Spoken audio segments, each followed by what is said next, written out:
is blowing up. Which, I mean, that's the direction the vehicles were blowing, right? Yep, that's the same. When we were in tow, so. I'm centering up under you.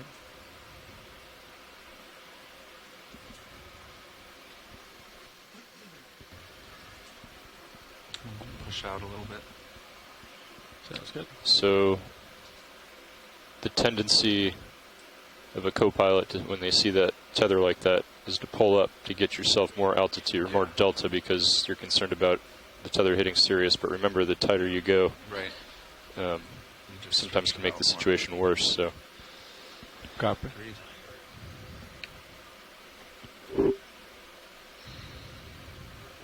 Just teasing you, Bruce. This is the Okeanos Explorer. The telephone call is now embedded into the Sirius camera up to like 60, and we'll go down from there. Both here on the ship and on shore. You're being recorded for archival purposes and transmitted live to the internet. I'll leave it there. Let's proceed down. Go down. Good morning, this is the Okeanos Explorer. We are diving today on Wagner Seamount. Here on the ship we have... Michael White, NOAA OER. Megan Putz, your biology lead from the University of Hawaii. John Smith, your geoscience lead from University of Hawaii as well. Yeah, right here. Why don't you back up a little bit, Dave? And on the phone, we are joined by some folks out in Hawaii at the University of Hawaii. If you guys could introduce yourselves, please. Right underneath me. Yep. Okay. Sure, this is Chris Kelly with the Oceanography Department at the University of Hawaii. It's better. Yep. Thank you. And what So about at the NOAA facility in Hawaii? So you'll drift into the slope. This is Bruce Mundy at the NOAA Regional Center. I'm with the Pacific Islands Fisheries Research Center. Thank you. And at the PMEL facility in Seattle. Hi, this is Eric Middlestead from the University of Idaho, talking to you from PML. Thank you very much. And has anyone else joined us on the line today? Tom Hanskin, Mobile, Alabama. Side a little bit to help. Good morning. After we get on bottom. I was thinking that. I was like almost both turned 90. All right, so on video feed 3, there is a one of our multi-beam screens where you can see data that was recently collected on EX1707, the mapping cruise that went to the musician Seamounts just recently. And Mike, if you wouldn't mind talking us through what we're looking at today. Sure. So we had a short but looked like wonderful dive yesterday on the Bussy Seamount, down here where my cursor is. We then transited overnight. We edge matched the EX1707 data collected on Brahms Seamount to the west here, and then transited up to here on Wagner Seamount, where our dive will be today. And for everybody's reference, our dive tomorrow will be on Verde Seamount to the northwest here. Two things, and I want to start with this view, and maybe John, you can chime in. This seamount's a little different than the ones we've been diving on, because it looks like not only is it within proximity to some other seamounts, but it also looks like it may be in a more complex geologic setting. Maybe on some ridge lineaments, maybe the seamount has a couple of different things going on here. Do you want to say a few comments, or folks on the line, Tom, Eric? I'll just throw in, yeah, I agree, Mike. It's we're kind of getting into these lineaments, and so we could have a combination of things going on and a combination of morphologies, whether or not we'll see it on this dive, but there could be combinations of chemistries. Maybe I'll throw it over to Eric, because he and his group are actively researching these features. Great. Yeah, this is Eric Middlestead from the University of Idaho. These kind of lineaments are commonly associated with interaction of hot upwelling mantle deep in the earth that causes the formation of these seamounts. And when that hot upwelling mantle, which is known as a mantle plume, happens to be near mid-ocean ridge, we often see these kind of linear extensions of volcanic features that we call lineaments. One of the more well-known areas where we see this is in the Galapagos, and the chemistry and kind of form of these seamounts is currently being investigated and is debated about whether it's kind of controlled by stresses in the lithosphere or some other feature like melt transport, so transport of molten rock underneath the crust. And these lineaments we're at today, so Wagner and Verde seamounts are part of these lineaments, are interesting parallels to what's going on in the Galapagos, and hopefully we'll get some information today and the next few dives that will help us illuminate what is kind of behind forming these lineaments. Excellent, thank you. So for folks following along on shore on feed 3, we've zoomed in to our dive today, and I just wanted to stop here. We're on this sort of cone cluster, and we're actually going to be diving on the northernmost cone. And my guess is that these cone clusters are likely some sort of secondary volcanism on top of this ridge feature. And today's dive, we're going to be starting at a depth of around 2,518 meters, and then we're going to do pretty much a straight transit, perpendicular across contour lines in red here to the top of the cone, reaching a depth of 2,275 meters. We did keep this depth. We did keep this dive relatively short, so we would have plenty of time to spend on top. Looks like we're already being rewarded with a fish and an anemone. So, Megan, maybe this is a great time to pause and we can talk about the biology on the screen and the biology we expect to see today. That's great, Mike. Yeah, so we are seeing a fish, and I think I'll let Bruce take this one away. Okay, well, this is an unusual one. It's a cusk eel in the family Ophidiidae. However, we've seen this 2 or 3 times before in the past 3 years on the Okeanos Explorer expedition. And when we sent pictures off to an expert on this group, Dr. Shinpei Ohashe in Japan, he replied that he's not sure what this is, but he thinks it could be an undescribed genus and species of cusk eel. It's got a rather small, rounded head in relation to the body. The body is thickest about halfway back on the fish's length, rather than just behind the head, as it is in a lot of these fishes. And this has a sort of peculiar ridge going along the side of the head underneath the eye, above the mouth and back toward the gill cover. That's fairly distinctive. It's got a very unusual appearance if you're familiar with these cusk eels. So this is quite an unusual observation. And we don't know what this is. It could be, not saying that it actually is, but it could be something that has yet to be described. I'm also seeing then a number of invertebrates, interesting invertebrates in this area. It's the slope. Thanks for that, Bruce. Yeah, when we first landed, I saw Relicanthus. That's that anemone-looking creature that we saw, but it's actually not an anemone. And then right now we're seeing some Anthomastus corals. Those are soft corals right there underneath our cusk eel. Sonar. I'm going to land and then let's go. Our common name is mushroom coral because when the polyps close up, it kind of looks like a little Mario mushroom.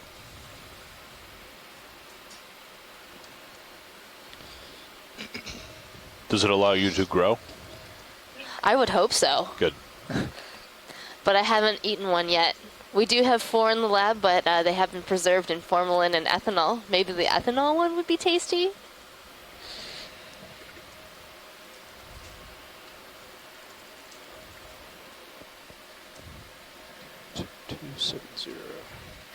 All right, let's come in on that mushroom coral in the middle. Show us all the fish floating around. And then next to our Anthomastus are some hydroids, and the fish is photobombing us. Really wants its close-up. All right, going back. And it looks like we're seeing a... Oh, I'm not sure. Maybe possibly a tube anemone coming out of an old sponge stalk, or possibly a polychaete worm that has made its home inside this sponge stalk. So you see a little bit of a tube coming out of the stalk. All right, pilots, so... Do we have any more zoom? They're hoping to just make our way up the slope here. It's about 470 meters. We have about 5 hours and 20 minutes of bottom That would time. be the zoom. The zoom. The extra so we need zoom. to average 0.05 Bonus knots, zoom. so we need to be moving a quarter So it's at a really time, great that 0.2. our ROV is So pretty equipped with normal. this They wanna really get to the high top a little bit early to definition have some time to look camera. around at the end of Allows the us day, to get so amazing imagery of very small pretty animals. standard. And in the background, I'm seeing an octocoral, possibly a chrysogorgid. Forgot we had the zoom enabled. It's better.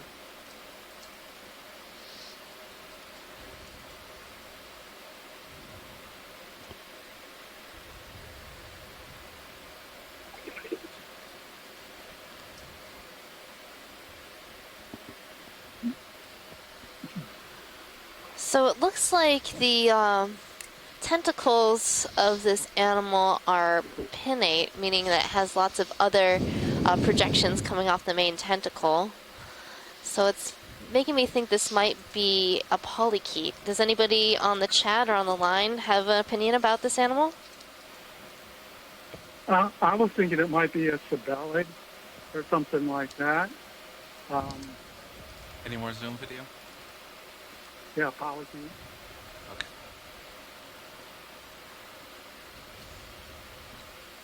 Yeah, Bruce, now that I'm seeing it closer, I think you're right. But to identify a polychaete, it's usually best to have a specimen in hand. Very cool. Yeah, Megan, that wasn't Bruce, so you're going to have Oh. trouble keeping track of the voices on this side. Oh, sorry. It almost sounded like you. My apologies. Okay, video whenever you're happy with that.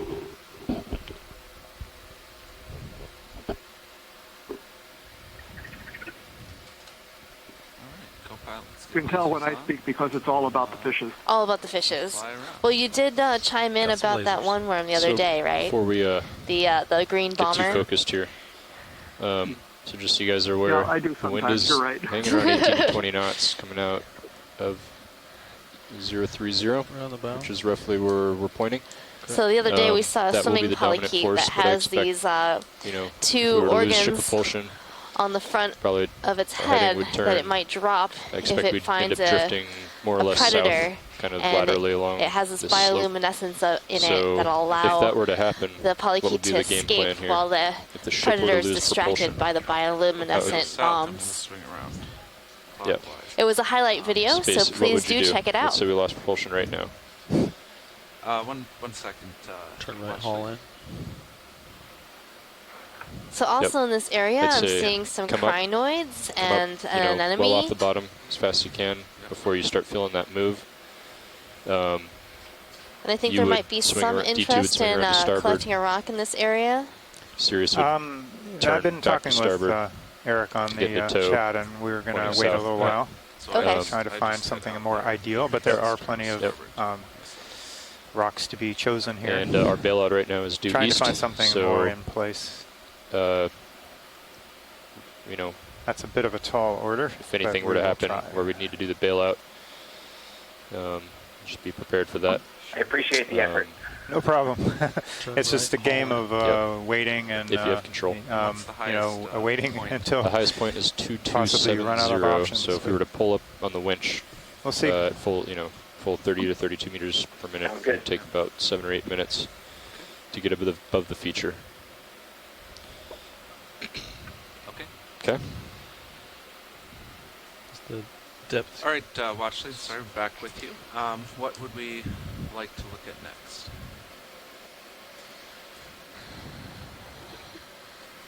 So is there a plan for this area? I think we're going to wait for a moment, pilot, on our sample collection. Let's look around and see if there's any more interesting biology in this area before we leave. Okay. Yeah, pilots, just to pass on that we'd like to try to find some kind of rock that's as in place as possible that we can still get, something like a toe of a lava flow that's separated by a crack or something like that. Okay. So if you so this has all fallen down, and you're more interested in something. right, something okay. that we know that it Understood. probably came from that location. Sure. Video, let's come in on this. See what it is. So we've got about a 5-minute delay. You're looking down what we're looking for is 43 something degrees. that's part of a lava flow that's obviously in the location. We could call in a move and hopefully originally erupted, and a lot of what we're seeing around here is a lot of loose boulders, and so they probably came up from higher up the little cone we're on. 20 meters. And it's hard to determine the provenance where those rocks came from. They're just kind of sitting loose. Did Watchley say they were looking for rock in this particular area? So right now we're looking at a black Yeah, then coral. I'm okay with it.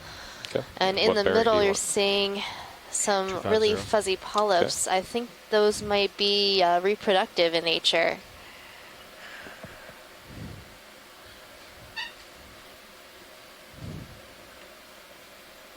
Can we kill lasers? Sure.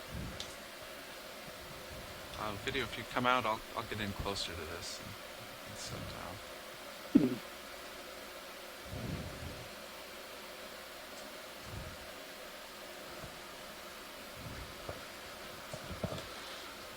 Put lasers back on just so I have a reference.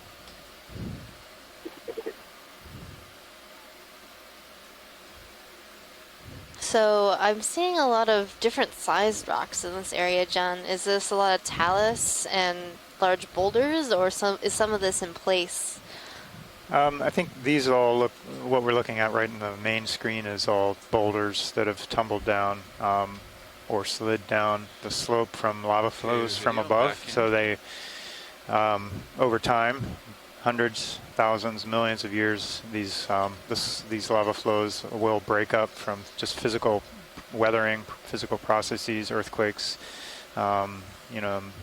landslides, and then while the Seamount was an active volcano, you have all kinds of eruptive activities going on that generate tremor and all kinds of things. So just boulders of various sizes, we call it talus or scree, broken up rock from the features above. You can see this on land in many places, like in rock quarries or at the base of mountains at fault lines, piles of rock of angular shape, usually, and in this case. So kind of jagged stuff where it's broken away. So on this coral, I'm seeing an associate, a small round disc. I'm not sure what that is. Is this full video? It looks like a Watch clam. this is Nav. A clam? It could be a Montecudid or a Lysaid type clam, some kind of symbiotic clam. That's really interesting. So it looks like it's attached, but maybe by some sort of basalia to hold on to the coral, so little threads that come out of the clam.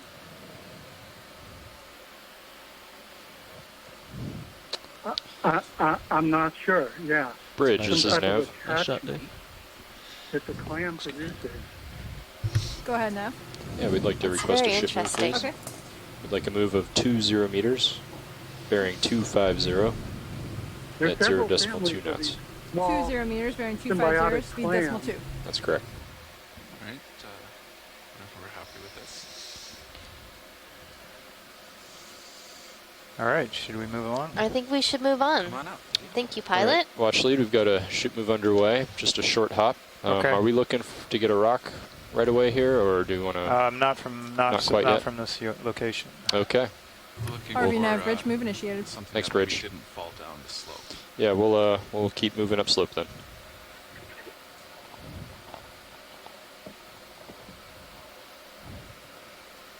Any interest in this coral on the back? It looks like there's another black coral on this boulder. I'm going to range you down on sonar, co-pilot. Sure.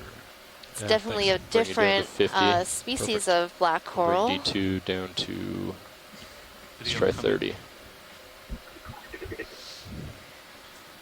So we'll just wait a moment till we can get a nice zoom on this coral before I attempt an identification here. Come in, video. All right, Sirius at 50 meters, D2 at 20 meters. Wow, looks great. So this to me looks like Stauropathes, a type of black coral. You'll see that it has these side branches that are also branching. And that's pretty typical of Stauropathes.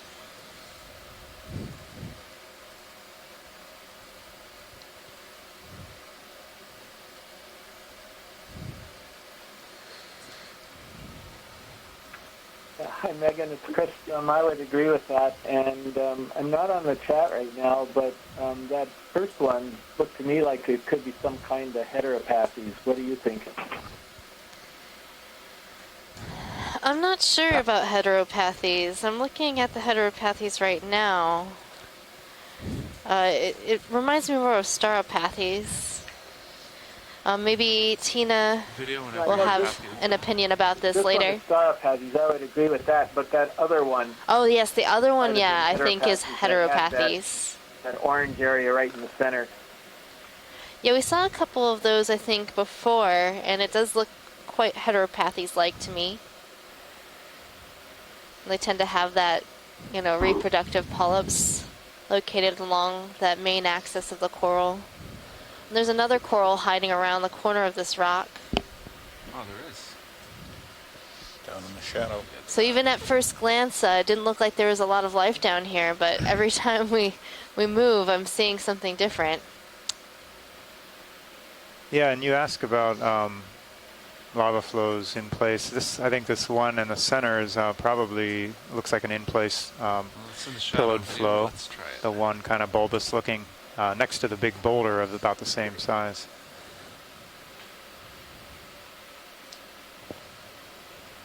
Is this the bubblegum coral? Hiding out. Yeah, I'm trying to decide if it's a bubblegum coral or a pink coral. It looks more pink coral-like to me, but I can see where you'd think it might be bubblegum based on the cluster of polyps at the end of the branches. There's some polyps that are not closed up at the bottom. Any more zoom video? Good shot of the manganese crust here on these rocks. This botryoidal texture, which is a Greek word for grapey. So it looks like a bunch of small grapes clustered about. So this material precipitates out of the seawater at a very slow rate, millimeters per million years. So why does it have that texture? I don't actually know why it grows that texture. It's a good question, but it does. It's a common indicator of that crust. If you like, and the crust is made up of all kinds of metals and elements, manganese, maybe a 4-minute delay or so. Cobalt in it. I guess it has rare earth elements in it. So it's a potential product for deep sea mining down the road. Pilot as per. So what makes this type of crust so valuable to deep sea mining? And how would you collect a crust on such a large boulder? Are you just going to scrape up talus that's been covered, or you want to try to gather stuff that's in place? Well, the materials that it's made up of are things that we use in our modern life for cell phones, solar panels, airplane wings, car parts, whatever. So there's a limited amount of that stuff on land, and it's not always easily accessible because it may belong to, may be found in other countries. So the deep sea has a big resource. Getting it, that's the big question. How would you get it? You'd have to grind it off or chomp it up somehow, so that could be rather destructive. This is a good example of a geological contact here, where transition between two different units, two different rock types or morphologies. So we're transitioning into a more intact lava flow unit. So this looks like it's a kind of a flow unit that's maybe I don't know, less than a meter thick, but mostly pillowed. As you can see on the top, these bulbous forms are moving down slope. So the underwater eruptions erupt kind of in this toothpaste style of lava flowing out, effusing and creeping down slope. And then it's breaking away here. You can see this blocky pattern in the front and creates all this talus or broken rock that moves further downslope on its own. And then in between of all this light colored material is this sediment that rains down from above. Okay, that's good. Hey, this is Eric at CMEL. I think this would be a great place to try and grab a sample, see if we can't break off one of those little buds. Should just have another minute or two of swing. Co-pilot. Okay, Eric, do you see any move, right? in particular? So actually moving up on the flow unit or on the edge here is what are you thinking? Well, it would depend on what I know the arm, I think, has a strength limit of 200 pounds, John said. So it'll depend. I think we should look for kind of a bud that looks like it's sticking out pretty far and maybe is already fractured. Maybe if we look around a little bit.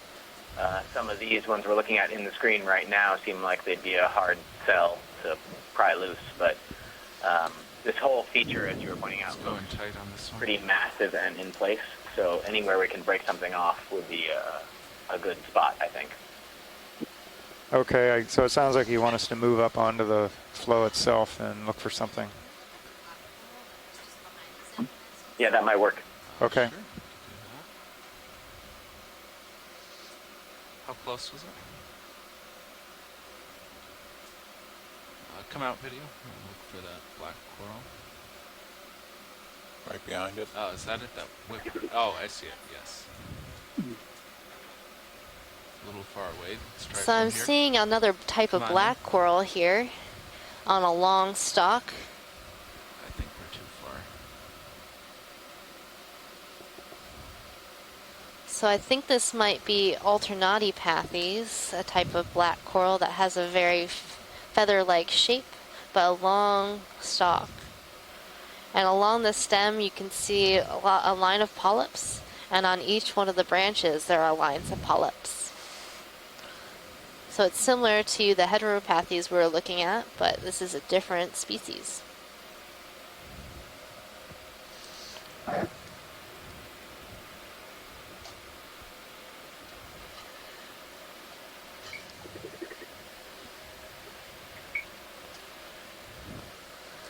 Thank you, pilot. All right, come on out. And was there a potential for a rock along this edge? So, pilot, the deal with the rock is they want to be able to break something off. Right. Of course, right here it looks like that wouldn't be possible. And I know you prefer to be able to grab something that's relatively loose, or we can ram it with the skids to see if it'll break, but I don't think that'll happen here. Yeah, ideally we're looking at something that's cracked already, of course. So the onshore geologist asked if we probably move up onto the flow when ready with the ship move and see what we can find. All right. So how thick would the manganese crust be around here? I know it takes a long time to precipitate.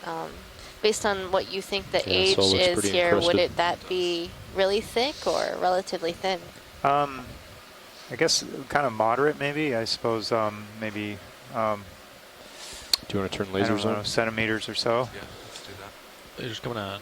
In some places, though I know we've seen some thinner ones, and it kind of depends if you have a rock that's broken loose later and the surfaces are fresh. You know, many millions of years later, that the crust is going to be much thinner on those faces. So. Yeah, if you look along the edge of that. For the stuff that's in place, like you know, these lava flows we're looking at now, it's going to be at its thickest. So this looks like a different type of flow, more sheet-like. Right, it does. Good eye. I'm getting to know my rocks. All right, I can come up onto it. What about that one on the just under the coral there? So you might get these sheets kind of with steeper slope and or a higher effusive rate or a higher eruption rate of more lava per unit time. So it comes out fast and flows faster before it gets chilled and quenched by the water. So it makes a smoother surface as opposed to the pillowed, more bulbous forms that kind of creep along slower. These It's a really nice example of a sheet flow. The lasers on are you don't see these all the time because you have to have the right conditions for them. Well, Watch Lead, would you like to spend a couple minutes searching for something we might be able to crack off, or do you want to continue upslope? Yeah, let's go ahead and search here for a little bit. Okay. Okay. If you're in a good position to do so. I would, yeah. Let's just start. What about there's a coral on this sort of rock in a crack, right on the left side of the screen.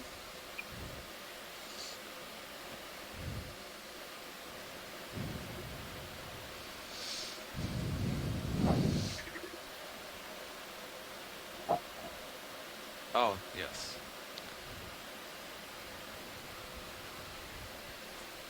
That's sort of interesting. Yeah, look at the coral. There might be some. Let's take a snap zoom of the coral. Later. It might give us a good view of what might be here in this cracked area. All right, let's come in on this coral. See, I used geology to my advantage to look at a coral. That was pretty sneaky. Oh, there's a sponge there too. Don't distract us. So this also looks like a pink coral. And there's like a overgrowth right in one of these branches. Maybe something disturbed it there, or it had something attack it and it overgrew. And then I'm seeing a stalk sponge, possibly a bolosoma, which is a glass sponge, poking out on the side of this rock. And another coral. Yeah, I see the ship's position is drifting a little bit. Just above that. Are you having a hard time holding position? Yeah, unfortunately, I think this rock is a piece of talus that is tumbled down and wedged into this crack. It tells us like how well, it's got nice biology. Yes, it does. I wonder if that brought that down from above. I wonder, but you'd think that something that fragile, those hemicorallium corals are quite fragile. They would snap off. I don't think it would have survived. That's why but you are it's seeing that here. drifting on the but CP system. It is. Yes, I am. Interesting place. It's kind of sideways. Huh? Okay, well then. Yeah, it's sort of sideways, but maybe that crack is increasing flow. Center rotation. Or the crack. You can see this piece that looks like it's broken off. It may be sliding down and rotating the piece of talus. So that's a nice example of like a calving glacier, a big chunk of it breaking off of the flow, moving down slope. And we had a couple rocks over here that I'm bringing the lasers back to. Are those also likely from above? This grouping. So all of this seems pretty in place. That's the hard thing about rocks. You have to be able to gather them, but you also want one that hasn't been disturbed. Yeah, I'm not seeing much here. Watch Lead. No. This is Eric. What about the bud that's kind of in the bottom of the screen right now? I don't know how much my delay is. It's moving to the left. Why don't we put another 20-meter hop and just is leaving the screen right now. Sure. We can take a look. Not sure which one you're... So it looks kind of like a little bud sticking out. I don't know if you can tell which one I'm talking about. Oh, it's kind of bottom left of the lasers. A darker black nub. Yes, yeah. Yeah, right by the pilot, right above the lasers now. There's a nub there. I don't know. We could take a look at possibilities of getting that. You can look at it. Look at it. That looks well, pretty this area, crusted, the lower left side, looks kind of cracked. Do you think those might be loose? Well, I think he's wanting to actually break this off, which I don't know if that's going to work, but we can take a look. Yeah, I mean, something like this, if we're going to be able to do it, would be kind of ideal because it's kind of sticking out, so it might be easier to break off. Now, I don't know how much of this, how easy it's going to be with the crust. Yeah, that stuff is pretty tough. The bigger rock may actually be, it's probably welded. It's possible it's cracked, but it might be too big. I don't know. We can come back out. Which bigger rock? Well, it's attached. It's the same one. It's just attached. That nub is attached to a bigger piece, of course, and that there looks to be a crack around it. So I was wondering if that was possible. Yeah, I don't know if you guys are willing to give that a shot, or if you already, through experience, know that's not going to work. Well, I don't know. I feel like we can try. I don't think it's going to move. Looks pretty solid. Just give it a quick... Yeah, that'd be great if you guys are willing to give it a shot.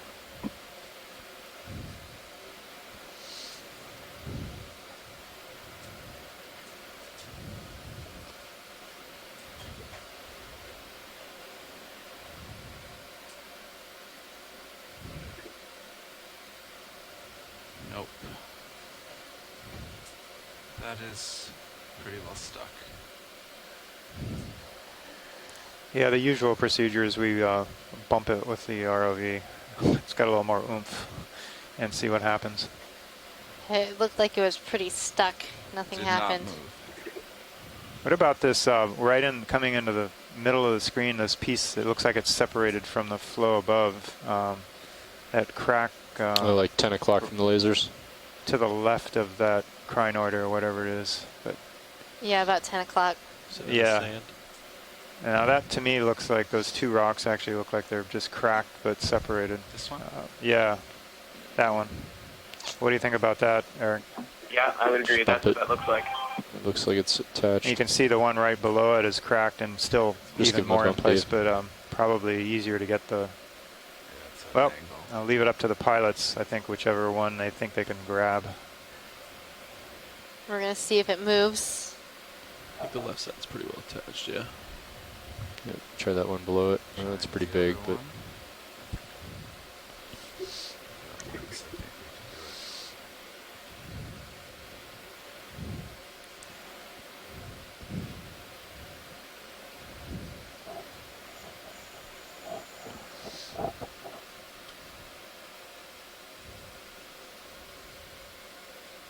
Oh, Nope. yeah. It does move. It looks pretty little big. vibration. When do we get a size estimate? Sure. Looks like a pretty large rock. So the lasers that you're seeing on the screen are 4 inches apart, 10 centimeters. Depends how thick it is. If it's super thick, That's about a foot long. like fingers on it. That's going to be a heavy rock. That's going to be big. It's too big. We've got an intern aboard.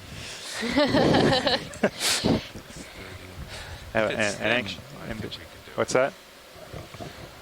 It depends on how thick this is. If it's a nice thin piece, Yeah. we could do it. If it's thick, I'm not sure. Well, there's the one to the right, which is a bit smaller. I don't think that one moved. Give it a poke. Oh. Did we bump it? I didn't We'll see give it. We this did one- bump it. We'll give this one a try. Okay, we're going to The give lasers this are on right one a now. try, see how big it is. It did seem to move when I bumped it. We are limited also on how much weight we can bring aboard. So Yeah, we want the ROV to be Hydraulics are able to go, come to the pilot. surface without use of the thrusters if we do lose power. So the ROV is neutrally buoyant, or no, it's positively buoyant, so that if we do lose power or for some reason the line does get cut from the ship, it will float to the surface and we can recover it.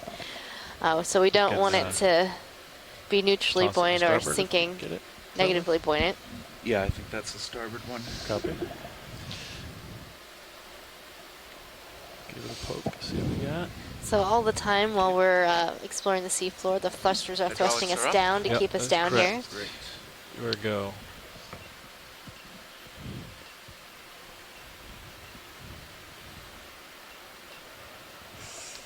Is your force feedback on or not? So in terms of See what size, the the one in the, to Always the check. upper right It's on. of the lasers Okay. looks like it might be a little smaller. I 3%. think you guys said you didn't use that one, so we're not sure if it moves, but it looks slightly In the smaller. link, but I'll check as soon as I get hydraulics yeah, on. roger that. I Should think be right they'll now. we'll try and 4.6 take a look and force see if we can feedback. get this and see how big it is, how thick it is. Basically, is Good force what up to that will 8. depend on.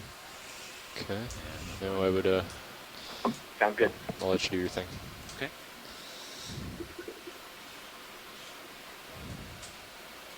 Bring the arm out. When you're, yeah, jaw closed, exactly. Yep.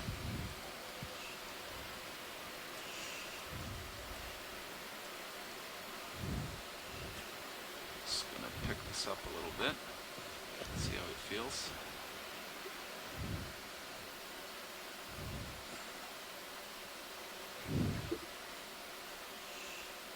Feels heavy. Or be now, Bridge. Go bridge. I would like to adjust my heading about 5 degrees to port just to keep the wind on the bow. 5 degrees to port is fine. Thank you.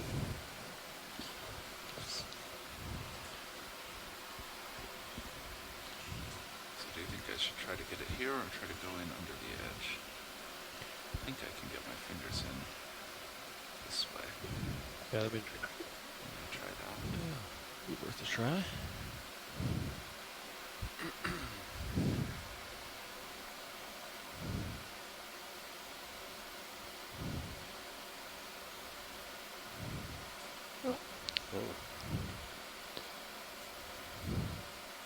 Did it just crack off? The manganese crust is coming off a little bit. Actually, I might be able to get a better grip now.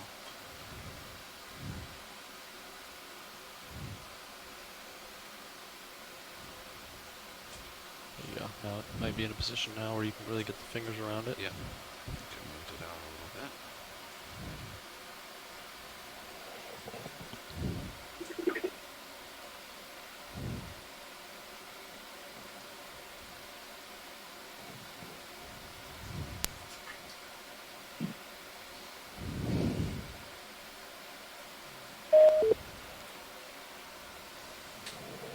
Make sure I'm still stable here. Yeah. So you can see your left toe kind of drifting off a little bit. Yeah, it's holding. I'll Yeah, head. I have auto heading. Yep. So bring it around a little bit. A couple more degrees. Adjusting mini Zeus.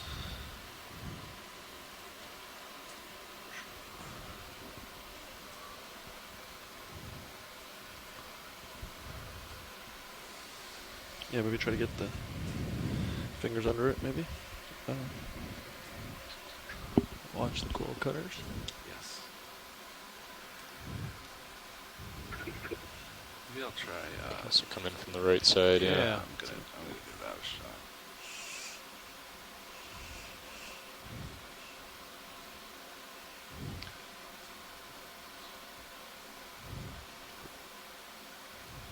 That's better.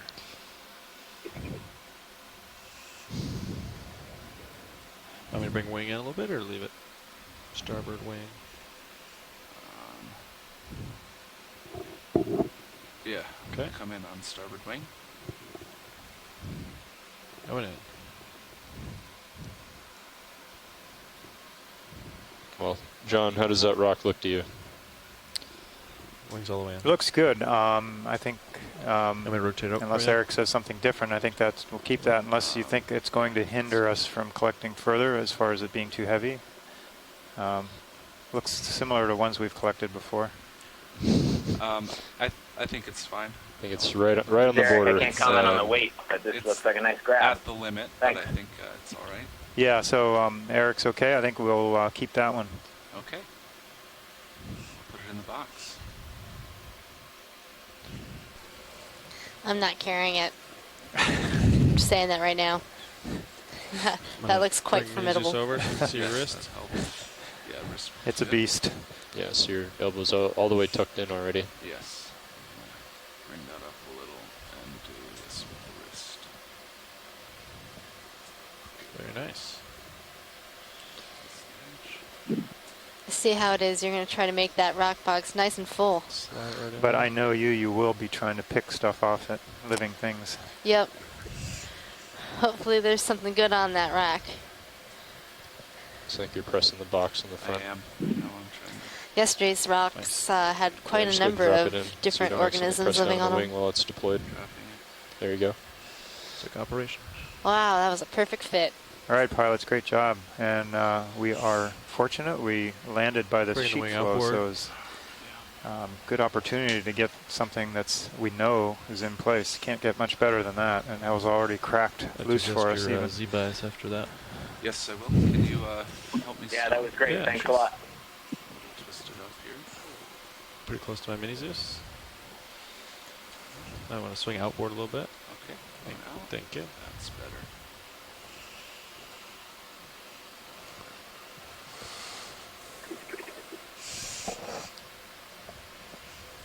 Great. Cool. Okay. Hydraulics off. Nice job, Dave. Thank you.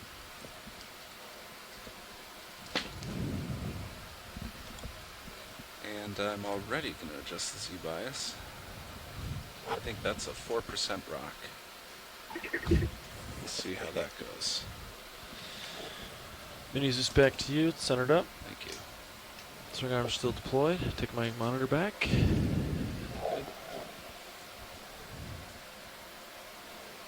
Catch you at 52, so you could move a little bit. We could probably call on a move, I bet. Yeah, let's go ahead and do the 20 meters. Yeah, at least, yeah. 250. 250. All right. All right, one collection done. It's a 3% rock. That's pretty good. Go ahead, Nav. Yeah, I would like to request a move. All right. 20 meters, bearing 250 at 0.2 knots. Let's see. What do we got here That's in correct. terms of biology?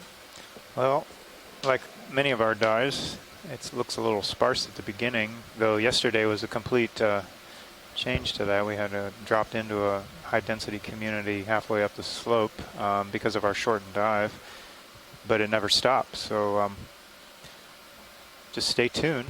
I'm sure we'll be seeing more biology as we move up the slope. Thanks, Bridge. So right now we're at a depth of 2,410 meters. We're seeing a lot of diversity in terms of black corals. So now we're seeing another heteropathies that we saw earlier with those dense polyps centered along the main axis of the coral. Those are likely reproductive in nature. We saw some stauropathies, alternatipathies. So this might be a good depth range for black corals. So this is this isn't the same one we saw before. Well, but it was one of the first ones that we zoomed in on was this one on the side of that rock. Right. And then behind it was a different one. And behind that was another coral, a pink coral. Okay, video. Let's move on.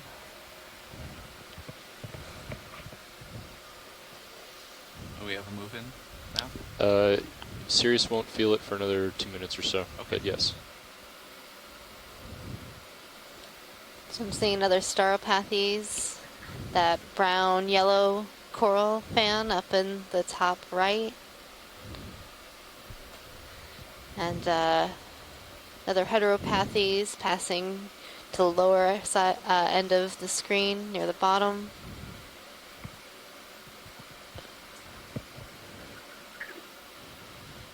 And two contrasting geological morphologies right here. These sort of lobular area and more of a flat area. Yeah, it's a nice view of this. The sheet flows in the back, and these it looks like a mix of some in-place pillow flow outcrops, and then a lot of rubble or broken pieces mixed in between. So it's a really nice contact or transition between two morphologies. Same type of rock, though. Should be the same chemistry. Zoom on this.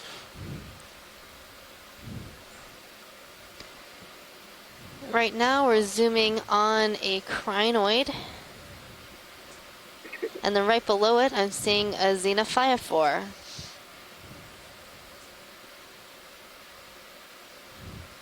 So this looks to be like an atelocrinid. And then the xenophyophore is a sort of crinkly looking organism on the rock. It's actually a single cellular organism, like an amoeba, that creates this outer test or crusty outside structure. You know, crusty on the outside, squishy on the inside. That's the way we like it.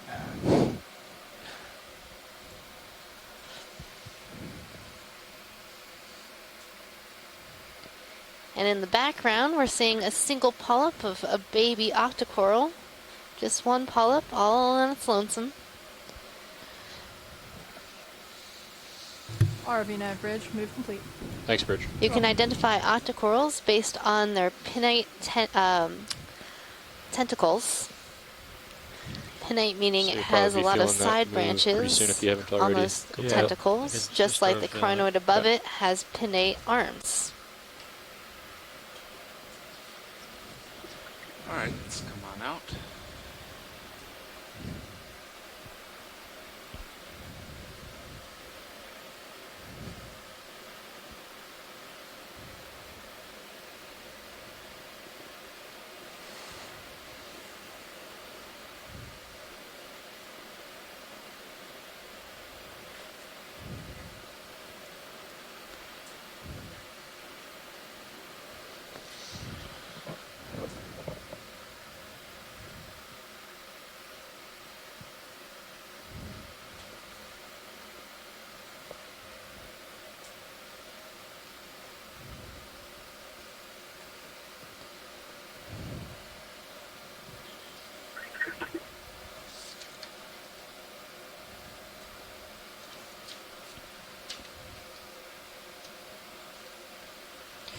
So we're currently making our way up to the top of this cone feature on Wagner Seamount.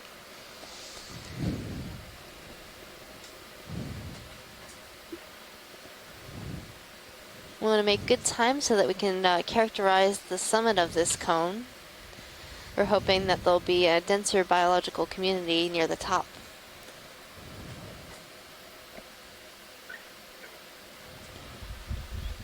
Coming into center screen, it looks to be a dead stalk. And below it, a nematocarcinus shrimp.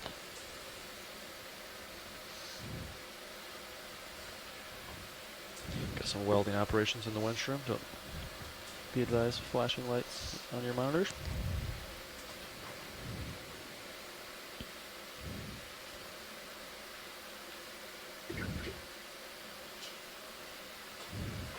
Lots of these black corals.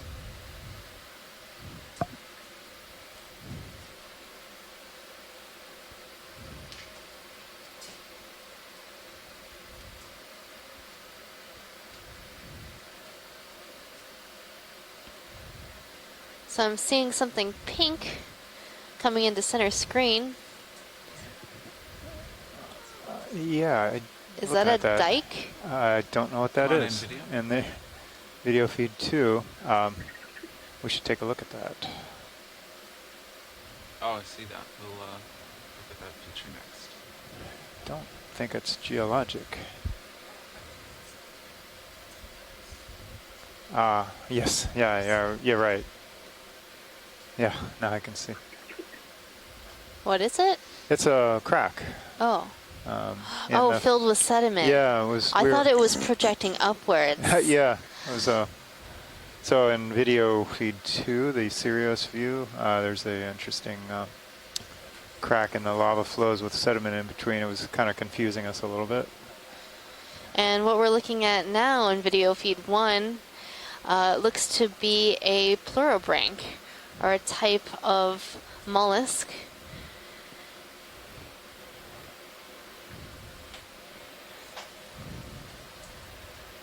Probably right at about So the end of that move. plurobranchs are like nudibranchs, but they have their gills on the inside, whereas nudibranchs have their gills on the outside. So the gills are their breathing appendages. So how does it work having gills on the inside? What's the advantage there? Seems like it'd be harder to breathe.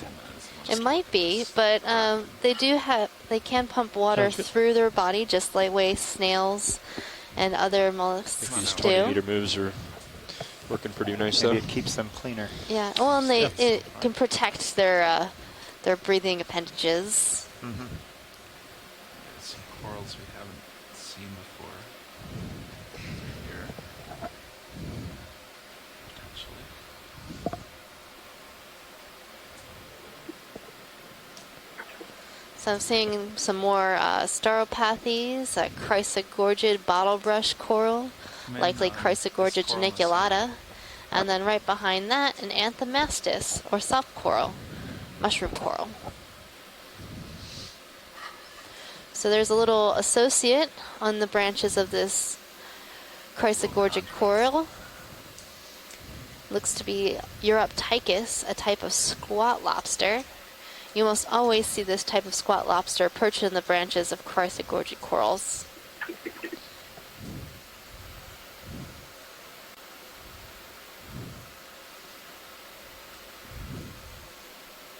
But they don't eat the coral, right? They wait for other prey to come in? Yeah, that's right. They don't eat the coral. This is their home. And so they feed on other prey as it comes along.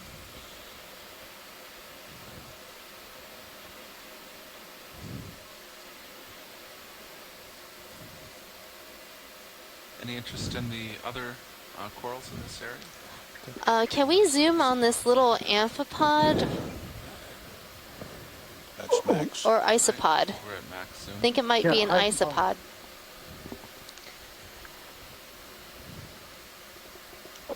This is Tom Hanskinet. What I think it is, I think it's a parasitic isopod, and he's intermittently feeding on fish. It could be an egody. Egody?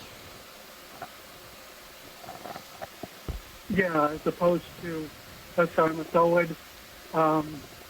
The eyes are larger, but you really have to be able to look at the dactyli to see if they're prehensile to separate them. Well, that would be a hard zoom for us to get. So I guess to really identify this would be to have a specimen in hand. Would a different angle the size help? of the eyes indicates egret. Okay, cool.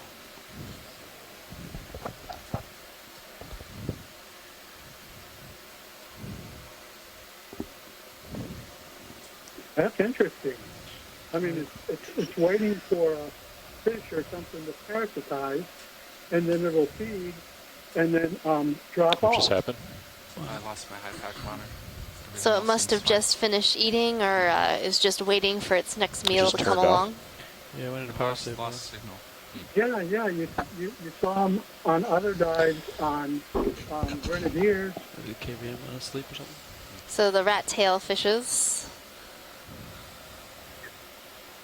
Yeah, but it's not a specific. Can we move on? It's not an obligate parasite. It's the intermittent one. Video whenever you're happy. Got you at 61. That's really interesting. Probably settling out from that move, so All right. no rush. But. This is sea star here. Look at that. Going back to the sea star.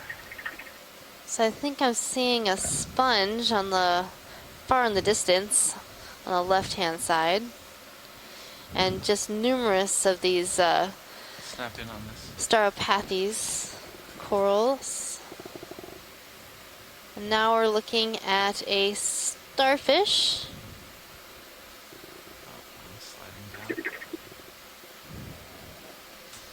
From this angle, I cannot tell what it is.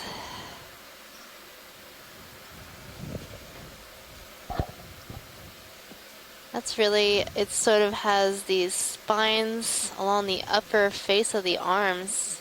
I don't think I've seen this starfish before.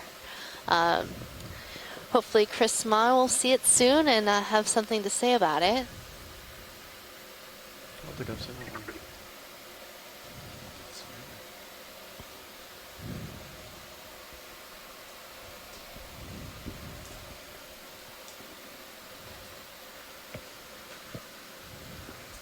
Very interesting.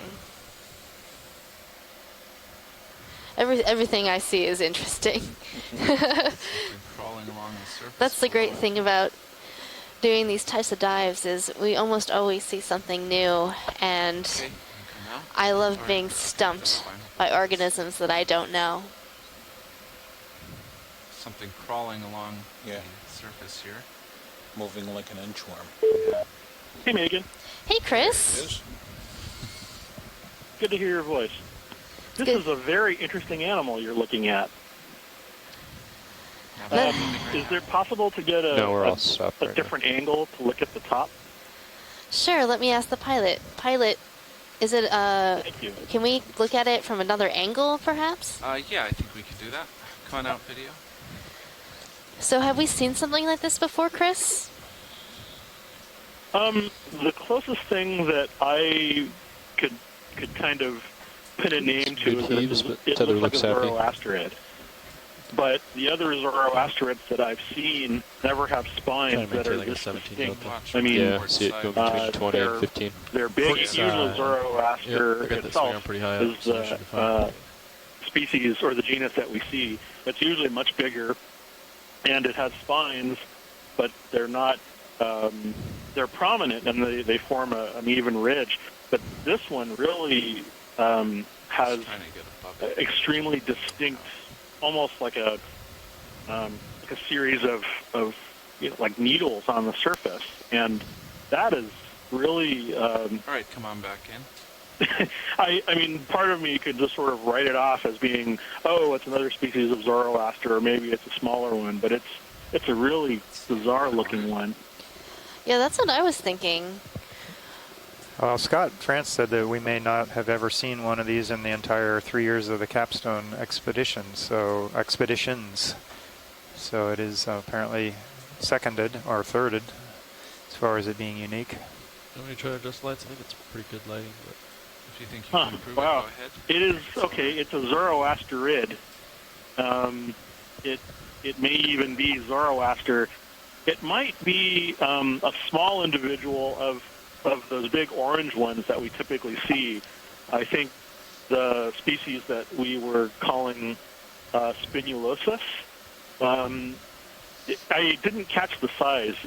Are the lasers on, or are we too close? Yeah, I think we're too close for the lasers, but we'll zoom out and see how large this is. I think it looks relatively small. Yeah, we just have a small Okay. Keep coming out. Because one of the weird things about echinoderms is that they will often develop certain characters first, and then I see. So it's meters. A few inches across. Yeah, so it is relatively small. I'm going. Okay. So basically, sometimes echinoderms have characteristics that become very large very quickly, and then the animal catches up in terms of its growth later on. And I think this is probably just Zoroaster spinulosus.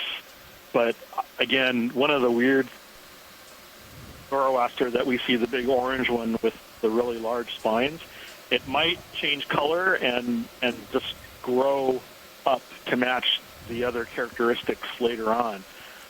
It's like I said earlier, it's got something weird about the way that the spines are arranged, though. So is this something we would want to collect at all, or not necessarily? I think this might be a difficult collection given its location.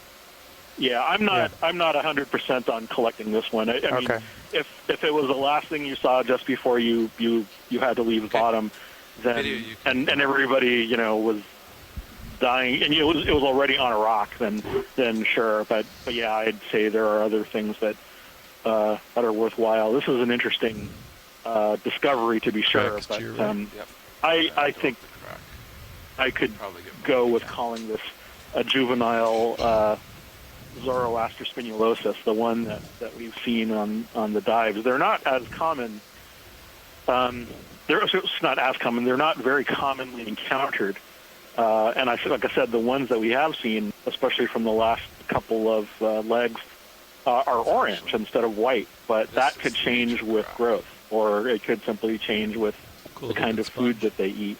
But yeah, the spines are really something strange. I'll have to look into them. A lot of times these animals, when they're collected in museums, the characteristics, like such as the spines, are broken off just almost always, and because they're in trawl nets, and the surface characteristics, such as the spines, are just completely shorn off. They're brought up in a net, they're dragged for 3 or 4 hours along the bottom, and then they're brought up to the top, and then they're bumped around. So so it could just be that it's just very, very unrecognizable compared to the specimens known in museums. So all right, it's an interesting observation at the very least. So I'll definitely be poring over that a little bit later. I see you're on a sponge now, so have fun, and I'll be watching. Thank you. Thanks, Megan and John. And now we're looking at a glass sponge. Megan, you're muted. Oh, that. Now we're looking at a glass sponge. So I think this might be Saccocalyx. It's a type of stalk sponge in the family Euplectellidae, so a glass sponge. It's coming tight on some of the texture. It has, Saccocalyx is pretty recognizable by its surface texture. It looks like it has these sort of lobes along the outside and this open osculum on the top, so that large opening that we're looking down into right now. So sponges have a lot of very unique words to describe parts of the sponge, like osculum and atrial surface, dermal surface. So it's really hard for non-sponge taxonomists to get the handle of all these different words, but they really do help us describe what we're looking at and have other people understand what we're seeing. So your word of the day is osculum. Push forward. Sounds good. It's a black coral directly behind it. Okay, I think if we just tip up, tilt up. All right. Oh, you're right. It's different. We have a black bridge. coral here. Oh, this is a different black coral than we've seen so far. I just wanted to give you a conditions update. It looks like our wind has this might be Umbellapathes. The ship is still but holding nicely, let's see if anybody on the line knows. You're welcome. Tina Molitsova is going to chime in soon.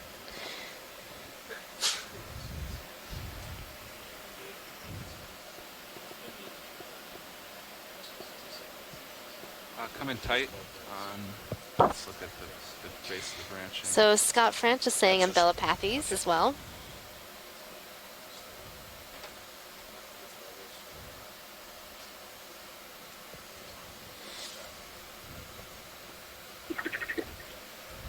So I'm going to have to count out how many different types of black corals we've seen.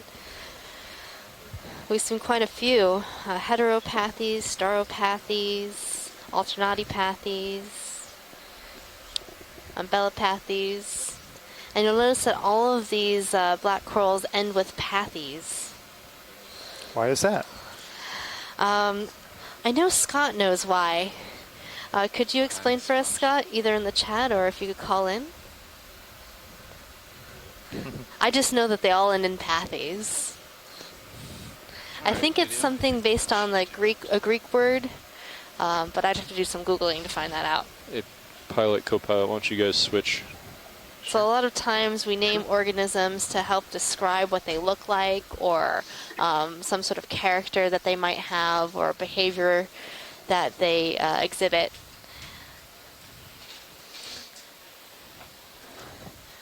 So right now we're going through a pilot change, and then on this rock behind our Saccocalyx, I see a different kind of I'm gonna black go ahead and coral, call on that move too, possibly a so one of the tracks Bathopathes. upslope. Yep, that's Bridge, this is Nav.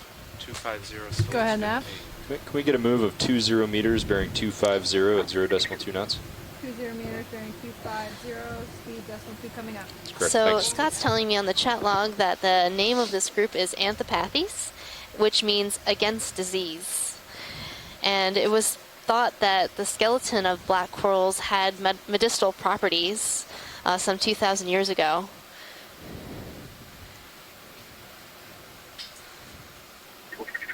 ROV Nav Bridge, move of 20 meters bearing 250, speed decimal 2 initiated. Thanks, Bridge. Line back up again.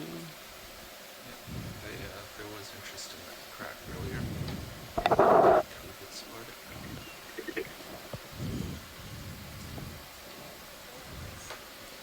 So So I'm seeing a sea pen settled in the sediment in this large crack. What do you call large cracks in geology terms? Fractures. Fractures.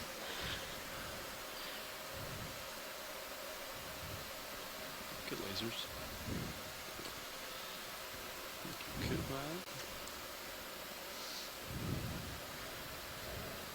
And now that we learn more about octocorals and their properties, some antipatharians have been found to have medicinal properties and have been used in the development of certain drugs. Okay, video. We can frame So this. even though maybe 2,000 years ago they thought it had medicinal properties, but the way that they were applying them may not have been as effective, perhaps a lot of these corals do have medicinal properties, and that's one of the reasons why we need to study the deep sea.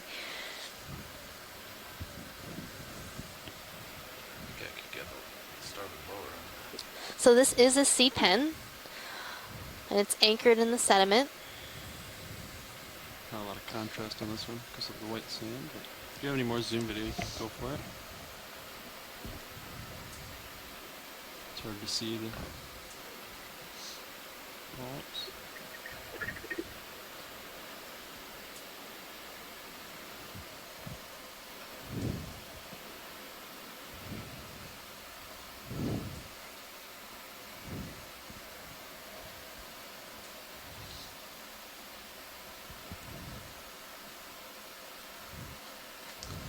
So this might be a Protoptilum, or in the genus Protoptilum. And I'm basing that off of the way that the polyps are branching off this main axis of the coral. And how it's settled down into a sedimented area. That's a beautiful shot. Looks like it has small little nubs along the stalk or the stem or the Yeah, that's quite interesting. bumps, small bumps. Any more zoom video, or is that full? Now I am seeing that same feature on one of our gallery images, but this seems a little bit more pronounced.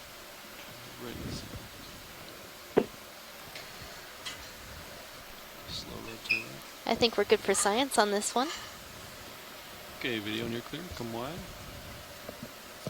Keep moving up.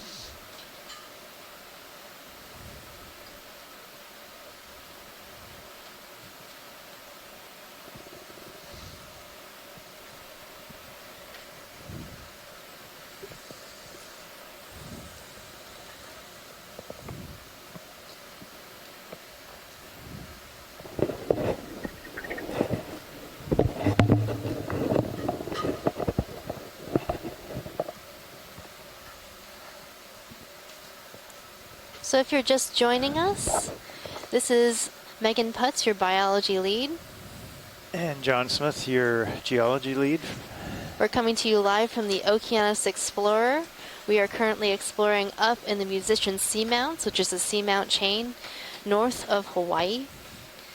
Today we're diving on Wagner Seamount. All of these seamounts in the Musician Seamount chain are named after famous composers.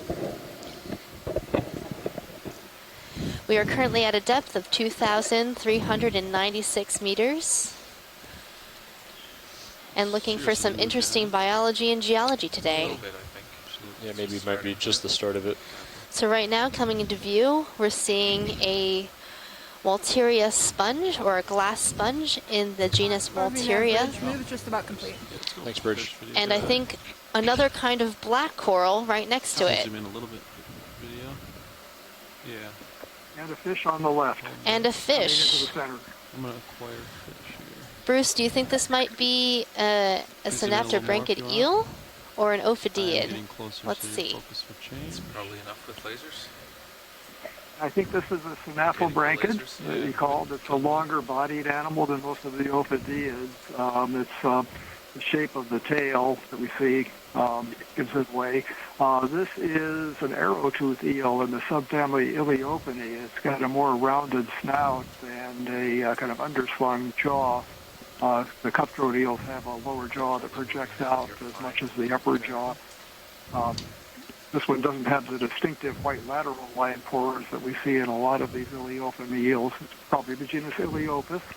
That shaking behavior is a typical response to the presence of the ROV that we see in synaptobranchid eels that's being disturbed by the light, the noise, and the vibration. Okay, now we can see the white lateral line pores, those lines of dots along the middle of the body. Those are sensory pores for detecting vibrations and water movement. There's that stereotypical reaction again. So this is an arrow-toothed eel in the family Synaptobranchidae, genus Ileophis.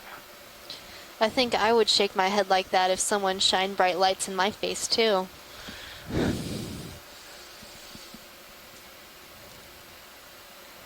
can take a little more zoom video if you got it. Of course. Sorry about that. Every time. So, Pilot, next I'd like to see that black coral that was next to the Walteria sponge, that long sponge. Okay, video when you're clear, come wide. Acquire black coral should be here.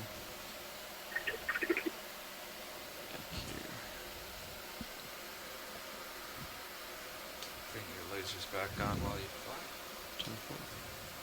So this looks like be yet another genus of black coral. The darker one? Yeah, the orange-looking one, the tall one. And behind it is also another black coral, Umbellapathes, that we looked at just a little while ago.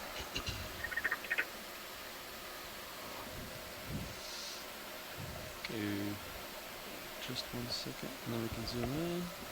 Okay, video, go ahead and frame this one up. Okay.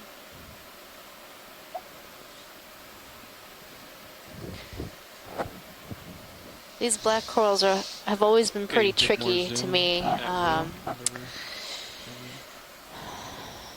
Trying to decide what I might want to guess what this is. Could be, I don't know.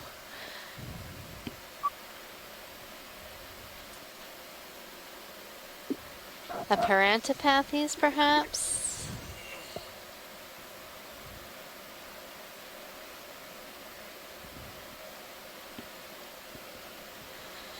So Scott French is also saying Parantipathes. Tina, do you have any opinions about this particular black coral? Tina Molitsova is saying Heteropathes.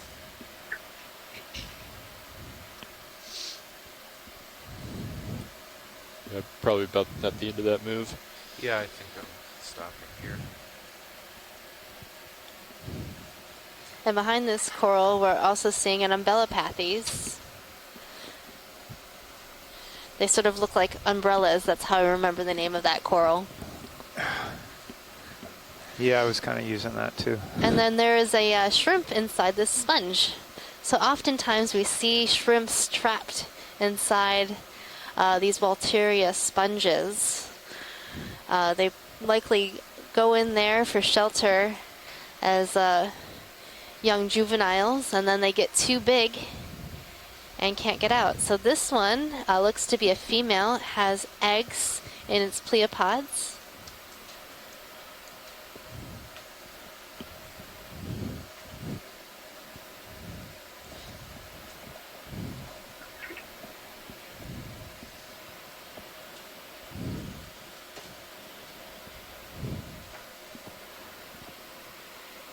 And here's another fun science word for you.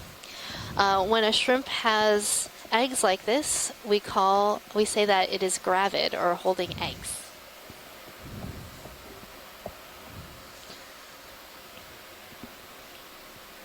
Okay, watch these. Do you want a closer look at anything else in this area? Else I can continue on. If we have a little more zoom, it would be great to see if we can see the chelipeds on the shrimp, and then we're also seeing some amphipods perched along the branches above the shrimp. Okay, video, do you have more zoom? So chelipeds are the claws of the shrimp. That's max zoom, watch lead. All right. Thank you, Pilot. I think we're good here. Okay. All right, video. Any other shots you want, or? Okay. Sounds good. It just seems like some Caribbean shrimp, 70, not an I think Althea. I've stopped. A Caridian shrimp? Yeah.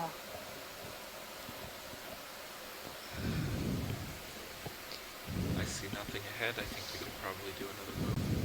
Well, let's wait till Now it gets out coming a little into bit. view, I'm seeing a sea cucumber, likely in the family Synallactidae.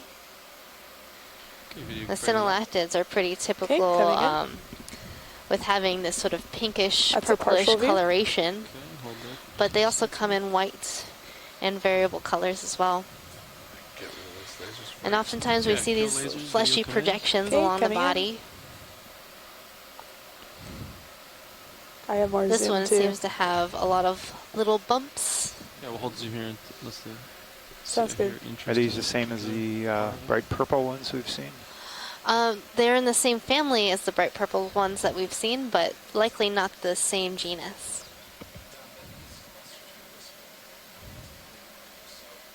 Oh, it is? Okay.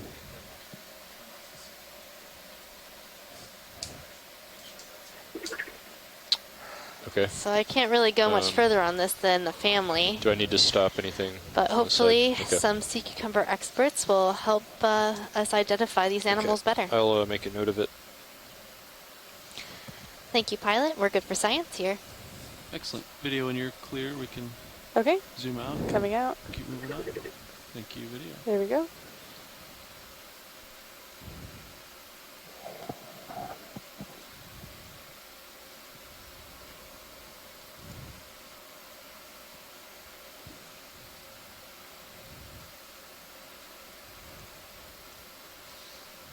And that's ROV CTD.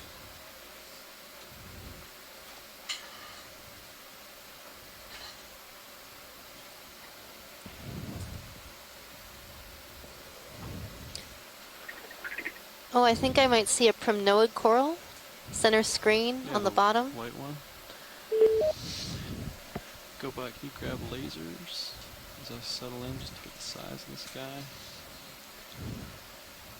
So primnoid corals are typically white, and when we zoom in, we'll be able to see the polyps of this coral. Coming in. To identify a primnoid coral, we're looking for body scales along the main axis of the polyp itself. Okay, video, if you have more zoom, you can take it. Okay. Kind of sand background, not a lot of contrast, but zoom. So on this coral, I think I'm seeing at least 3 body scales, putting this coral in the genus Narella. So this is a primnoid coral in the genus Narella. Sorry, video. It's okay. I'll get you a stable shot here eventually.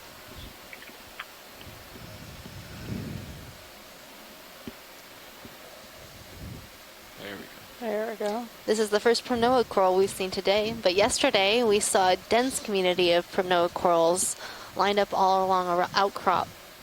Yeah, they were pretty impressive. And they were mostly, most all primnoids, I guess, in that one rock face. And there must have been some sort of settling event or reproductive event that allowed them all to settle in the same location. That's Yeah, they were all about the same size. Likely the same age. There you go. Alright, when you're done here, I'll put another So move talking in. about age, a lot of these push deep ahead. sea corals and sponges go at very, very slow We're just looking at rates. 250 Copilot. So we have just begun to study how fast these corals grow and how fast a community can recover after a disturbance event. Okay, coming out. Get lasers back on. Alright. Okay, that's full wide. Bridge, this is Nav. Go ahead, Nav. Another ship move, please. Sure. 20 meters, bearing 250 at 0.2 knots. That's 20 meters, bearing 250, speed decimal 2. That's correct, thank you. Urchin? There's this little wall here.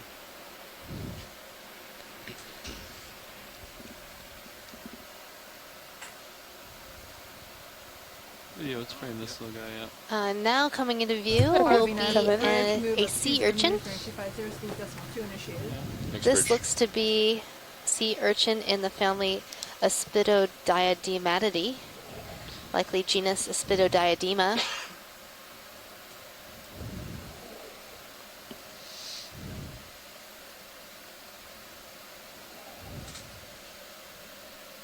Okay, video, you can take more zoom. Okay, coming in.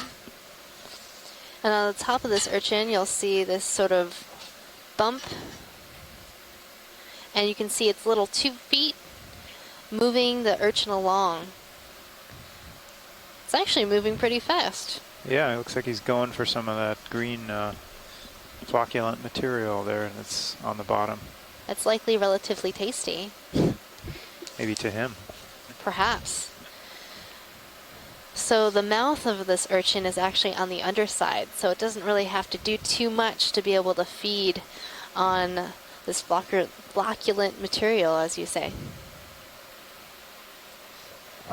I also love how it just moved straight into our camera view, perfectly lining itself up for its beauty shot.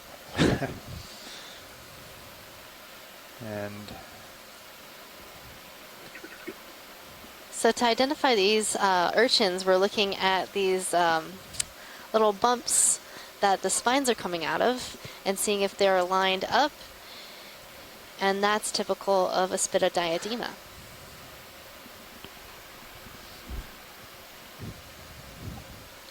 Thank you, pilot. Okay, video when you're clear.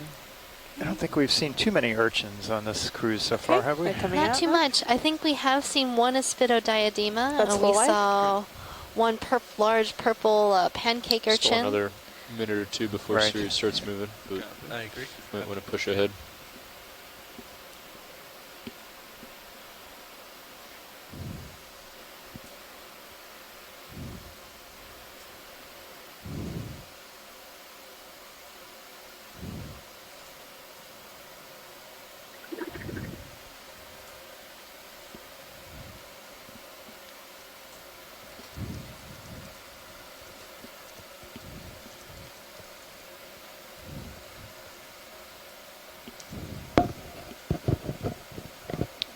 Erratic ping there on the USBL. Yeah, that's not That wasn't so bad.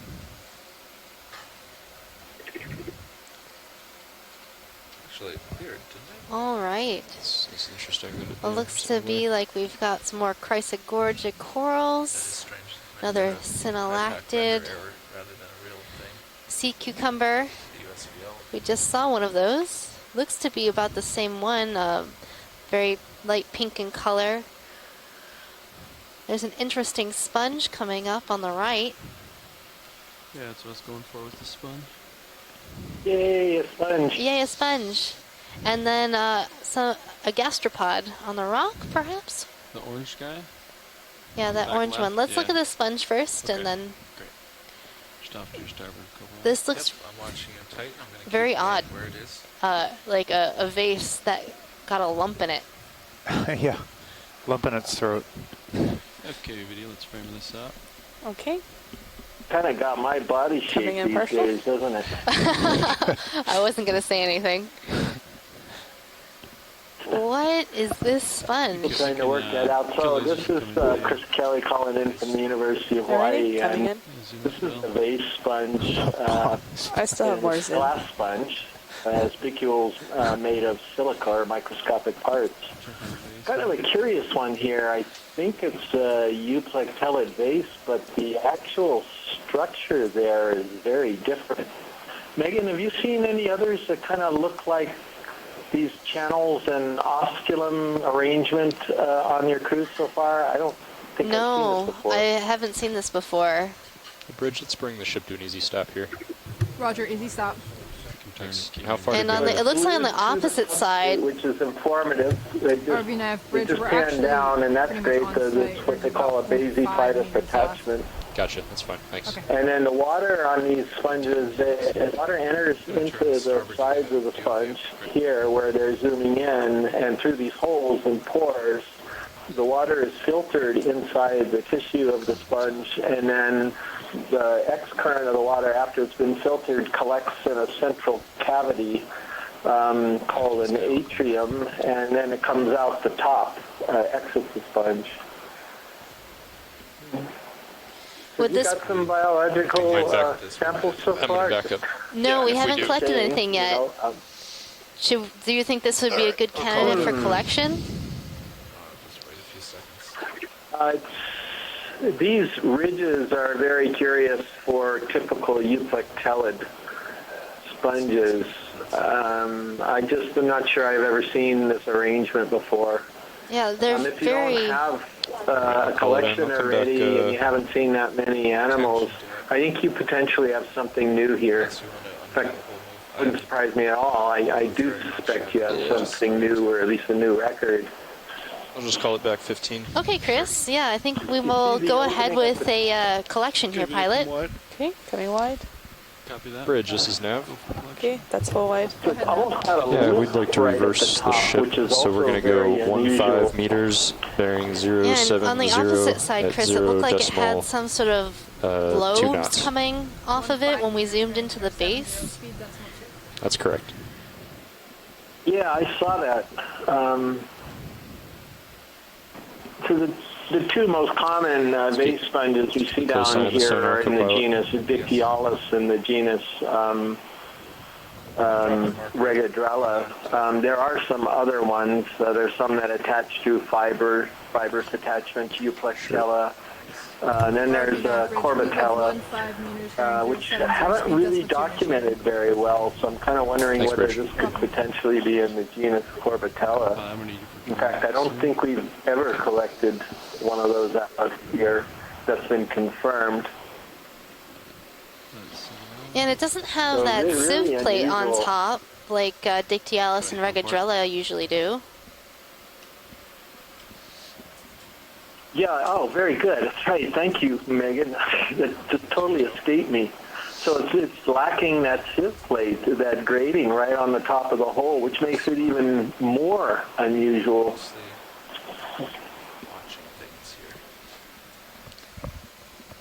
Wow.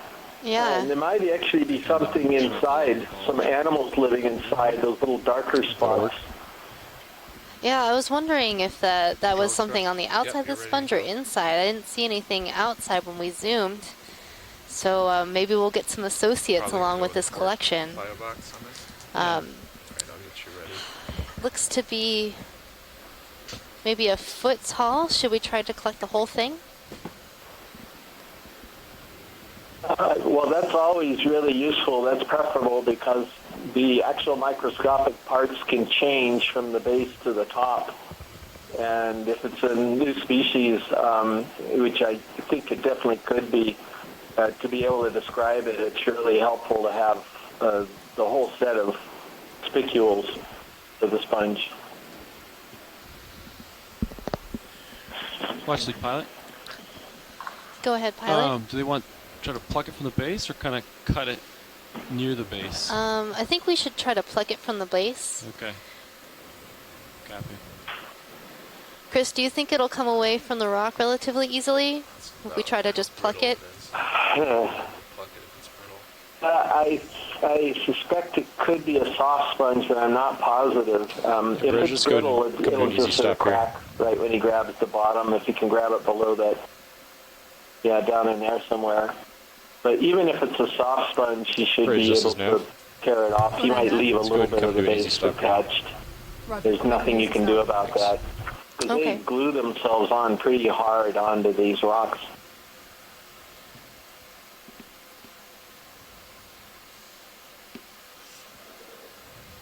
Wow, this is terrific. Yeah, we're back 5 meters from yeah, have to do some homework here. Just drift a few more meters. So. You'll have lots of sponging to do. On the right monitor. Thanks, Bridge. You're welcome. Mini Zeus on the right monitor, please. Yeah, just so I have some depth here. Well, I get a lot of help. So once we've got images from these sponges, and I go onto the FTP site and download the images the next day. Then we've got Dr. Konstantin Tabachnik at the Shirshov Institute in Moscow, and also Dr. Henry Reiswig in Vancouver, and Dr. Martin Dorman in Germany, and I usually send them all pictures. It looks pretty soft. Oh. They just tapped it. It is attached to a rock that is loose, but together they're too big. Yeah, but I don't think that rock will fit in our bio box. Yeah, exactly.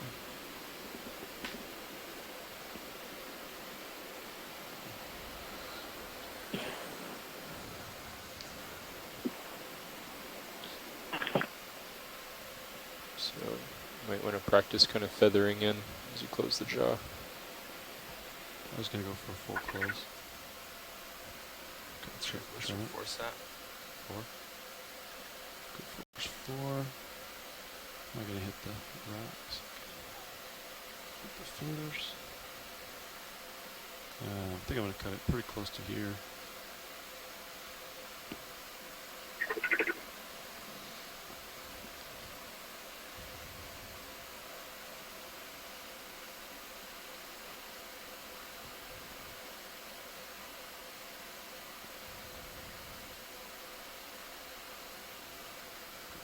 Which box you got ready for me? I got both port ready for you. Excellent. So I'm pretty sure that's a soft sponge by the way it behaved when you grabbed it, and it wouldn't surprise me if you've got some associates. Whoops. There he goes. It's floating down. Okay. Well, that gives you a good view of I'm gonna take your other the camera. texture on the opposite side that I was talking about. I'm going to try it. See where that ends up. See where it ends up. I could try. We got about a small amount of time to decide here. I think it's going to drift. If it settles down there, I might be able to cradle it back up, but if it blows under the RV, then I probably won't be able to get that. Oh no. It blew away. Oh no, it blew away. Well, you still have part of the base up there. I'm gonna bring your cameras back up. It was very soft. That was, well, we did learn something about it. Okay, watch these. So I could try to cradle some of what remains from, scratch some of that off the rock. I might have some in the jaws right now, tight like DNA, but not much in the jaws at all. Oh, I don't really see anything in the jaws. Yeah, I don't see much either. So Chris, should we try to grab this last little bit on the rock here? Well, we could, but is the current ripping so? I mean, wouldn't it just be right underneath the ROV if you took a look, or is the current ripping enough to really take it away? Yeah, well, it drifted right underneath the ROV, so if we took off, it probably would just spiral away somewhere. Yeah. Or if you want this base, we should grab it before we move and look for it. I don't think it's going to fit. We could try the base, and if we... Could you put that rock in the bio box that has the base on it? Because No, it might have the same thing happen if you try to grab the smaller piece. I think it's too big for the bio box. That was the initial problem. Yeah. I think the rock's too big for the bio box. We could try to get some of it off the rock, and then after that we could go look for the remains. Yeah, I guess you could... Yeah, maybe you can just take a quick peek and see if it's there. Yeah, well, we watched it float underneath the rock meters. boxes on the ROV. Got plenty of altitude. All right, let's go for the base. Yeah, we go for the base. But we'll try to back up and see if we can find it.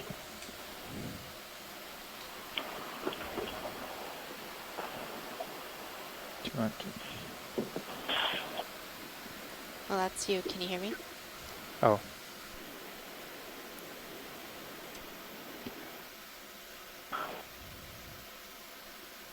The shrimp is there, not even moving. Yeah, shrimp. Shrimp is not phased by claw of death. It is pretty amazing that it's not even phased by what's happening right next to him.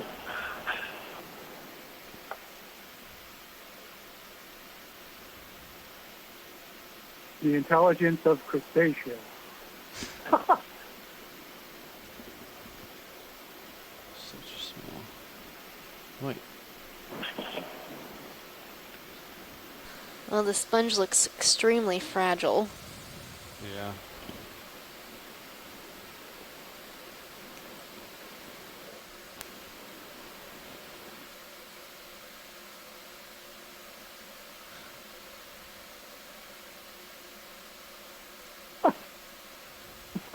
Oh no. It just disintegrated. I think it's, yeah. I was trying to pry the rock up a little bit to a position where I could grab it. Well, that pretty much rules out Regadrella, that genus, because Regadrella would hold up much better than that. It's got sort of partial silicification of the spicules. So that gives us a clue that, again, it's not fitting into that genus. And I think it's way too fragile to be Dictyolis either. Yeah, both of those seem pretty robust. Do cradle.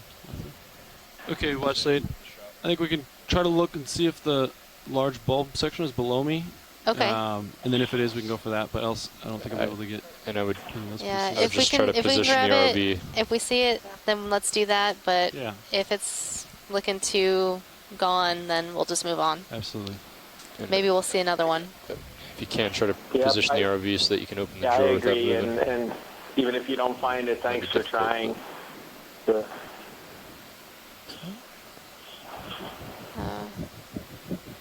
No, I don't see it.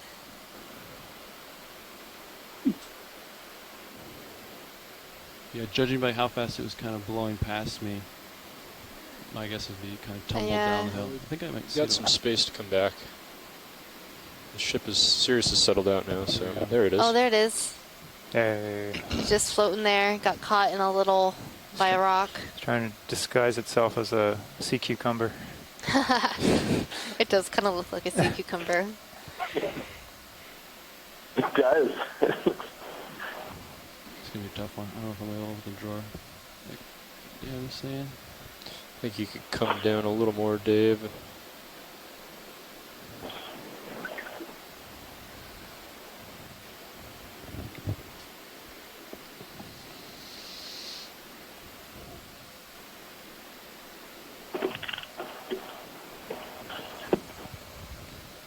So an interesting thing about these vase sponges, people who've been watching the Okeanos certainly heard me tell this story before, but there is speculation that this type of design with a vase and a larger opening up on the top allows the sponge to utilize a Venturi effect and actually draw water through the body wall at a faster, more efficient route.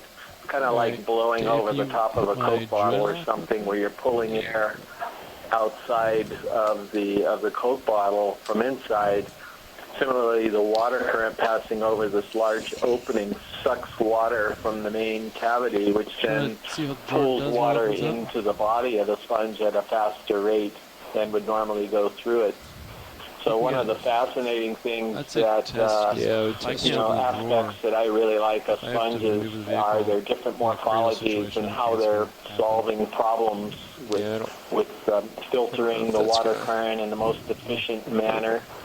And there are obviously a lot of solutions to that problem. We see this with corals, where you can be branching upright, have a lyrate structure, you can have tubes, all types of different ways to do it. But this is a fascinating way, if that's true. Rotate. And they're very difficult to really understand what's happening because they're so deep, of course. You can't really disintegrate, but do very much experimentation with live material because it's so hard to keep these in laboratories. Obviously, bring them up in good shape when they're coming from a totally different environment, with that tons of pressure and so forth, and freezing cold temperatures. I'd go. Anyway, just thought I would throw out that little nugget while we're waiting for this attempt to grab it. It's tough. That's an interesting I would probably speculation, go for the cradle. Chris. I think so too. I also really like how a number of different animals have, developed a similar strategy to dealing with this current problem, even independently of each other. Try to just get a little bit of force, but not too much. Yeah, exactly. And the corals down here, they all are kind of oriented sideways, not like the reef corals up in shallow water that are photosynthetic. In that case, a lot of their morphology is based on exposing as much surface area to the light, the downwelling light. But down here, they're not photosynthetic.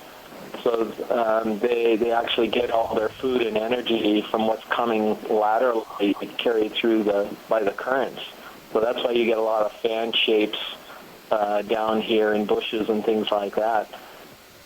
So these tube sponges also are really great because the current can change directions completely, and it doesn't matter. They have a cylindrical shape, so they can filter from any direction efficiently.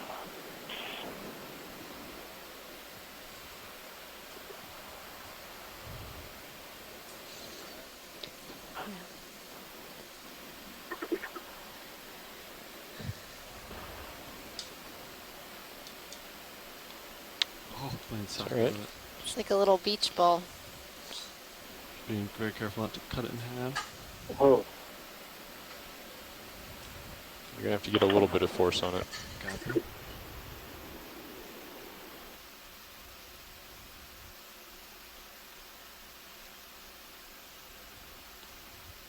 Yeah, right there.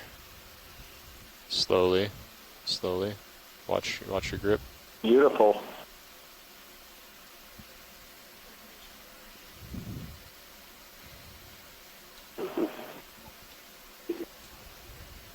Yeah, he can get it in there.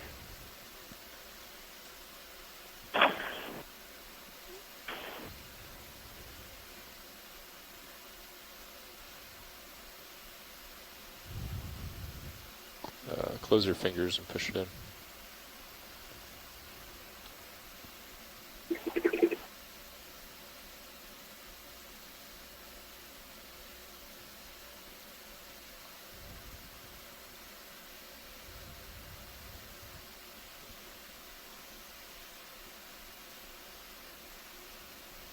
Be careful, that camera's right there.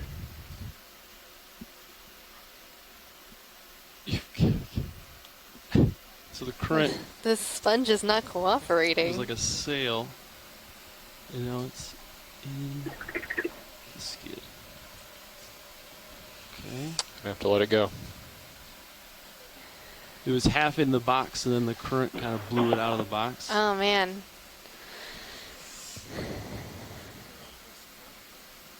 Yeah, go ahead, close the drawer.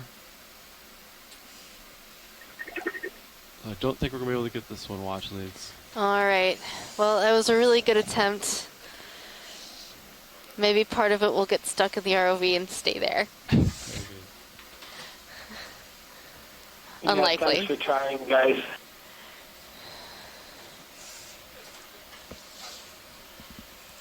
Hydraulic secure.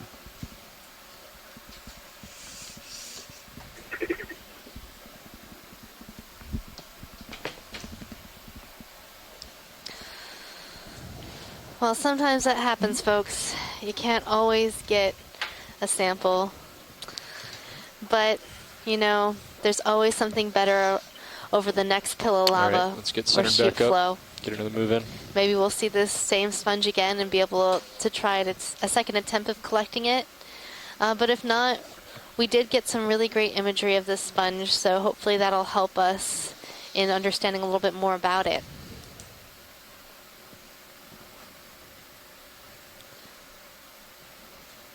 Why don't you line back up at 250, Dave?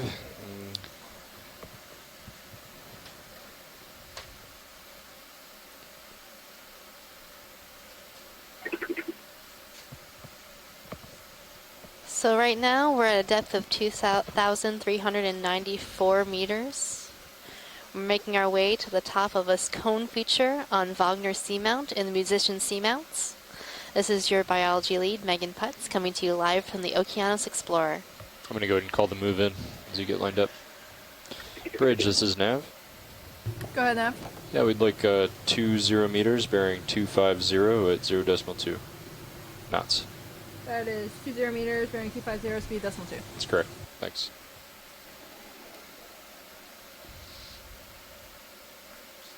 I think I see a fish there, Megan. You see it coming in the center right now? A fish. I do not see a fish. Good. Video, go ahead and zoom in a little bit. Oh, there it is. It's a Holosaur. It's about to go off screen at the bottom of the camera. Good frame it up video. It blended into the rock just enough. Good eye. ROV nav bridge, move of 20 meters, bearing 250, speed decimal 2, So initiated. right now Thanks, we're Bridge. looking at a Holosaur. And there are two genuses that I know of, Aldrovandia and Holosaurus. To tell the difference between these two genuses, we need to see the top of its nose, see if there are scales. There are not. Aldrovandia does not have scales, while Holosaurus does. So I think I'm seeing scales on the top of its nose, which means that is in the genus Holosaurus. Come back in. Let it drift through.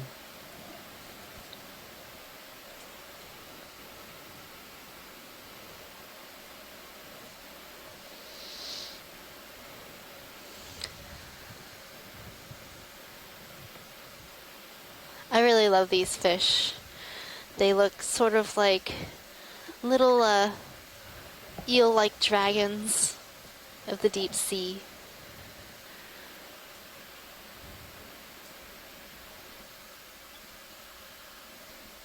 Okay, video, and you're clear. We're good on this. Nice.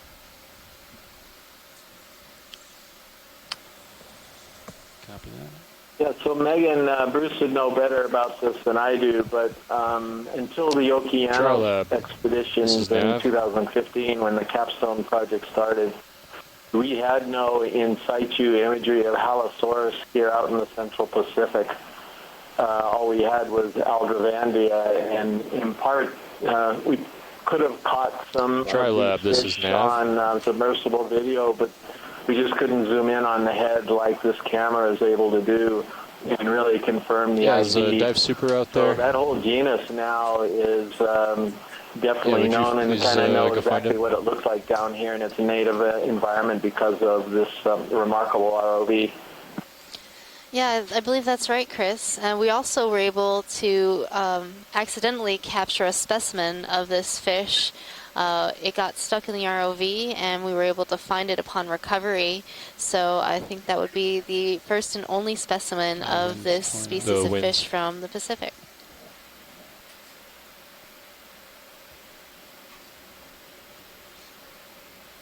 Show me something amazing, yes, this is Bruce. Yeah, that's basically right. It would be from the Central Pacific. They've been collected over in the Western Pacific along the edge of the ocean there. It would be really interesting to look at that specimen, and I should contact some people about that because we don't know what species we're looking at since it's such a big range extension. It could even be an undescribed species, but again, it may not. But having the specimen is extremely valuable the same thing that we just help passed us, over. Get a better identification than we can from the videos. Coral, mushroom, a black dot. Maybe it's just a hole in the rock. That's what it is.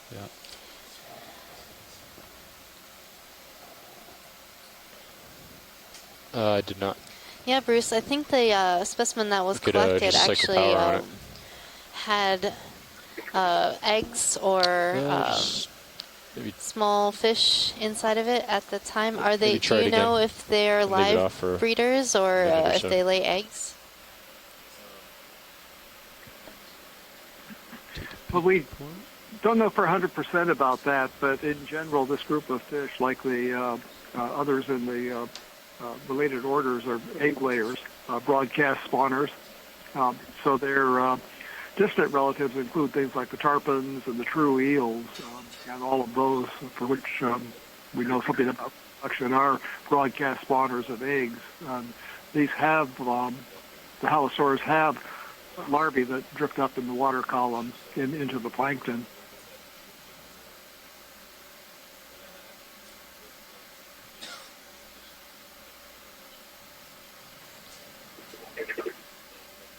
So right now we're looking at a lot of rock. So this appears to be a sheet flow. It's relatively flat. But we're seeing some corals here and there. I see one up in the upper right-hand corner with an associate. So also a glass sponge on the left-hand side. And next to it is a stalked sponge. So, pilot, could we get a quick zoom on this coral? Absolutely. Get closer to it, video.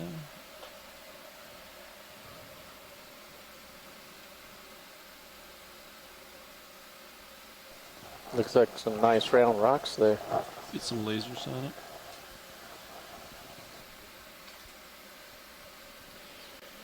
Okay, video, come in. See what we got. So he's got his brittle star, bubblegum coral. So I think this might be a bubblegum coral, just given the way that the ends of the branches look pretty globular or bubblegum-like. Rather than being and on top of it, we're seeing an astroschematidy basket star. All right. So it's typical to see these basket stars wrapped around the branches of paragorgids, as well as other corals. Take a look at that sponge too. Brought the camera back on, Dave, and it didn't come back before we head off of it. Yeah, it did. Yeah. And behind it, we're seeing a stalk sponge, likely in the genus Calophacus. I vaguely remember that dropping out maybe 1 or 2 cruises ago. I'm not seeing an osculum on top, which would indicate it would be a bolosoma, so not a Calophacus. So this is in the family Rosellidae, a glass sponge in the genus Calophacus. Okay, let's get a full screen of this coral down below. Yeah. Rotating down.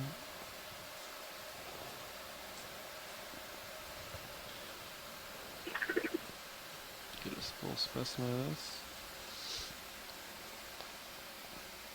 I think we're good on this specimen after we get a full So shot. probably just have another minute or 2 of swing.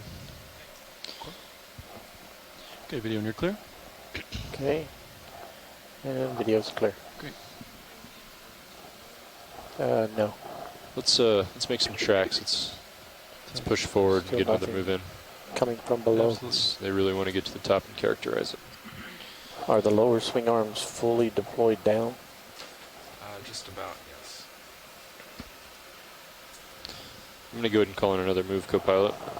That's fine. It looks clear ahead.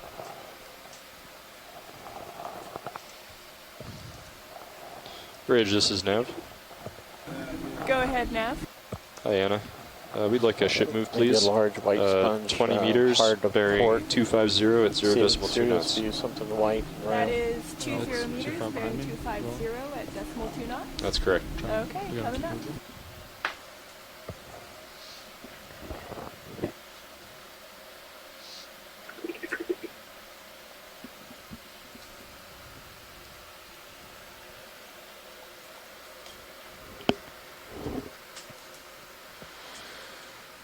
So here we see some chrysogorgic corals with a squat lobster associate and some black corals, likely stauropathes and heteropathes.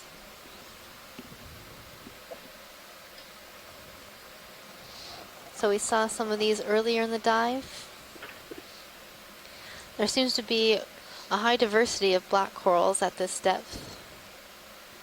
As we're panning over to some mushroom corals, Anthomastus.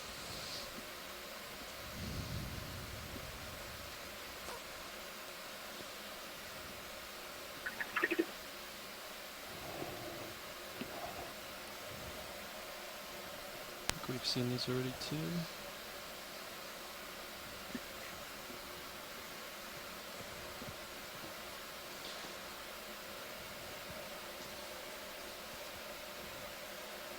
Take a peek at the port.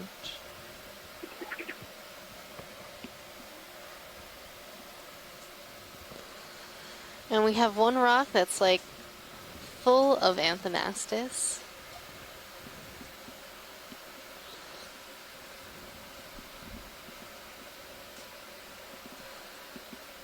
So not too long ago at So why do you Beethoven. think they all chose that one rock, Megan? On the upper left. Well, they look to be of different sizes, and I think the other day when we were at Beethoven Seamount, Urchin, bottom left. we saw a lot of Anthomastus at the moment it all over looks the good. place, and there was some discussion about how they reproduce. I think they can reproduce asexually. So if these ones did that, that would be a reason why they're so close together. Have we seen the urchin? They haven't had time to move away and settle. Or it could also be another reproductive strategy. If they're internal brooders and they let their can frame this up if you want. larvae go as a mature larva, they might just settle near the other adults. So I'm not sure if other people know a little bit more about these coral and how they reproduce, but that might be an explanation to why we're seeing so many clustered so close together. The same as previous. And of different Looks very sizes. similar.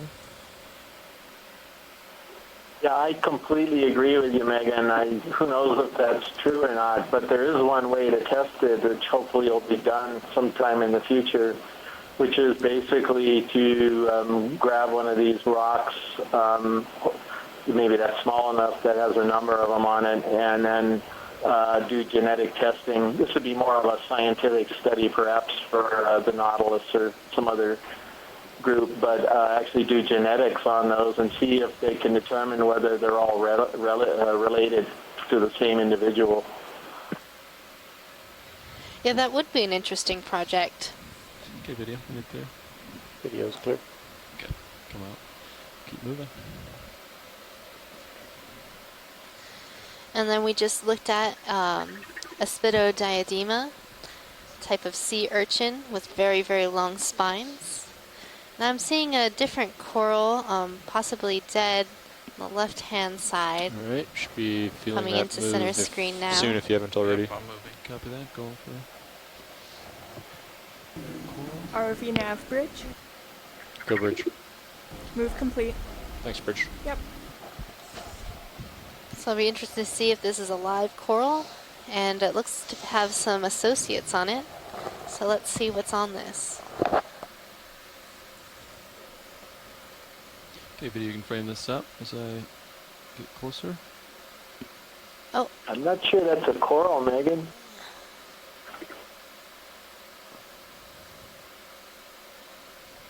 I think... Now I am. Yeah.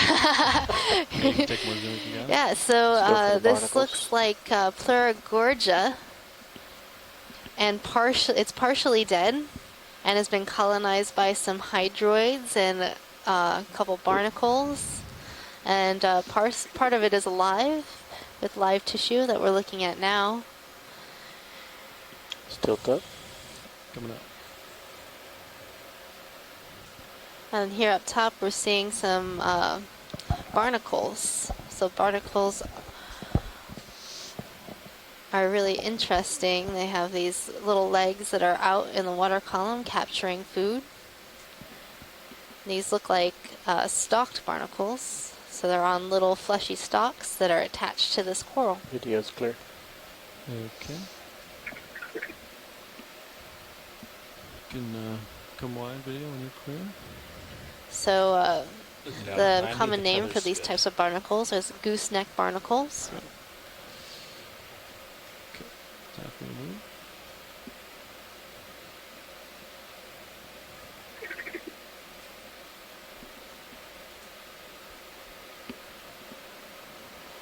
So I imagine that name probably came from some of the members of that group that have longer stalks.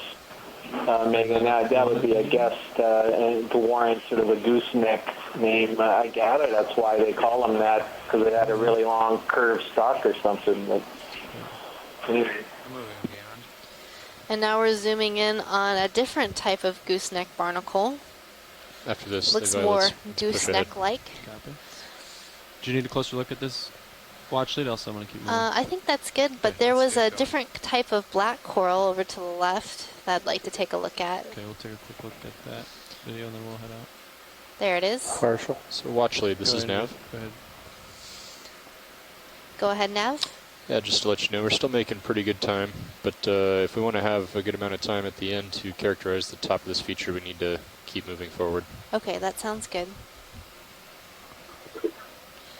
So let's get some good imagery of this black coral, and then we'll start moving on. Sounds great. Chris, do you have any ideas about what this black coral might be? After this, I'm going to jump up. I mean, this is really good imagery. I would guess something like Piranapathes. I was trying to see if these branches look paired. Not, but that would be my guess. I don't know. You have any other ideas? Maybe heteropathes? Let's call it pilot. Okay, well, actually, I'm going to go. So. All right, let's get moving. All right. The branches all are kind of the same length. I think that I could be mistaken, but I think the name heteropathes is that it's got the two different types of branches. Camera back, Dave. And they all kind of look like they were the same to me, but who knows? Who knows? Possibly Tina Molitsova knows. So in order to make the top of this cone feature that we're diving on today, we're going to need to move along a little bit faster. That way we have enough time to characterize the top. But if we do see something interesting, we might take the time to stop and look at it. But until then, I'll just be calling out the names of things that I see. And if you have anybody on the line would like to say something, please chime in. Where are you in your move? Probably another minute or so, and I'll probably just go ahead and want to call in another one. Okay. Just making up a little bit of time here. Looking at 60 degrees now. You can, if you see something, you can take a look at this point. Starfish. All right, so John Smith is back from lunch.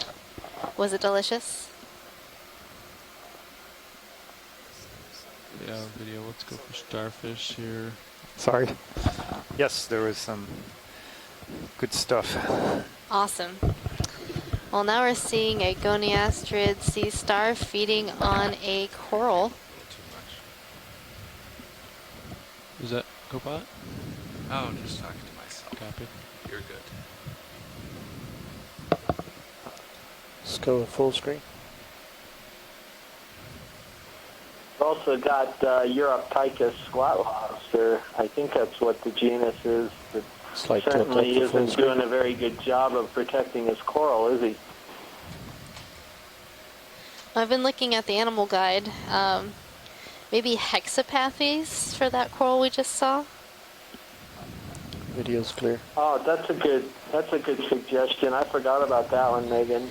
I was thinking it was one that started with H, and a hetero came to my mind, but I think now that I'm looking at the difference between heteropathes and hexapathes, it looks more hexapathes-like.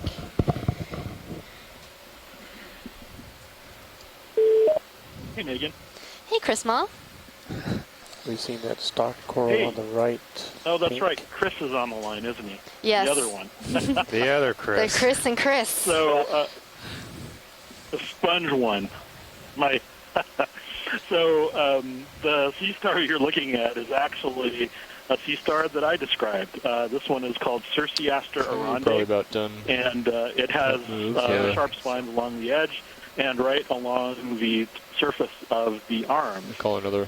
I got to tell you that it's one of the wonderful things about I might just go ahead and do a 30 here. Enjoying since you entered the Pacific was exactly how many times you observed like a ship move, please. A lot of these species 30 meters bearing 250 doing 0.2 knots.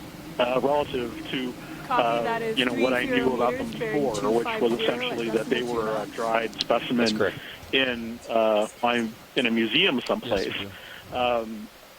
There were, records of a lot of these animals present all over the Pacific, but we didn't know anything about them, and frankly, I wasn't expecting to pick up a lot more about them. And then all of a sudden we started seeing them. I almost didn't recognize them because, oh, look, it's orange. Who would have guessed?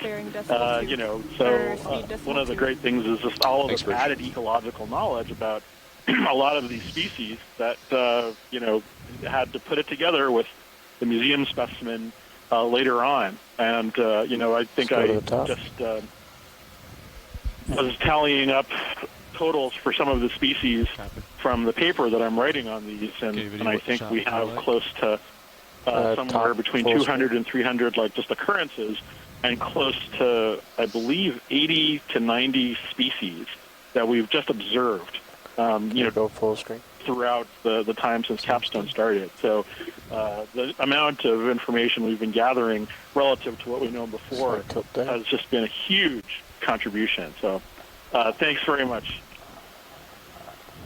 Thanks for that, Chris. So Megan, this coral we're looking at, my suspicions are that it's actually a coralliid, and Pleurocorallium tichinoi would be a candidate for what that is. It obviously could be a plexaurid, or maybe even a Paragorgia, but I think it looks most close like Pleurocorallium. I thought it was more Paragorgid-like. But did you see that it was on a dead sponge stock? The Paragorgia and the coralliid used to be combined in a single family, and they were split quite a few decades ago, I guess. So there is some resemblance. The coralliids have that harder, more durable skeleton, and the Paragorgids are a little bit more flexible, and that's what I was kind of looking at. And it looked to me like it could have been a hard, durable, flexible skeleton. The polyps are all retracted on it, and the way Pleurocorallium actually closes up like that, it forms those kind of dome-like sort of calyces as well, if I'm remembering correctly. About 21, Plus, it can also have those little balls of polyps right on the ends of the branches. But who knows? We can get some more opinions on that. Yeah, I thought it looked a little bit like what we had collected the other day, that white corallid Paragorgid, and when we got in the lab with the polyps all closed, it had that similar look to it. So that's a possibility, whatever it was that we collected the other day. Do you remember if the branches felt hard or soft on the... I missed that collection. They were see it, spongy. So I was able to cut the skeleton with some scissors, and so it didn't fracture the way corallid would. Okay, well that rules out coralliid, so yeah, maybe it's a Paragorgia there. We have a minute, so see if there's any interest in any of these guys. I think we've seen these before today.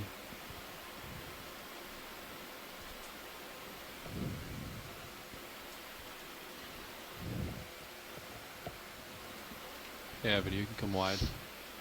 Keep looking. So this is definitely a Paragorgia. Would you agree, Megan, on that one? Megan has left the room. She's headed out to lunch. So, Chris and others would appreciate your continued biological observations, either on the teleconference line or on your or in the chat. I'm watching that. Can add things that way. Otherwise, we'll be talking about rocks.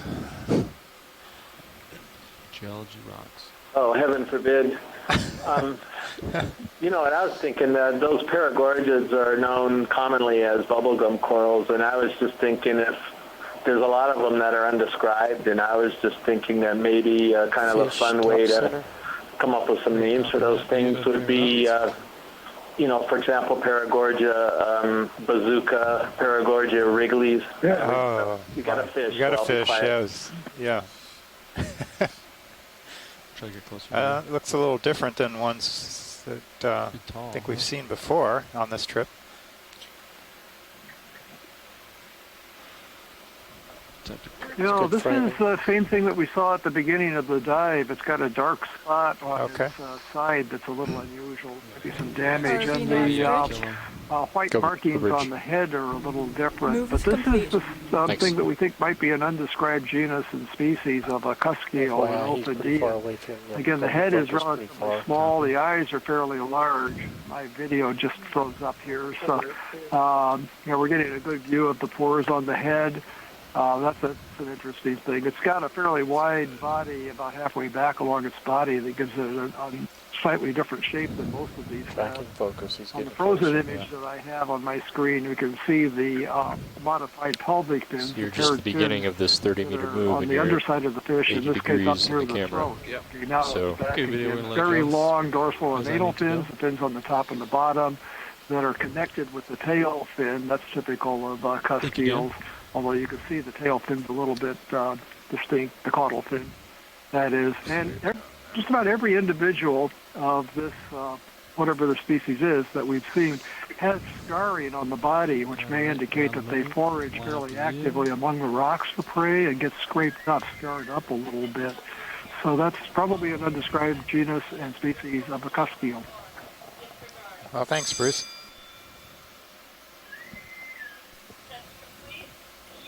So do you think you have a feeling that those may be unique to the Seamount, or we just don't know yet, or have we seen those elsewhere? Sponge.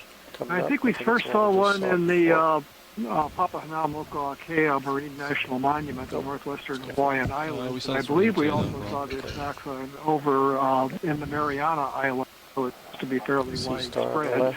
The information that we got about its possible identity as an undescribed species comes from Dr. Shinpei Ohashi in Japan, who has collected them over in the Western Pacific near Japan as well. So they seem to be fairly widespread. Just illustrates how little we know about the deep sea. All right. Thanks for that added info, Bruce. Appreciate it. So the sponge that went off view was Sacocalus. It's a stock glass sponge. I was just going to mention that because that's the first I think we've seen today. And now it looks like we're zooming in on a sea star.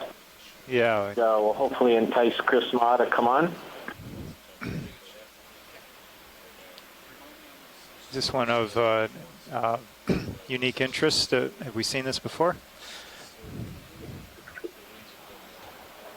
Well, we know what this is. I know what the genus is for sure, but I'm going to let Chris go ahead and mention that. Hopefully he'll call in. Yeah, watch. If there's something else you'd like me to zoom in on that you saw, just let me know. Go full screen.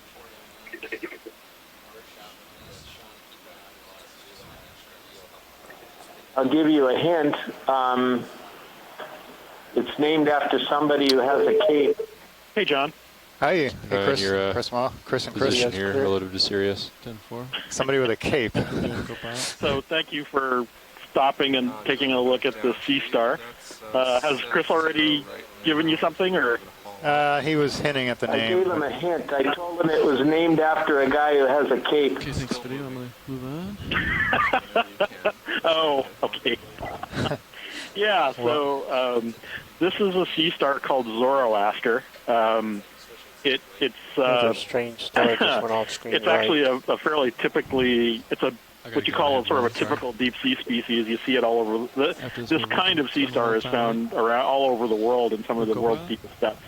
I believe that's how the name originates, actually, Zoros, as opposed to Zorro. Sorry. This one might actually be the same species, or is at least the same genus, as that white one that we saw earlier today.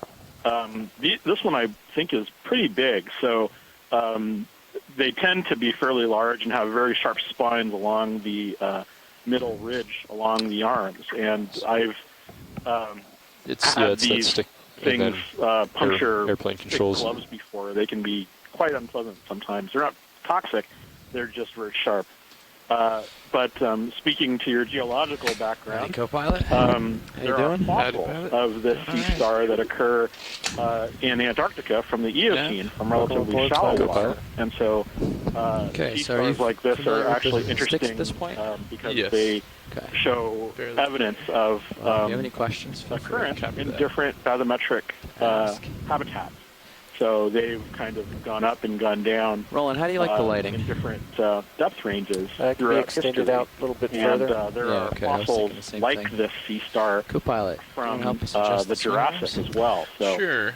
These are very interesting kind of looking sea stars take the upper swing from the perspective of a person such as myself who can sort of compare the living and the fossil swing arm and push so, deploy. All right. Nice, you know, we know only basic sure information about their feeding. They usually dig small like snails and clams out of the sediment. But beyond that, we know very little about them. And other than how widely they occur and the fact that they've been around for a very long time. Yeah, that's good. I think I remember drawing and stippling them in my undergraduate paleontology class. There's definitely a possibility that you've seen them at some point. At least something similar to them. Yeah, similar. Right? Say again? My advisor in to grad soften the light in the very near. Collected these from fossil deposits in Antarctica, and Yeah, every one of those fossils was a hard-earned treasure, from what I'm Bring told. those to outboard a little bit. Did he make belt buckles so it's out of going to be them? left and right, so make sure you push the port one left and the starboard one right. Okay. Better not let him hear you say that. Start with the port side, and we're going to Anyway, go a little outboard. it's always a good thing to see these, and I'll let you move on, but definitely that's full outboard. Sort of a cool looking animal to see, and another record for the big paper documenting the animals from this area. Thank you. All right, thanks, Much Chris. less harsh. Thank you. Awesome. So for the other biology types out there, if you so what see happens is something, sometimes we get into something of interest, point it out. Otherwise, we'll move on up the slope so that we can hopefully make the summit and have some time up there. A little more light is required. Focus towards the middle. Also for so they'll bring the swing arms in. Eric, our geologist on the line, if you see some rock sample that you think would be worthy, let us know. Coming up just a tad, looking down. Sounds good. Yeah, getting another rock sample would be nice. Right around here, it looks a little rough though. Yeah, this looks to be a pretty We have stopped. intact also sheet changes flow. It's for a really steep nice one now. surface as compared to a Although flatter there's surface. not a lot of change in it, a lot of topography other than some Is there broken last rocks, video? talus in I just between let the co-pilot know that the flow lighting lobes. changes if we're on a steep surface or a flatter surface.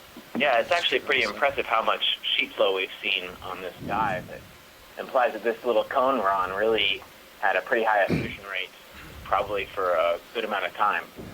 Yeah, I was not expecting to see this much sheet flows. I figured it was going to be a pillow cone, your typical kind of generic pillow cone with a lot of pillow lavas, tubular features coming down slope. This is like one of, I don't know, it's maybe 6 or so my current orientation and the cones, map, which I it thought looks were like all we've pillow been cones moving on the top somewhat of in the the direction Seamount of, summit. bearing 225 And or we so. chose the one that was kind of on the 250 was the last one. north and eastern part that we thought might be exposed to currents for the biology aspect of the we dive. want to try to make sure we definitely make it to the summit. So let's. Yeah, I was I can surprised as certainly well. keep up if you want to keep kind of impressive. Usually these Copy that. small Coming kind up, of 30 parasitic meters or and later stage 250. cones, you expect them Ping to to be the right low of the effusion rate lasers. or below If that's a basalt. mushroom coral, we've seen lots. If not, I don't know what it is. It does look like a close Go up ahead, mushroom, Matt. but we can snap to make sure.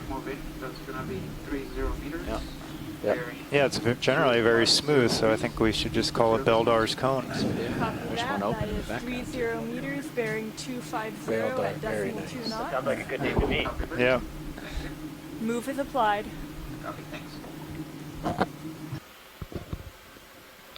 Maybe a sea star to the left. Sea star to the left. I haven't You're not didn't gonna be catch able that. to think take it's a that dead out, coral. I see this maybe a crinoid or something of a similar nature on that rock. Sure. Oh, and an urchin down there. I guess they've seen all of those already. Yeah. So crinoid and urchin. I don't see a sea star. I'll keep my eyes peeled. I did bring my camera up to about 40 degrees on you, pilot. Thank you. And you should have a little bit more tether before the ship move. Yeah. I'm gonna sidle along here and take my time. I don't want to be stretched out too much.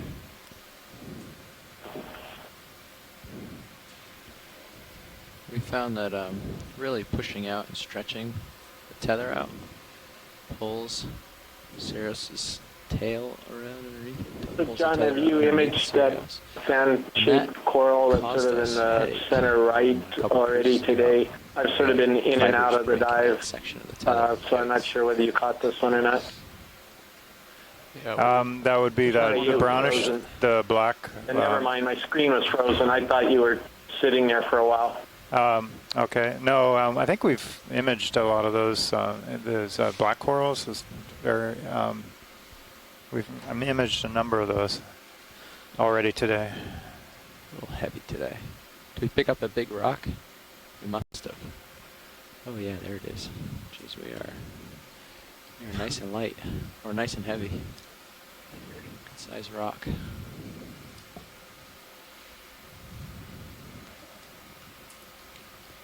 They want to turn lasers back on. Okay. Lasers? Yeah, you can push and hold that. Copy that. Should be on. They are. So for those of you who've recently joined us and put in a little station identification here, this is coming to you live on the NOAA ship Okeanos Explorer from the musician Seamount. This is a Seamount chain or group of about 25 individual Seamounts, along with associated volcanic ridges to the north of the main islands of Hawaii. So we're 45 minutes before I feel it stretches 600 or more miles north of the main islands of Hawaii, and it's also right next to the Papahanaumokuakea Marine National Monument, which is the northwestern Hawaiian Islands. It's a relatively little explored area. Basically just some low-resolution mapping back in the 1950s and 60s, and then some dredging decades later of rocks. No biological studies of this type have been carried out here to our knowledge using vehicles on the bottom, such as these ROVs or manned submersibles, or even camera equipment that we are aware of. So that you are seeing these images for the first time of the sea floor of these seamounts, underwater mountains, as we are at the same time. We'll be ditching some ballast for Go ahead, Nav. recovery today. It'll be fun. It might be good to keep eyes out for any rocks that seem to have cracked or fallen off of any of these in-place flows. Similar to what we found before, it would be great to camera higher. Small rocks. I know, like vehicle slightly higher. Eric, roger that. We'll keep an eye out for another rock similar to before, broken off the edge.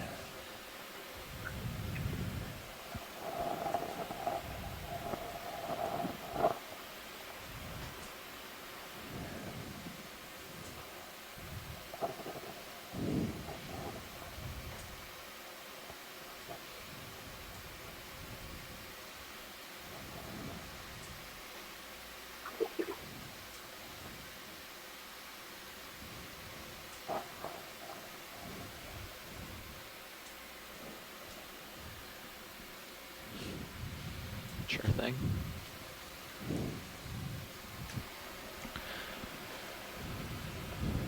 Okay, we had a we had a pilot swap, actually a whole front row swap for lunchtime. Actually, for the rest of the afternoon, most of us will be here. Sitting pilot is Jeffrey Lanning. Sitting navigator is Fernando Aragon. Sitting co-pilot is John Mefford. In the far right corner, you've got Roland Bryan, video, off screen. RV nav bridge. In the back row, not on comms, is Art Howard doing the video clipping. And we're all here with the Global Foundation for Ocean Exploration. Yeah, you can zoom on it, Roland. Might want to get a tight of this. Okay. Sitting idle if we've got the time. Yeah, we've got the time. Let me just Yeah, thanks guys and gals for GFOE. I do believe I'm starting to feel the ship. We have a lot of other people in the background too. We have data managers, sample managers that are keeping track of all these data as they come in and sorting it out. We have people taking clips and videos and still images. We're basically on the fly. Keep up with the fire hose of video and other data that come in. And we also have an entire ship's complement, ship's crew for Okeanos Explorer that keeps us on site and active. So we have those piloting the vessel, the deck crew, the engineers, the all-important galley people, and everybody in that supporting role. So it's quite a group effort here.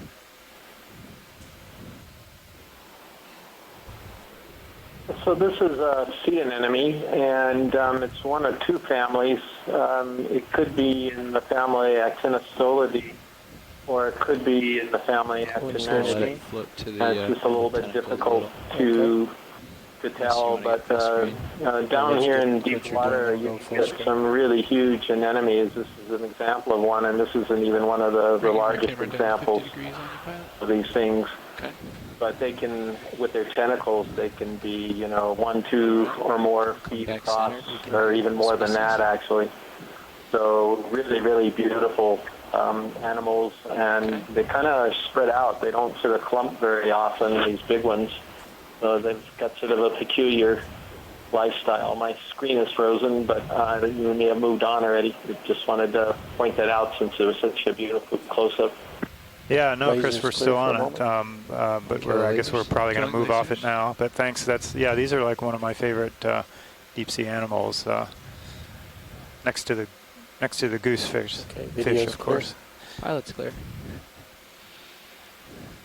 Okay, we feel good. Yeah, and as you heard us say many times before, these are extremely difficult to identify from video or from imagery. Anemones in general are very, very difficult to go past family because a lot of their taxonomy is based on their internal morphology and the way the mesenteries are connected inside of them, which you can see. So a lot of our IDs are really only the family, and unfortunately, they'll remain like that for a while until we are able to get some more collections of these. And see what the heading is. That might be closer to 260. All right, thanks, Chris. Yeah, that's interesting. You have to look inside them to tell exactly what they are, who they belong to, what family they're in. Right there, I think it's good. That would be... Okay, that's somewhere between 260 and 265. I think either of those would be fine. See the strike of the we can probably do 260 nav. Yeah. Okay, 260 coming up. Okay, there's a starfish in top right. I see that. We'll get there when we get some room. You may have a sea star underneath that coral up in the upper center of the screen right now. Facing north? Yeah, we do see that. The land. And I'll head up to that sea star since we're facing this way. So important southern strike after this. So, pilot, if we could take a look at that star if we were in a position. Copy that. Headed over right now. Bearing 260. Speed Dark urchin there in the bottom screen also. See that? You see that green blob that's going down below center? Yeah. That's a really interesting urchin, I think. Yeah, we'll take a look at that first on our way there, I guess. Let's snap on the urchin. Many things to look at here. I think it's just dead and covered. RV nav bridge, move initiated 30 meters, bearing 260, that is speed decimal 2 knots. Yeah, so believe it or not, even though this looks very symmetrical, our best guess on these things are that it's an irregular urchin, not a regular. I don't know if you caught that irregular urchin. And possibly Chris certainly knows a lot about urchins in addition to sea stars, so maybe he can come on and talk a little bit more about this. But it's similar to some things that we imaged on previous cruises in previous years. And I think we even collected one of those, and I'm not sure it's still known what it is. Yeah, Chris, I'm back from lunch, and we did collect one of these. And I'll be settling. Thanks. Stomach may be extruded. Looks like it is. So I think this might be in the genus Pylomaticrinus. Hello. Hello. Yeah, I was just wondering how we're doing on the track with reaching the summit. So both Megan and Chris are right. We saw this sort of green sea urchin from earlier on one of the other legs of the expedition. This is, strangely enough, what's called an irregular urchin. This is one of the urchins that's sort of bilaterally symmetrical and tends to... Okay, Roger, thank you. In the group is supposed to be known for digging through sediment. This is in a really strange family called the Uricinidae.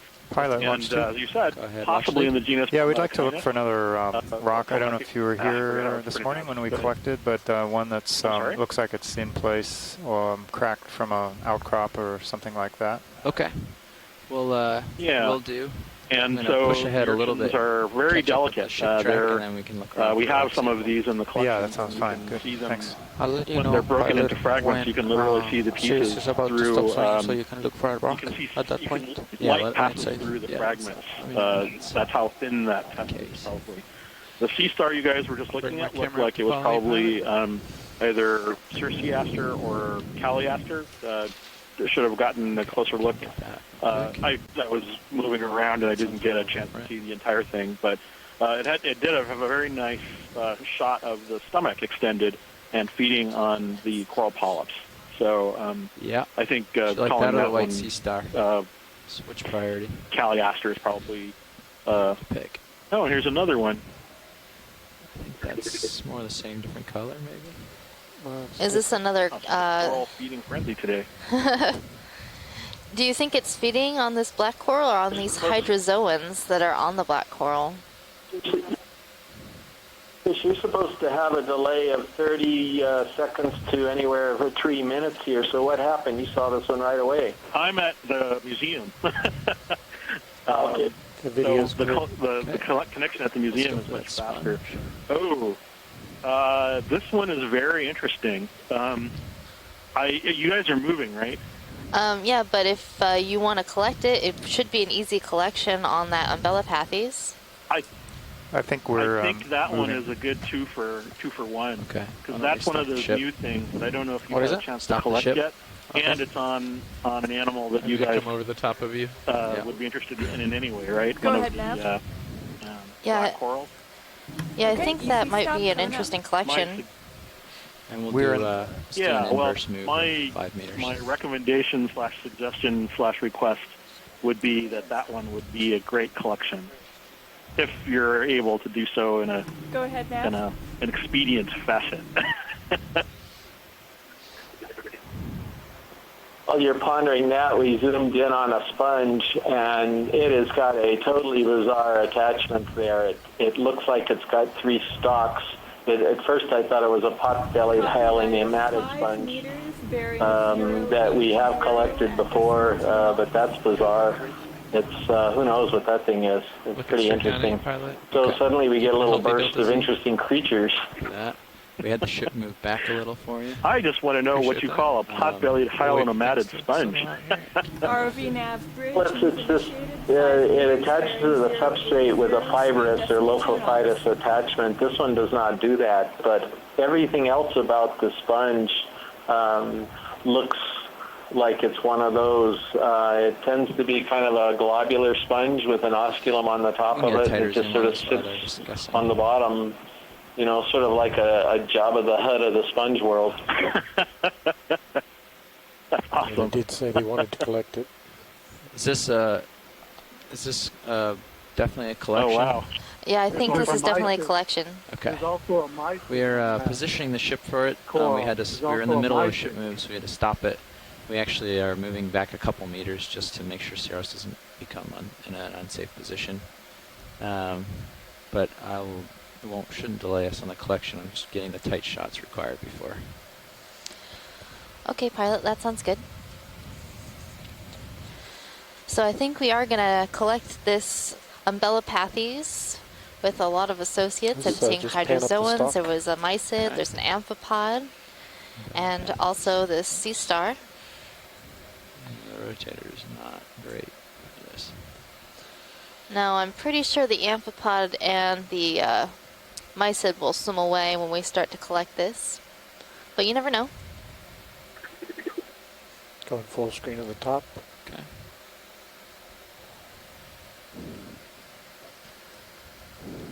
Okay. Video's clear. All right.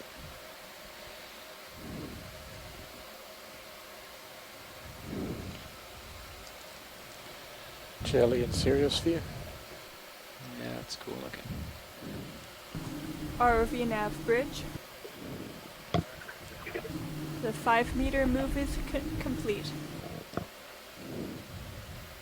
So, Let me know if I need to hypothetically, change my between main cam the orientation two of you, pilot. I've got a if little cam on you. I was named go, Starfish after You can just someone, push it all the way back. what and do you make think sure it should that be it's keeping you in called? view. Copy that. And just keep. Oh my goodness. Oh, we'll have to think about it. Yeah, camera's all the Give way us down. a second to ponder that one.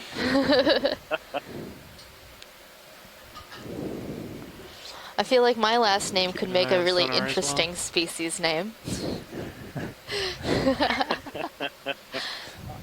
I was thinking more along the lines of what it's doing right now, which is attacking this coral. So I was thinking like Sea Star Demonicus, maybe something like that. Actually, that's getting not better a bad or idea. worse? It's kind of settling out.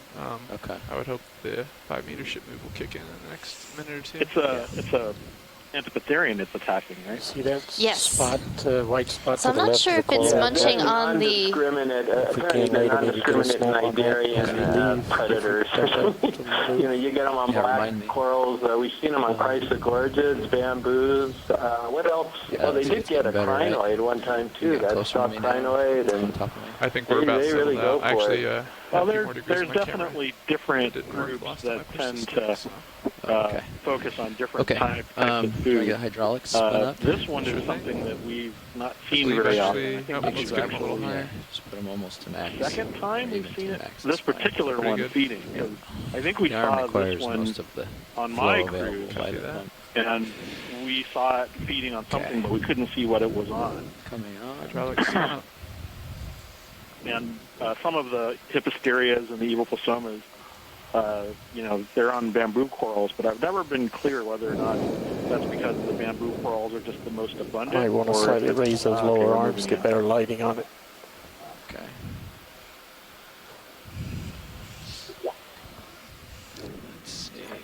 Anyway, for a name, I vote for Fafner, which is the dragon in Wagner's Der Nibelungen. I like that. I think we're on the same page, Bruce. Something to do with evil. Well, we can write its own leitmotif for it. So Wagner, Did you cut her his upside down? most prominent contribution to Oh, yeah, music keep was the the development rubbers of the down there. leitmotif, which is a sort of short Gonna go real slow and see where this lines song up. bite I'm afraid that I'm not long reminds you of a certain character. Raise the lower arms for you. grabbing the. So we'll think of a nice song for this Sea Star. Maybe something a little in a minor key, mysterious, How about Vader? dangerous. Vader Eye. Vader Eye. I don't know if Vader title engulfed name. things though. More if it was title, levitating Minnie. something. Well, he looks like he's levitating. Till there's many up copilot. Right. Yeah, I was singing that You for wanna tilt Megan his this mini morning camera or last up? night. Copy that. Yeah. She didn't. She was too young to know that center up reference. Kill the wabbit. I've just dated myself. Yeah. I feel like Me so too. the issue we're having, watching it is Chris? he's in this little crevice, and the jaws are about as wide or wider than the bottom half of this coral. Unfortunately, So, I know Bugs I can Bunny very, try very to well. grab the star. How many years older than you I are? try to like dig into the dirt a little bit and grab the coral and its roots and I everything. think the mice had bailed already. I don't really see him, that but might maybe he's still end up there. It's hard dropping to... it. Or I can try grabbing the coral from the top and plucking up, and hopefully just seeing me it so pulls small. out with the bottom half included.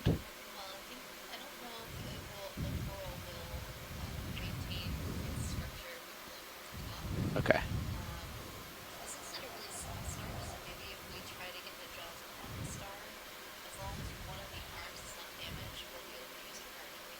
So try to grab it on the top and bottom. Put the fingers on the top and bottom of the star, leaving him preserved in the middle. Okay, I can try. All right, Chris and Chris. So Pilot's having a hard time getting below the star, so we're going to try to grab the stem of this Umbellapathes with the claws on either side, hopefully being able to pluck him along with the Umbellapathes. Looks like you're under it there. It's a fairly durable animal too, so.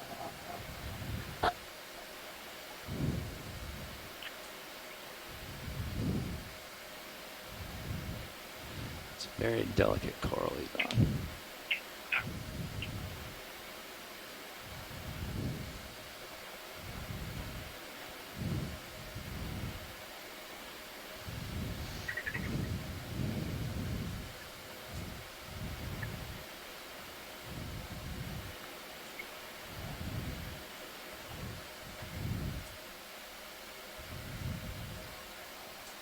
Looks perfect.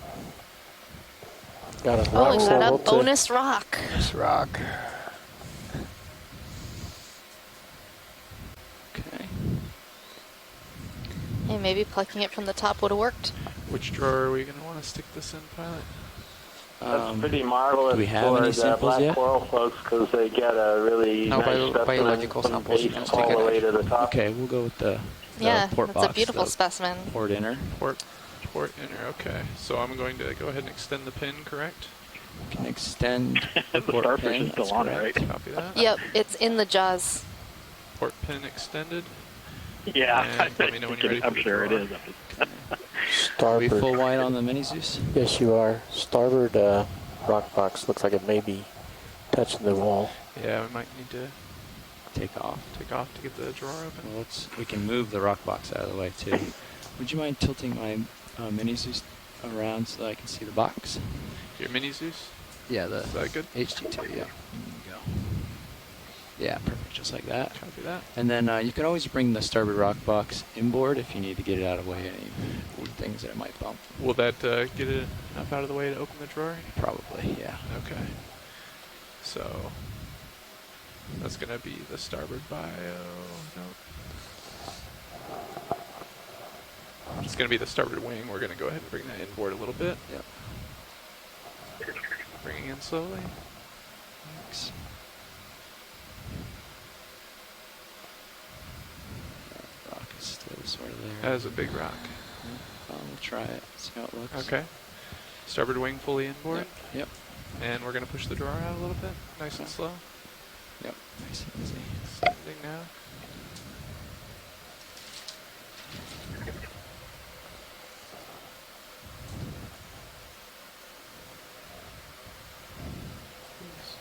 Bio drawers don't look like they're opening, do they? No. It looks like it's still closed, so you can close the drawer. I extended those pins, sorry, I don't know. That's okay. You can retract and extend them again just Copy to that. make sure that they're properly seated. Okay. Starboard bio, Yeah, retracting we now. want to do the port bio. So retract the port bio, extend the port bio. Yeah. Port bio retracted. Port bio extending again. Thank you. Copy that. Yep. And you can extend drawer Extending slowly drawer. again. Nice and slow. Okay. There it is. Got it that time. Great. And that's actually enough, I think. Copy that. You don't have to worry about interferences. So just sneak right in here, like such.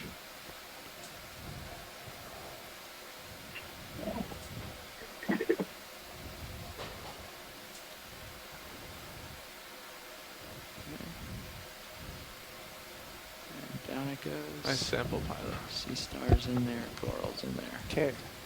Clear for There's drawer. an intact sea star in there. Looks all like all the arms are still attached. It's good. Oh, wonderful. Retracting drawer. Did you get the So that's the inboard. port bio inboard? Yep. Drawer secure. Yeah, went into port inboard is correct. Port pin Wonderful. retracted. I have marked it as collected. And would you like me to swing the wing back out for you? Yes, wing outboard. Copy that. Move that big rock Very nice collection. back outboard. What's the depth? Depth is 2352. We can also, the ship is stopped. So stopping and starting the ship is one of the big time takers.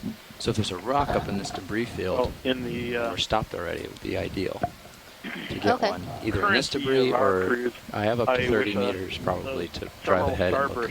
On so the we pilot. Several starbursts. Look at that little bitty dot. I wish I brought some starbursts. I think that'd probably be a good plan. I think they have them in the ship store. Oh, get them in the ship store. All right. Yeah, I think we should boogie along. So, Chris Kelly, are we interested in that sponge possibly for collection too while we're here? The ship is stopped, so I'm not sure. right now we have plenty of time to do another collection. Well, I'll just snap real quick and see if there's something else. Looks like a hold fast to me.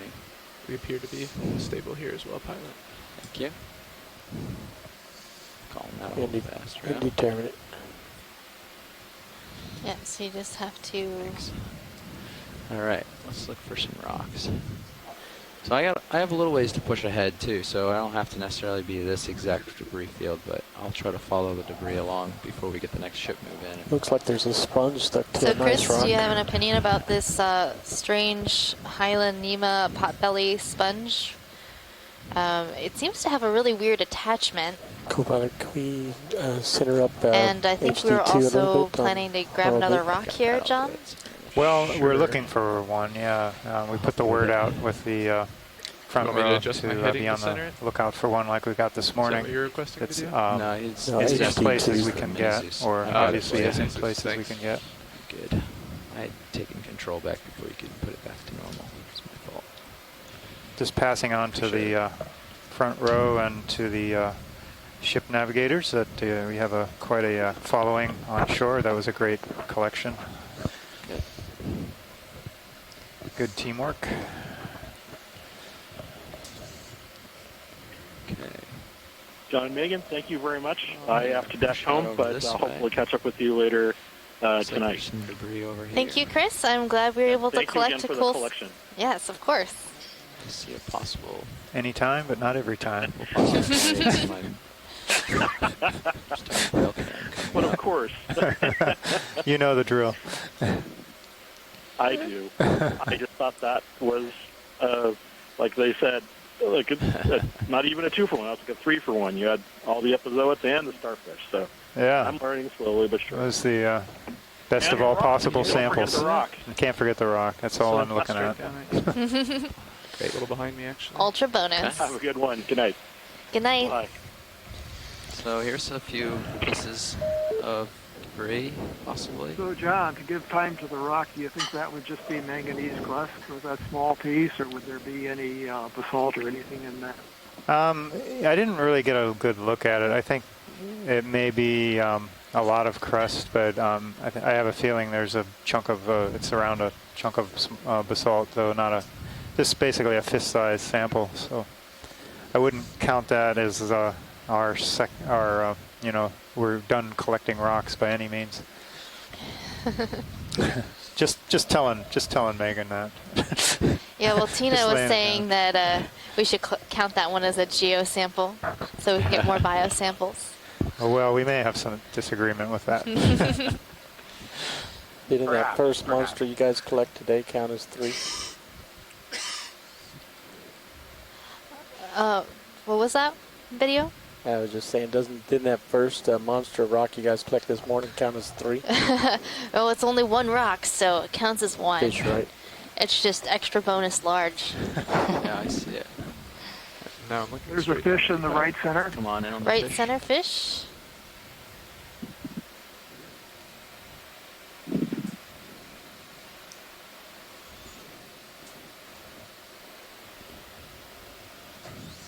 So this is another one of the arrow-tooth eels, family Synaphobranchidae. It's very similar to the one that we saw earlier. It's in the genus Iliopus. Again, the rounded snout, kind of inflated snout.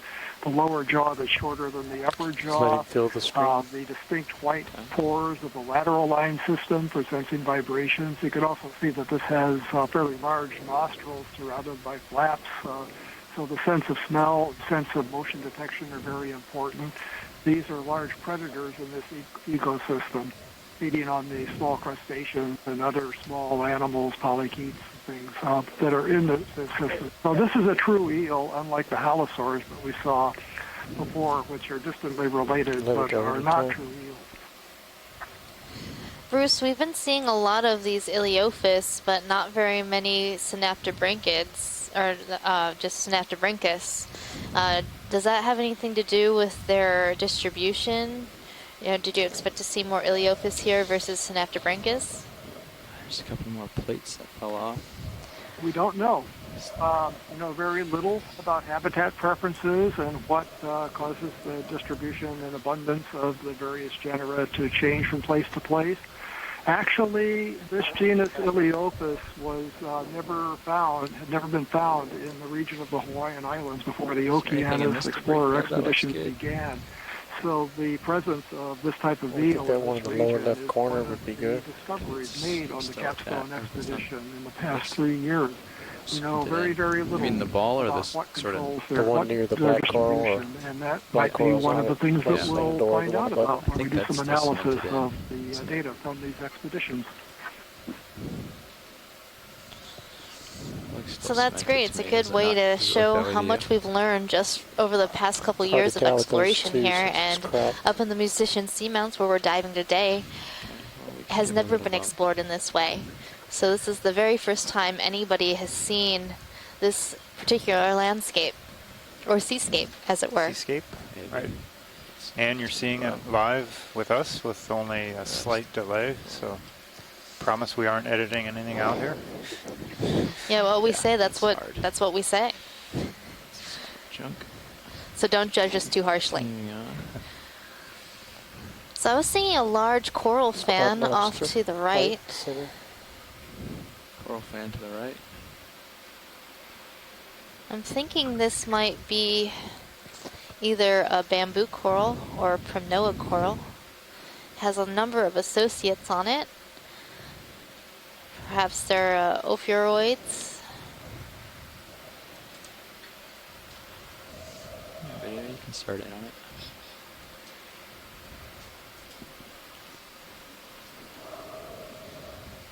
So by zooming in, we'll get a good sense of what this coral is based on the polyp morphology. So right now, I'm seeing that there are body scales along the polyps, making this a primnoid coral.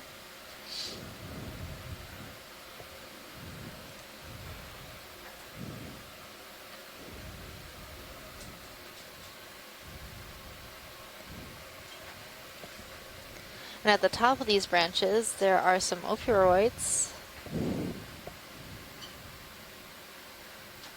that are wrapped right around the branches. There's a number of them.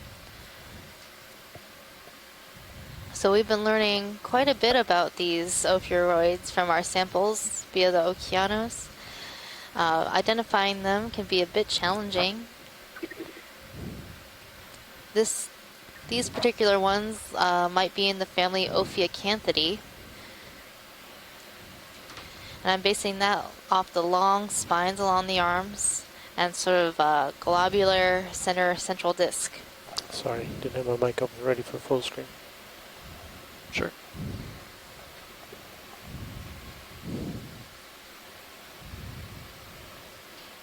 Thank you, pilot. That was a great view. Video's clear. Pilot's clear. The round rock to the immediate right of that coral loose?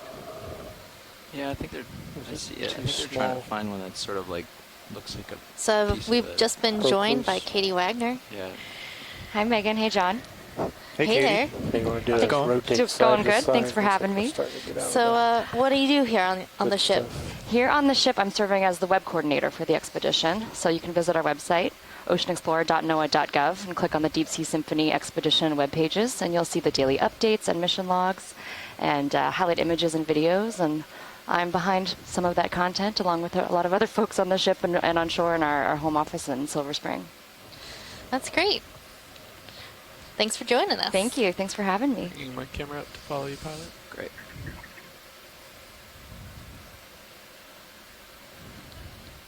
And you might also mention that All right, would you guys Facebook feel following, comfortable with another move? People can ask questions out there and relay them to I'm the good for another scientists move. and When the pilots. pilot, let's let pilot get just a little bit Yeah, I mean, we ahead can, here, and then we can get another move in nav. We can get another move. I just want to So make right sure now that we're seeing chrysogorgid coral and a sea cucumber in our view.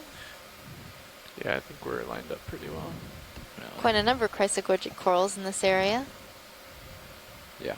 You ready? And a lot of times we see these All right, Nav, I think we're good squat to go. lobsters that are Another living move inside at, the bearing branches of these 260 coral. and 30 meters. Copy that. Thanks, Nav. Go ahead, Nav. Let's get another move in. That's going to be 30 meters range, bearing 260 degrees, speed 0.2. Copy that. 30 meters, bearing 260.2 knots.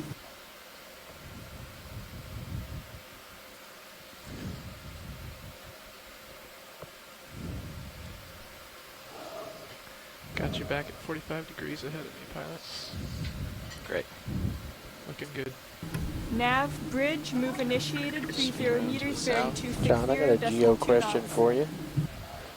We collect these rocks from the bottom and near the top of these features. What, in geological terms, how old are some of these bottoms as compared to the tops? Is it centuries difference? You know, hundreds?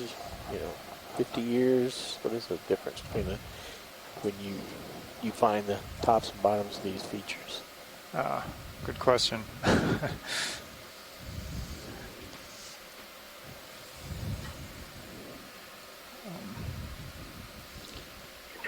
So John, do you know if this seamount has been dredged or dated before? This one, actually, I'm not sure of offhand. This whole series of seamounts are in the range of of Cretaceous age, so they're in the range of 65 to 95 million years old.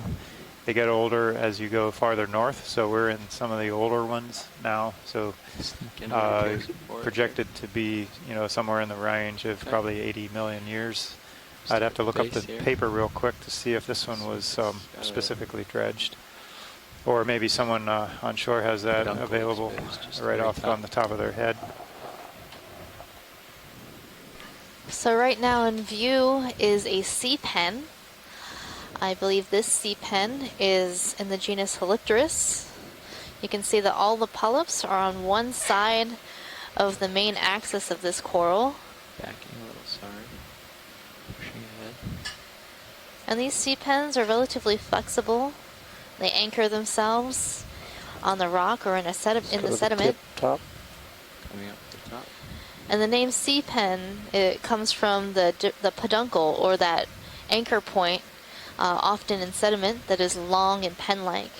And the feathery top reminded the original scientist that observed this type of species of a feathered writing pen. So I was just looking in one of the in the literature in one of the papers, and I don't see this Seamount Wagner as one that had been dated and dredged and dated, but one that we had passed by on the way here, Brahms Seamount, and then one off to the west, Mahler. Those are in the range of 91 million years old. So I think I said something like 80 something. So this may be more like 90 million years old. We'll do a snap at the base now that it's visible. Thing. And we had a question on board too about the difference in age from the tops of these seamounts to the bottom. Although if you collect lavas from the very top and bottom, yeah, what kind of age difference is there? A little bit hard to tell. I don't. It's all surface lavas, so or those might be exposed at the base. So it kind of depends on the size of the seamount and how fast it grows and so on. So that one's a little bit variable. But kind of as a reference point, the Big Island of Hawaii, which is a very large volcanic feature made up of 5 different on-land volcanoes and one potentially offshore, that's thought to be roughly 1 million years old, the whole island. I'm not seeing the structure they're looking for in these loose rocks. It's all sort of little balls instead of a definite broken off piece. John, I'm seeing a bunch of jumbled of rocks. Would any of these be a good candidate for collection? There's one that has a really nice black coral on it. It looks a little too rubbly. I don't know. I'll throw that one to Eric, but I think he's going to say he wants something more in place. So. Yeah, I think John's got a good idea of what I'm after here. Yeah, I'm looking pretty hard at them, so I'm kind of quiet. But there's one maybe to the left that might be something that was in place, but it's not real obvious. Sorry. Kind of a slabby piece. Oh yeah, that looks like a big chunk of crust. Left of that coral, but I don't know. What do you think, Eric? It's kind of roundish. Yeah, I see what you're talking about. That might work. There's a smaller round piece kind of just above it. That's pretty small. Yeah, like a hand, fist size. Yeah. Which? So where the right of the lasers there. Yeah, the small one to the upper right. Is that too small, or would that work? If we can zoom in on it, maybe we can kind of see how much we think it's just crust.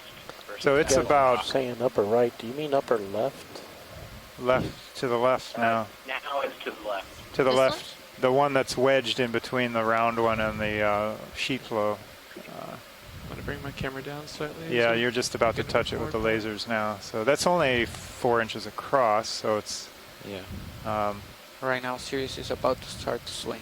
So if they want to it's hard to say. I mean, if we can look and see if there's manganese crust better criteria. 2 to 4 centimeters, you're getting pretty close to getting a lot of crust there. Yeah, and I think that other one, the bigger one, is actually part of the furniture there, now that I see it. So I think we should move on, find something a little more, something better.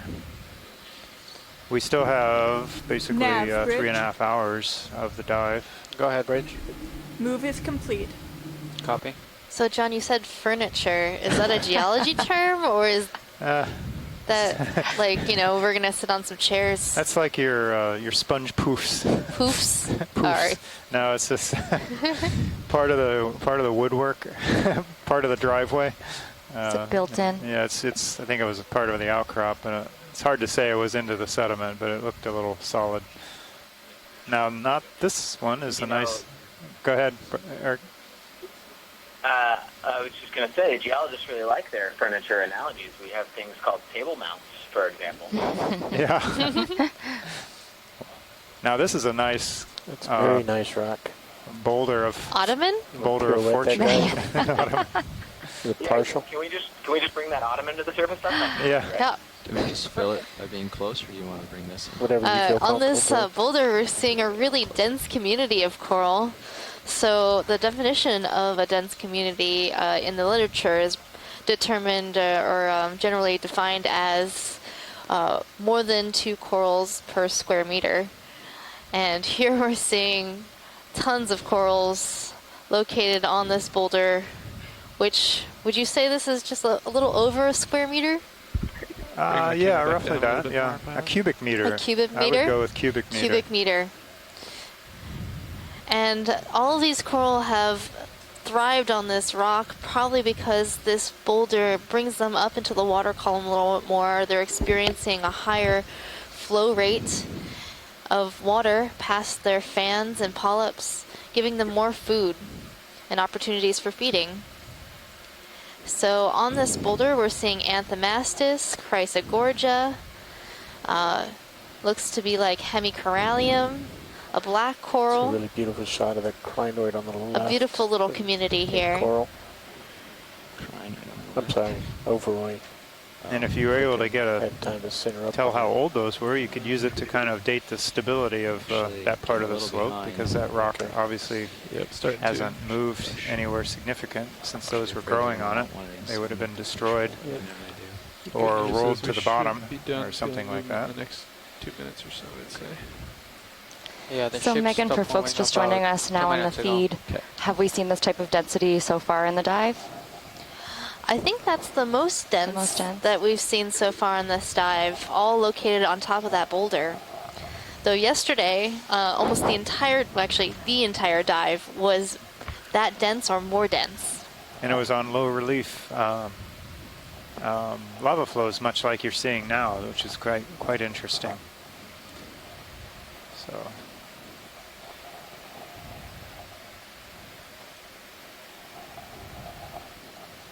Geology provides opportunity. It does. Yeah. What's that saying? With great geology comes great biology, right? Yeah. Yeah. Megan Putz. Megan Putz. 2017. Ooh, put it on a t-shirt. I know, right? Oh, that would be a good t-shirt. I like it.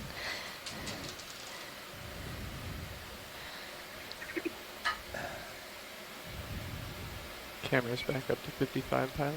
Thank you. So compared to yesterday, are we at a similar depth on a similar geological scape but seeing different biology?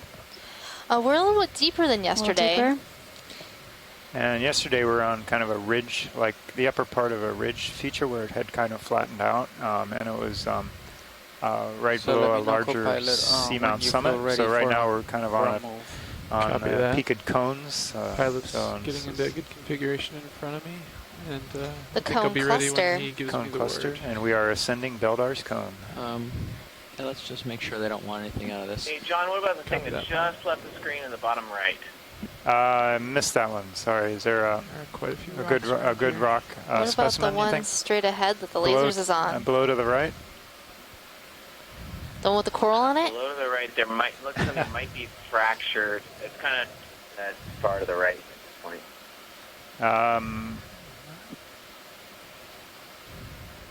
I'm not. It just came into the screen. Looks like it might be fractured there. That kind of square-looking one. It's kind of bulbous a little bit. Bulbous. The one that has the pink coral on it? On top of it. No. It's further to the right. Okay.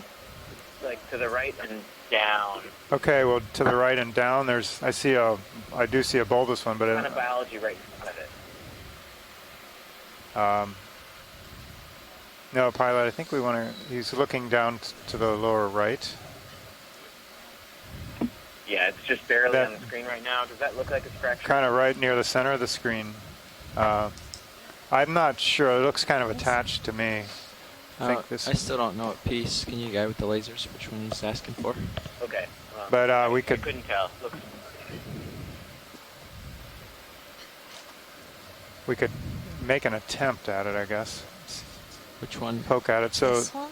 Yeah, I mean, I guess you could hit it with ROV if it moves around.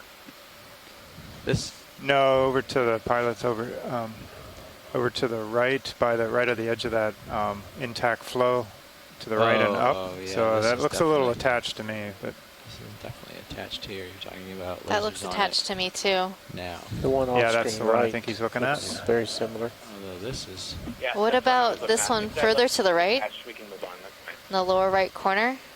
That one looks like a talus block that slid down. Okay. Well, I thought it looked like it might have been attached. Yeah, in some ways, but it tricked me. Okay. Okay. All right. I think we can move on up. Okay. Yeah, we can get that other ship. Yeah, these rocks are tricksy. Copy that.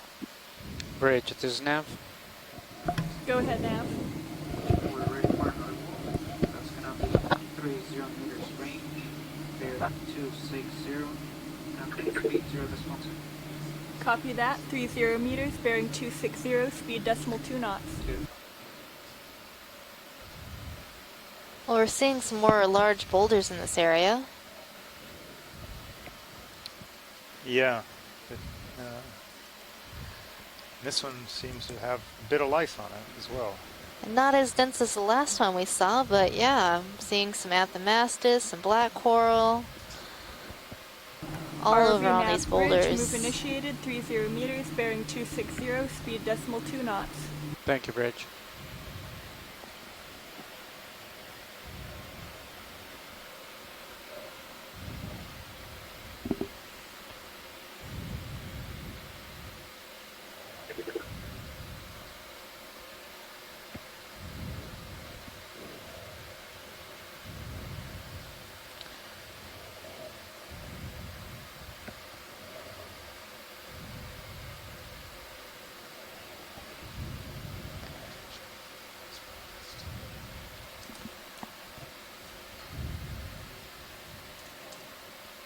Brought my camera up Right to here. 45 degrees on you, pilot. Thanks.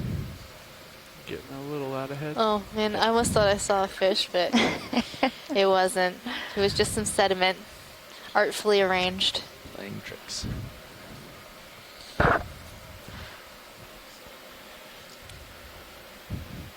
What's that in the lower right corner? Is that a coral? That is a coral. It's a chrysogorgid coral. Chrysogorgia. And this one has that very distinctive bottle brush look to it, so it's likely Chrysogorgia geniculata. Say that 5 times fast, huh? I know, everybody wants me to say everything fast. I have a hard enough time saying it once. Like a spitodiadematity. It's a good one. That's a good one. That was well done. We have a lot of fun spelling those in the dive summaries and the daily update. Yep. Right. What is that long thing on the right-hand side of the screen there?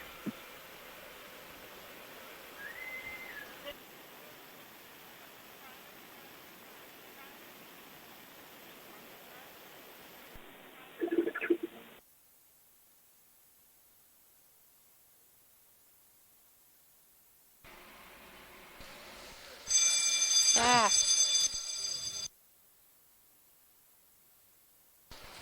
All right, sorry about that. For you shoreside folks, we are having a fire drill right now, but we will be staying live as the rest of the crew takes care of their drill.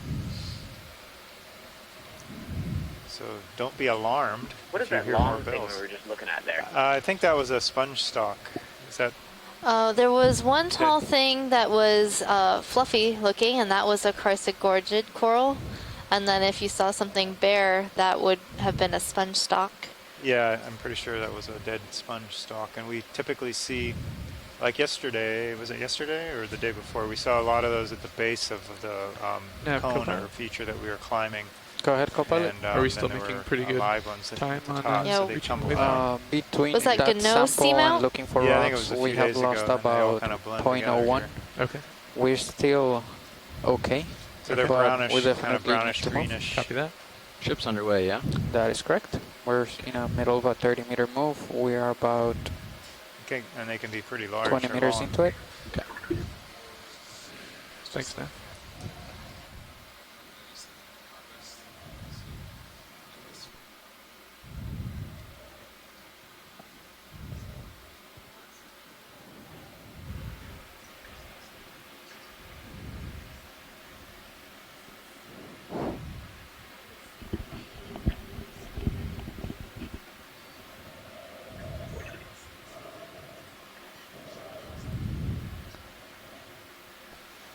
That block with the tall stalk on it, is that the angular one they're looking for? It sort of looks out of place. So they're trying to find something that looks like it was broken off something very close by. Copilot, you should start swinging probably in the next minute. Copy that, Nav.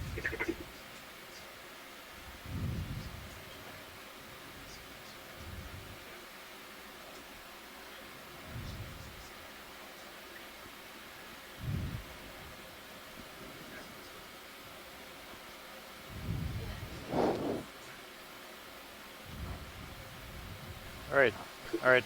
Shoreside, we just had a little discussion with the dive supervisor. I believe and, we're starting to feel the mood. We're running a little behind, so we'd like to definitely make the top of this feature and spend some time there. So we're going to speed up, a few less zooms. If Eric's okay with it, we might not go as slow looking for a rock here, and then hopefully pick one up near the closer to the summit. That works. In fact, we don't have to be quite as careful near the summit because, you know, rocks that are broken up had to come from the top. There's nowhere for them to come from above that. So, yeah, a lot more less stringent than the just top. Finding a loose one up there, hopefully. Yeah, so we're going to continue up, kind of continue, and if people see something really outrageous, let us know. We'll try and take a look at it. Right now we're seeing this Spidodiadema urchin walking around the bottom on its very long spines.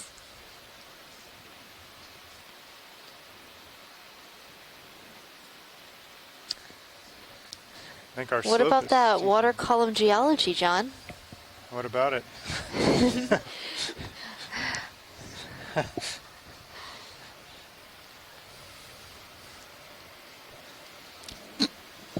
Well, all the rocks have to come from the top. Yeah. Do you want to? It's true.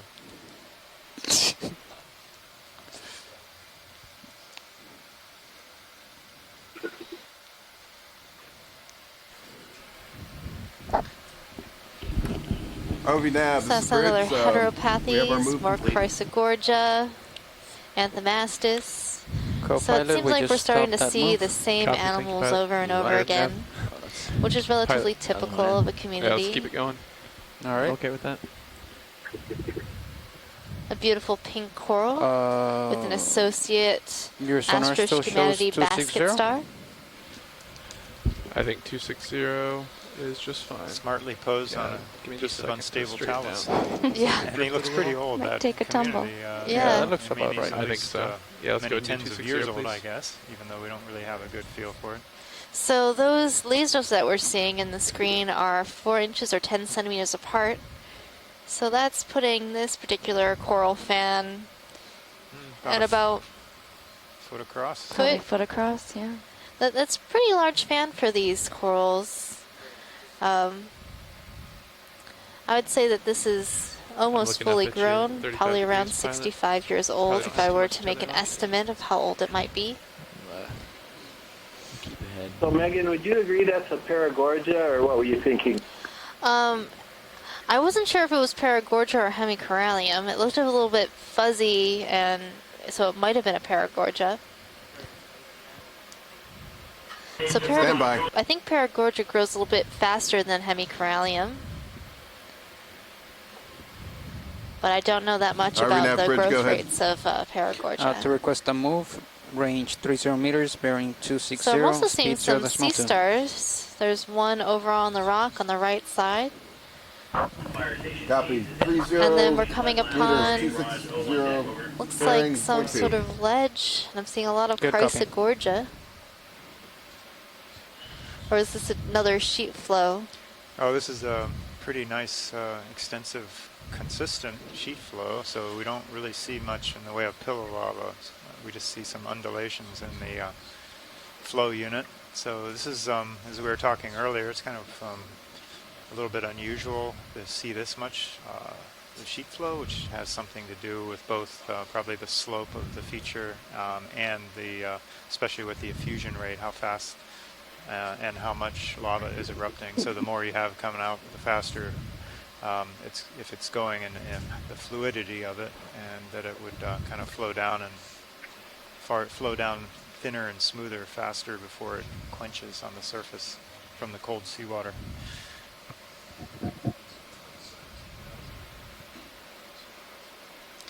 Do the lava properties affect its flow rate as well? Such as which property? So like how much gas is in the lava, or yeah, that mineral makeup?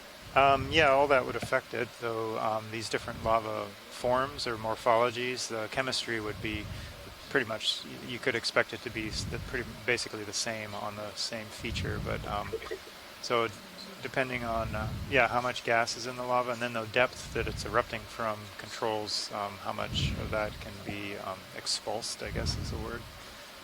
Would it be different between seamount to seamount in this chain, or since we're assuming that these seamounts originated from the same hotspot, would it be relatively similar? The chemistry should be relatively similar, except where you're probably getting the interaction with the mid-ocean ridge system that would be somewhat different. But otherwise, it'd be similar in the same volcanic.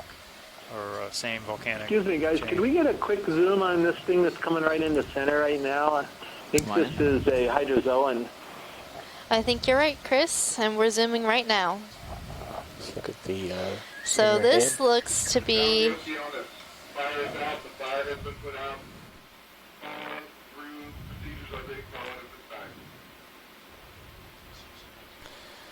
This is a tough one, huh, Megan? Yeah. So. I think this is Corymorpha, since the little, I'm not sure what you would call them, around the center of this polyp are continuous all the way around the center portion. So there are two genuses, I believe, Corymorpha, and I can never remember the other one. It's like something with a B. For some reason, I'm thinking. Okay. Hold on my head. But it is a hydrozoum. I can't help you out because I've forgotten it too. I know we've reminded ourselves of it numerous times, and every time I write it down and I can't seem to remember the name of that genus. But it is a hydrozoan in the family Corymorphidae. So Les is saying Branchiocerianthus. I knew it started with a B. I knew it. Of course, that doesn't always help you with an identification.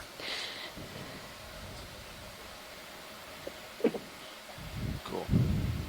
So what's the structure in the center of its body there? What's the purpose or utility of that in the middle? It might be reproductive. That's what Les says. It's highly reproductive. Stem, dark shaded. Do you want to get a closer look? Yeah. Let me slow down on my turn here. Okay, well, that's the first one of these I think we've seen. In the lower body. Very exciting. And it's quite large. Remember, those lasers are 10 centimeters apart.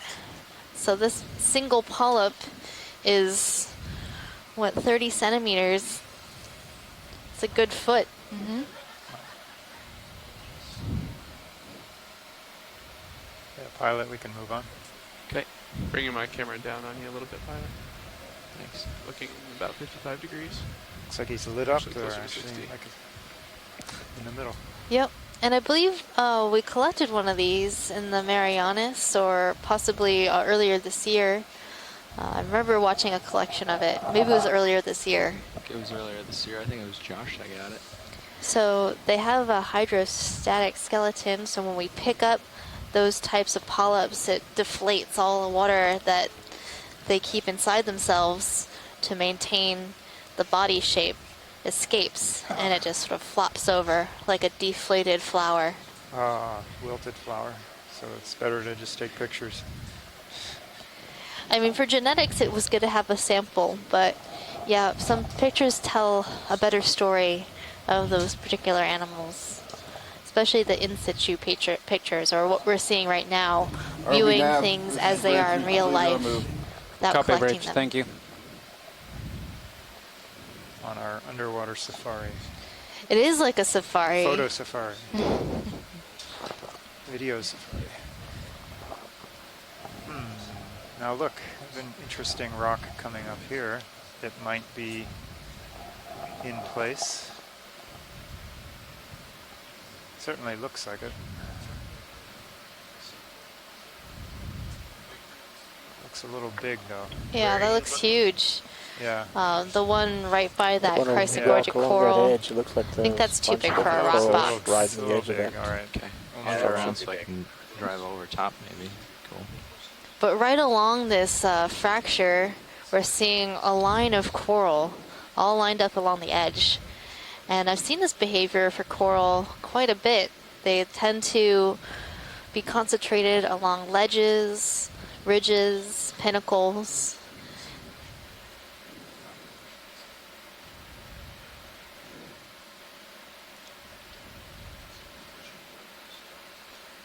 It's like a little marching line of different coral.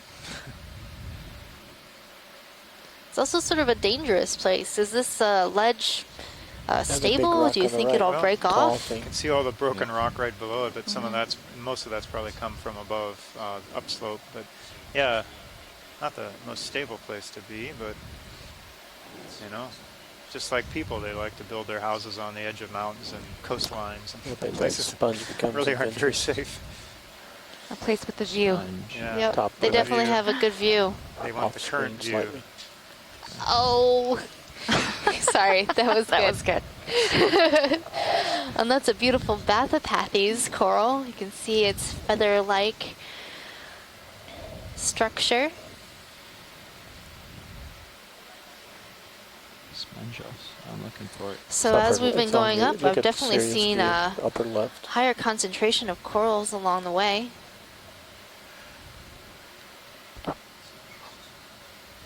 In the background, I've been seeing some sponges. This is an interesting sponge right here. I wonder if it's similar to the one that we were looking at earlier. Has a vase-like structure, but it also has an interesting body texture. Oh, is the ship been stationary? For about 3 minutes. Pilot, could we get a snap zoom on this when you're ready? We will, yep. Come on in, video. You know what? So Chris, what do you think about this? Dropping a little. Okay, well, I'm not so sure it's the same thing, but it could be what we saw earlier. This thing looks like it's attached to a dead sponge, so I don't think all that brown below it is just continue down towards the bottom. Sponge.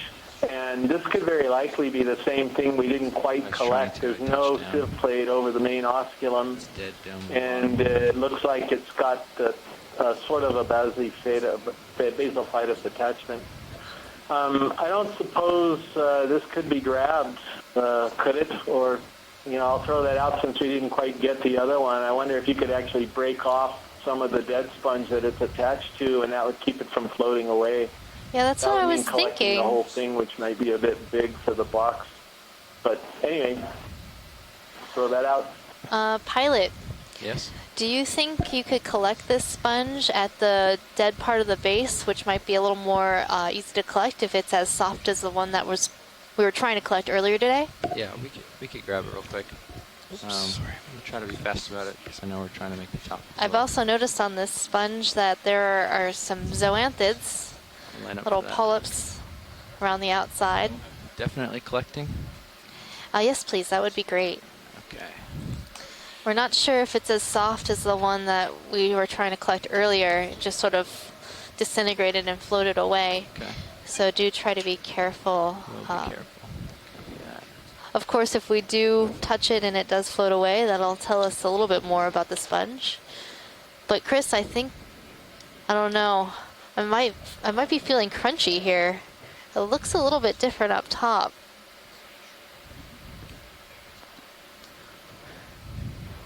Crunchy or squishy? This could be Lefroyella. It does not have the commensal anemones anywhere on here. That would be one possibility. But I actually think this could be the same thing based on the pattern of ridges that I'm seeing that are going along the whole vase itself. And there's some other options, I guess. Alloplacid would be another possible family for it. And if it's soft, like the other one as well, then you can rule out both of those. Okay. So no matter what, it could be early. It could definitely be a new species. All right. Well, are we a go or no go? I think we're a go. Okay. Yep. Setting up for the grab. Is that camera angle okay for you? Yep. Copy that.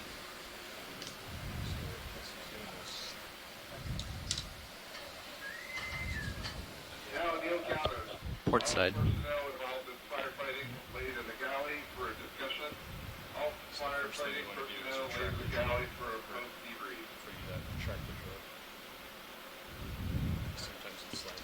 Okay.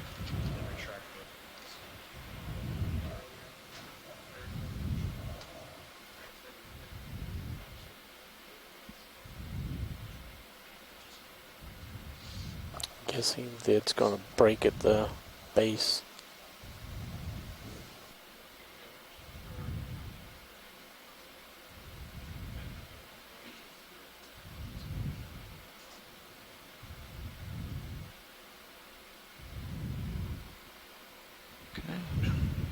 Perfect. Ready for drawer deployment, pilot? Let me just get my arm a little higher out of the way of the drawer. Copy that. Yep. I think I'm well clear now. Looks good. Gonna slowly push out the drawer. Yeah, it looks a bit wiggly, so you might be right. You can see some stuff down inside of it from HD2. Tilt down. HD2, thank you. Oh, looks like it's pushing you a little bit. That's about as far as the drawer can come without moving you. Oh, do we need to? No, we'll make it work.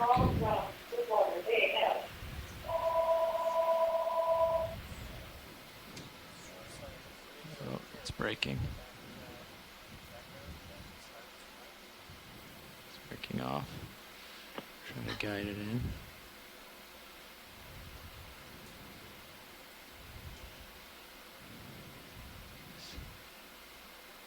If you need to move backwards, I could try to extend the drawer a little bit.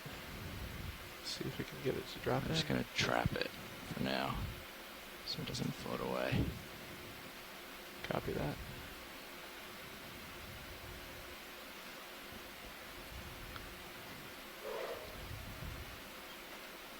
Okay. I'm going to come out of dry lock and auto heading so you can extend the drawer. You ready? Copy that. Ready when you are. Auto out. Dry lock off. Okay. I'm going to extend the drawer. Ready, pilot? Yes, ready. Nice and easy. Careful. A little more for you? No, that's good. Just gotta hang tight. See where it drifts.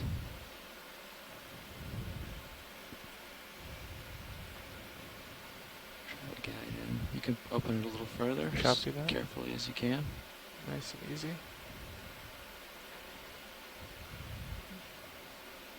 Well done. Okay. You want to open your claw inside of it also? No, I don't think so. Let's just close the drawer. Ready for drawer retraction? Yep. Copy that. Can you hear me jumping up and down right now? Thanks so much. Yep, I could totally hear that. I can see it too. I'm like Drawer jumping secure. in my seat. I'm so excited. Great job, pilot. That was definitely a difficult collection. It's retracted. Drawer secure. That's pilot. See, so it broke off even right here. You have a little piece still in the claw. Yeah. Nice job, pilot. So anyway, there's only 2 onboard scientists. Megan is one of them. You heard her voice, and the other guy is John Smith. That's how they run everything. And most all the participants are in rooms like this, or they're watching in offices. Marvelous modern world we live in. Yeah, you know, initially a few years ago, I wasn't sure what I thought about this whole way of doing things, and now I'm totally sold because you can get so much experience, you know, around the world at the same time. If you have someone orchestrating, and that's what the onboards really are supposed to do. And so we'll see an animal. I've never seen it before, but somebody in the Atlantic who's over there watching from New England goes, "Oh yeah, that's a whatchamacallit. Yeah, we have these over." Science, I've separated the phone call from the thing. I'll wait until the line clears to reattach. You can monitor it from tail 1. Thank you, video. Okay.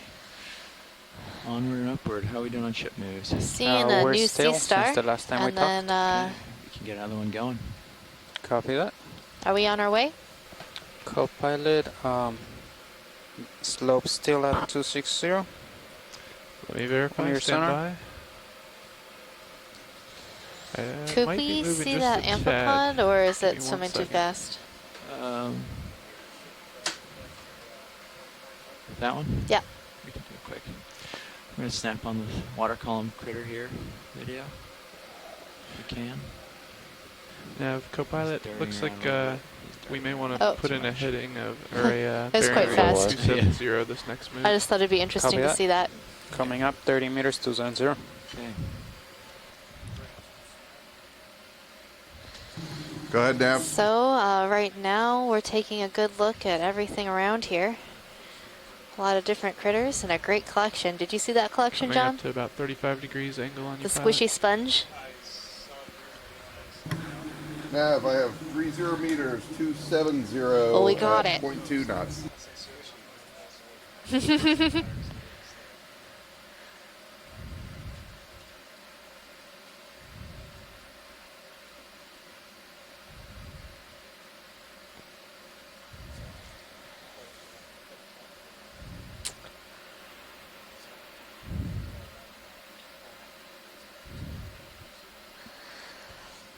Thank you, video.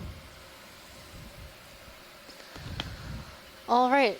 Oh, I think there's some large coral fans straight ahead, upper part of the screen. It's a little out of reach at the moment, but we will be there very shortly.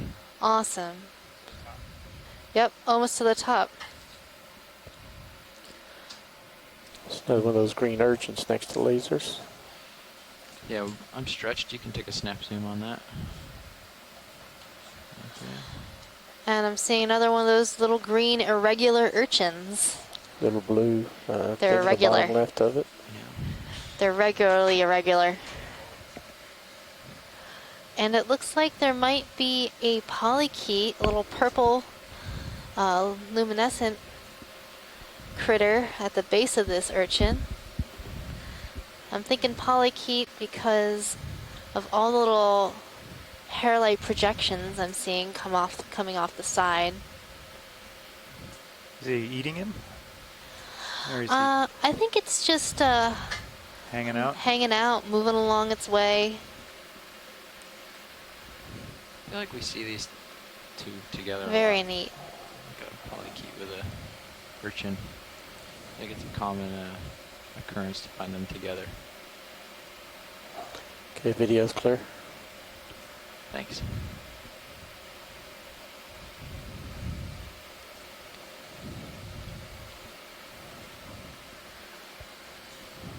Have we adjusted the lighting? It looks a little sharp in the front. No, Definitely a denser community up here, higher on this cone feature. Yeah, it just was down low, I think. A lot of chrysogorgic corals, a lot of black corals. Do we want to try to And now we're seeing some larger fans straight ahead, so we're just gonna. We have to wait for our ship move. We adjusted them a little in order earlier. to move up there. We're at the end of our tether. Yeah, we adjusted it up when you did a sample. Yeah. This rock right here, this crack. We are close to the summit, we've been told. I'm not quite sure how far we are. I'm full stretched here, and I see these two candidates.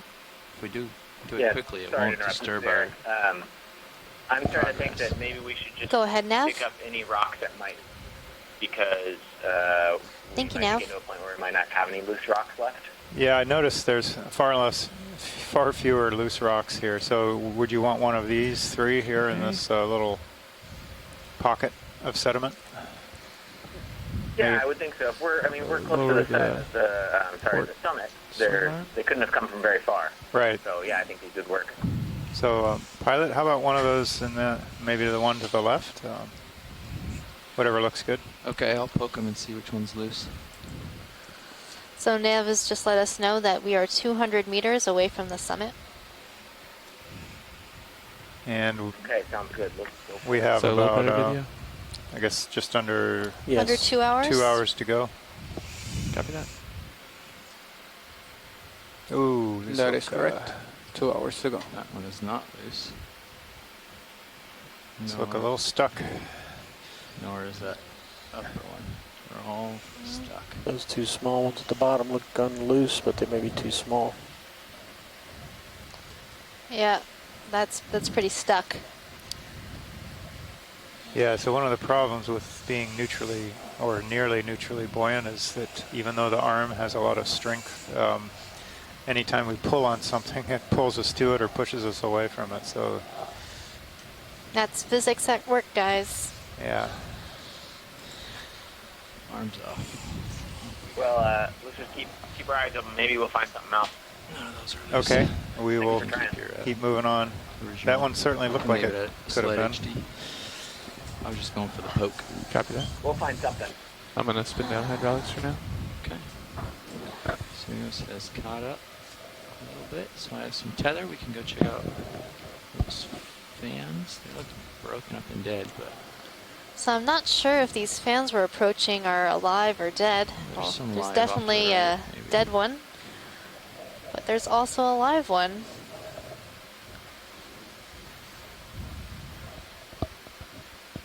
And look at all the corals over here. It's a great coral spot. I'm loving it.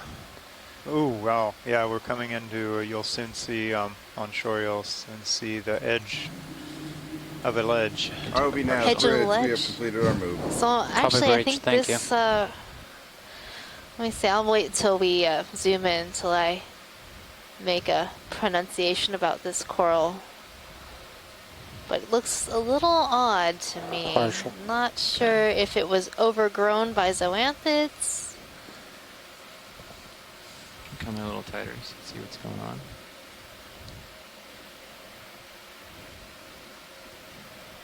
Yeah, so this appears to me to be overgrowth of a bamboo coral by some zoanthid corals.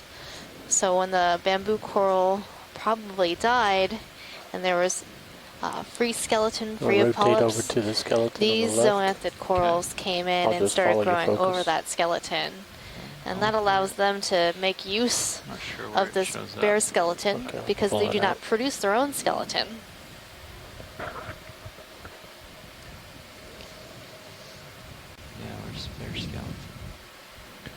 Are they skeleton scavengers? Oh, They are. And in some cases, we're not sure if these zoanthids outcompete the original owners of the skeleton for their places on it. Down to 60 degrees, Or if, you know, there's a bare spot that starts to recede away. It's really unknown what they do here to gain their skeletal position. Sounds like a great plot for a sci-fi movie. Mm-hmm. Definitely get lasers across this one. Invasion of the zoanthids. Zoanthid snatchers. Skeletal snatchers. Yeah, there we go. Sci-fi channel, here we come. Great. Dun, dun, dun. Now we're going to get scared of corals. Okay. Well, I did read this really interesting sci-fi novel where there was a coral, a cold water coral that would take over people's brains, and it like acted as a mega colony. Wow. That sounds like a good book. You're going to have to share that with me. I will. It was a really good book. That's for people who don't like Jaws. Jaws is overrated. Yeah.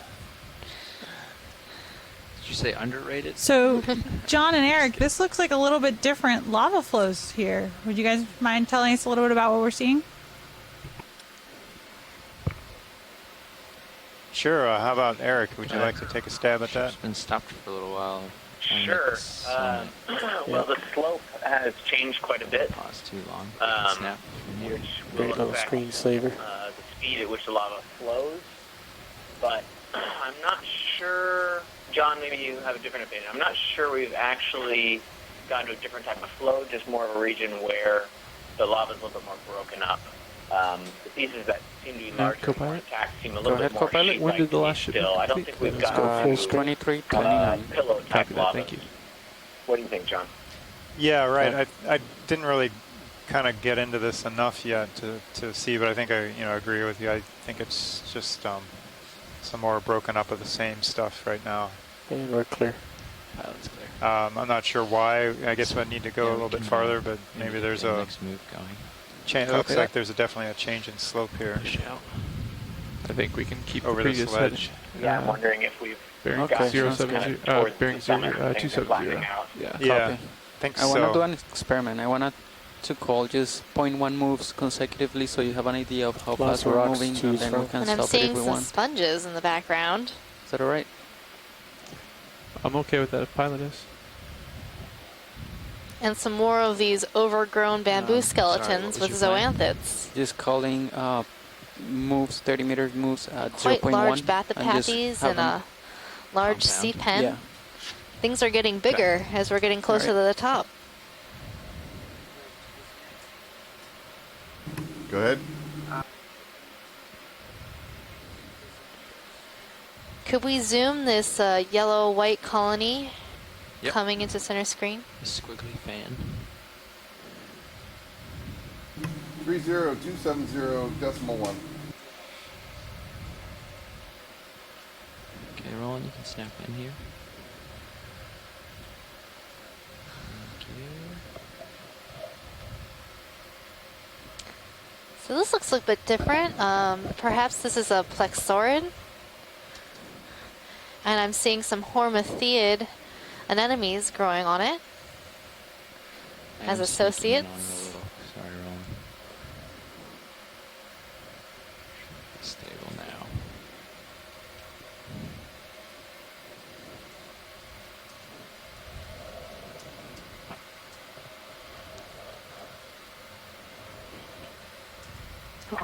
Megan, I have a note from Scott France that the last coral that we zoomed in on, those were not zoanthids. Those were octocoral polyps that we were looking at, just exceptionally large, I guess. Oh, were they? I wasn't sure because they didn't look quite right for bamboo coral, but it looked like a bamboo coral. Was that not a bamboo coral?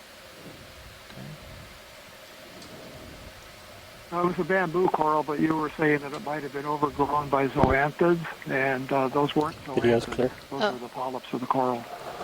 Okay. That was pretty interesting looking polyps then for a bamboo coral.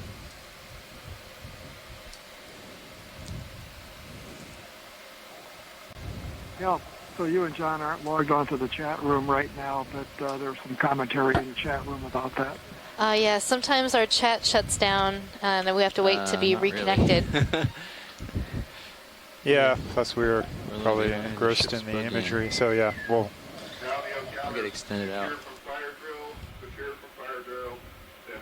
No, I fully understand, and sometimes I think people on shore and on the ship and all, they don't realize that there's an awful lot going on during these expeditions with a lot of things to look at.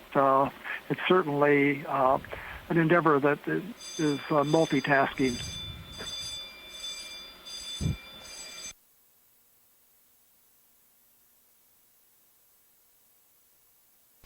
Yeah, you could say there's a lot of bells and whistles around us to pay attention to at this time, especially right now. Oh, so another drill, so stand by.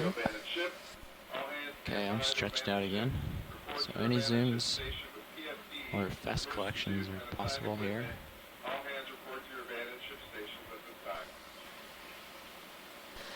Yeah, so there's another drill going on in the ship, as you might have heard, so it's a little distracting, but Just necessary to keep everybody on their toes. I'm stretched out. We will not be abandoning I brought my camera up to or 535 the video feed. We'll just have to make up our abandoned ship drill later. So the one thing to be mindful of. It looks like there might be a lot of loose rocks sitting down in that sediment. We might be able to pick one up. Okay, we'll keep looking for a suitable rock here. Definitely plenty of loose ones. So, Eric, you'd be pretty much at this point good with anything that we can get that looks reasonable shape and size. Just be mindful as we I think so. Anything that we're pretty confident is not going to be all manganese. Sort of a we're so close to the summit. Like I said, I think Copy that. Be mindful of watching this. Okay. Keep an eye on center for any sort of shelf, more so than even. Copy that. Normally. Looks like you have a small coral field coming It up looks ahead like of you. around here we have a lot of these bamboo corals, but they seem to be broken or losing their polyps.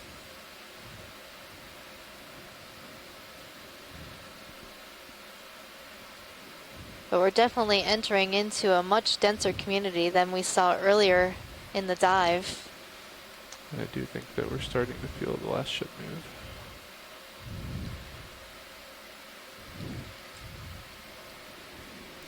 So it looks definitely like the density's increasing here, yeah. You should be swinging slower, co-pilot, since it was at 0.1. Copy that. Say again, video. Look at these translucent things below lasers. Just See if there's sponges. So we're seeing a glass sponge, partially dead and partially alive. The dead parts are those sort of brownish looking areas. The live parts of that translucent white. Attention on the Okeanos. The closest point of land is Kauai Island. And so, Megan, I think this sponge is in the genus Carnolasma in the family Eurydidae. It's got a very distinctive, very thin, almost see-through kind of leafy structure. And that would be my best guess on that. And the other possibility, it could be in the genus Heterorhitae, but I think the family Eurydidae would be pretty solid ID for it. Yes.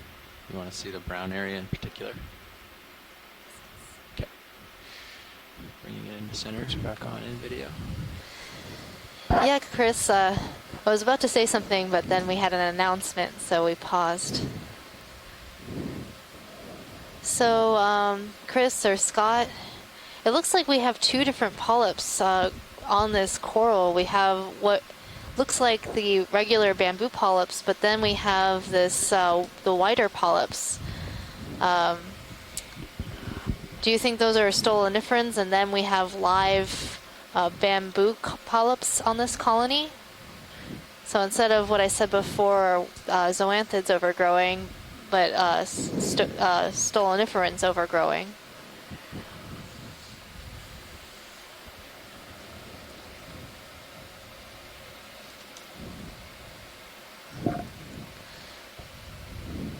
So it looks like a lot of the bamboos in this area have been overgrown with these sort of whiter polyps.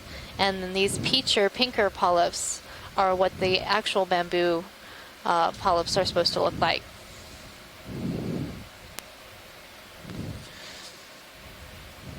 So Scott France is saying that my guess of stolonifera might be a good one, or it could possibly be an anthothelid octocoral overgrowing the bamboo coral skeleton. No, go pilot.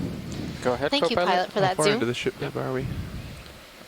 We are 22 meters into the move. Copy that. Maybe a few before we get to the end, we might reassess to keep the move going.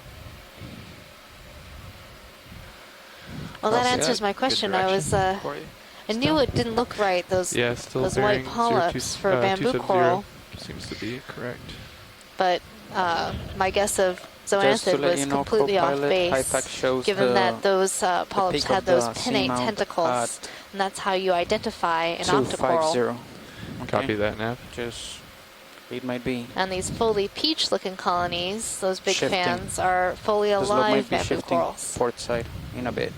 Copy that. Well, science fiction is never fully accurate. We distracted ourselves. Well, and you can't always be right about everything. So while I do know a lot about these deep sea organisms, I'm definitely not an expert in everything. I know a little bit about a lot of things. We have a fish and a jelly coming up. Ah, so first the jelly.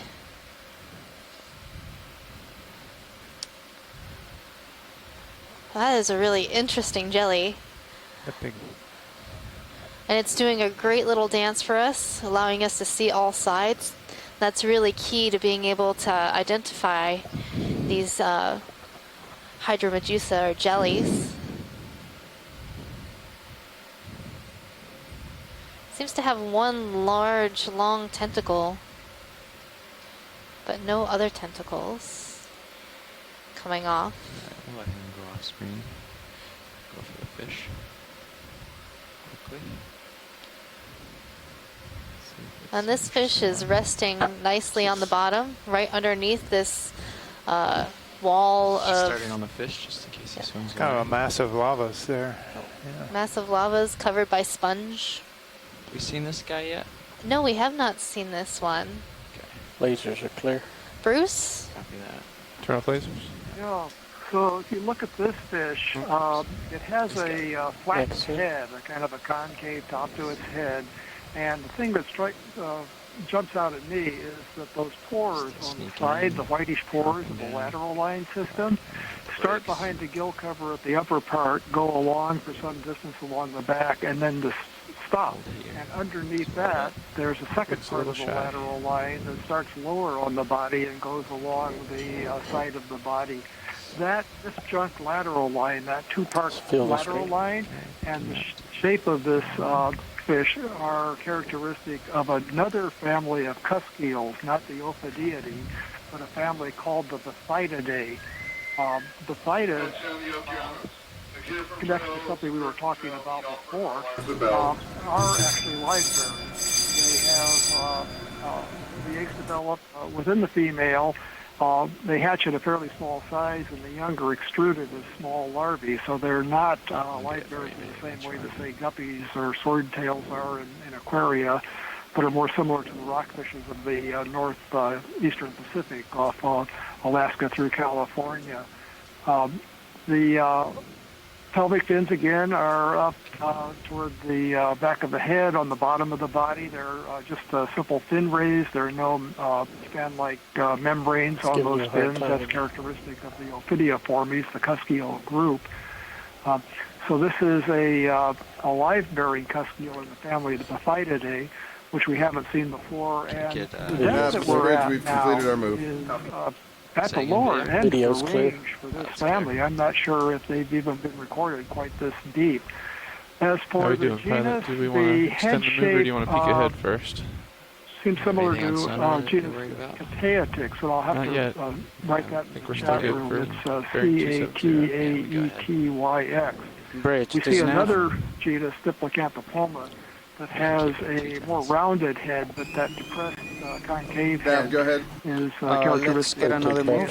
That's going to be 30 meters, bearing 270, and speed 0.2. First observation of this family in the musician Seamount. Roger, 30, 270, Just get as many in the Thanks for as that, you can. Bruce. I was going to guess Diplacanthopoma, just due to the lateral line, but it didn't look quite right to me. So Bruce, what might be the purpose of that flattened head on that fish?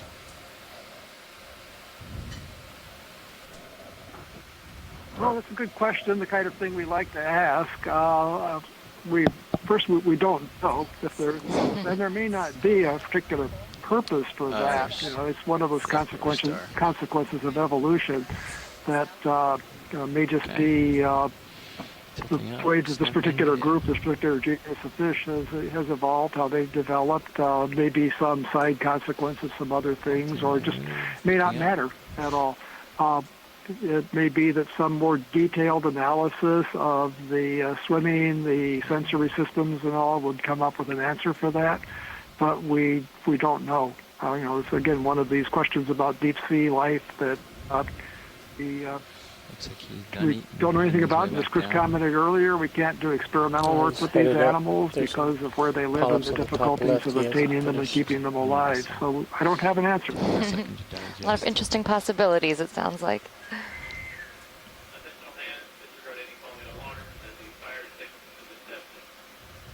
Let's get to the center of his stomach and I'll zoom in more. Okay, picking up. So right now we're looking at a goniastrid sea star feeding on a bamboo coral, and that big sort of lumpy area in the middle is its stomach. It's extruded its stomach outside of its body to devour this coral. And then lower down we're seeing the front view of this sea star, another sea star that's eating the coral. And now you can really see why we call this coral bamboo coral. You can see those nodes, the black parts and inner nodes, and it gives it that look of growing bamboo. Okay, I should catch up. Okay. Thanks, video.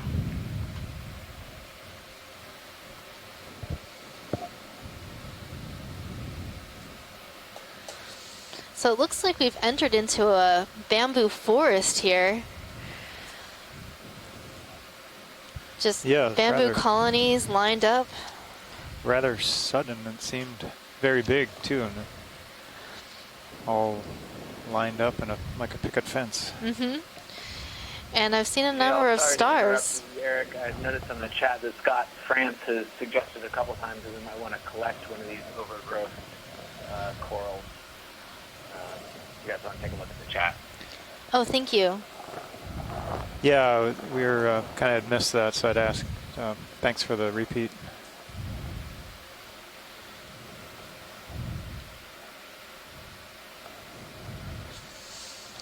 So if we see some more of this bamboo with the overgrowth of the stoloniferans, that might be a good collection.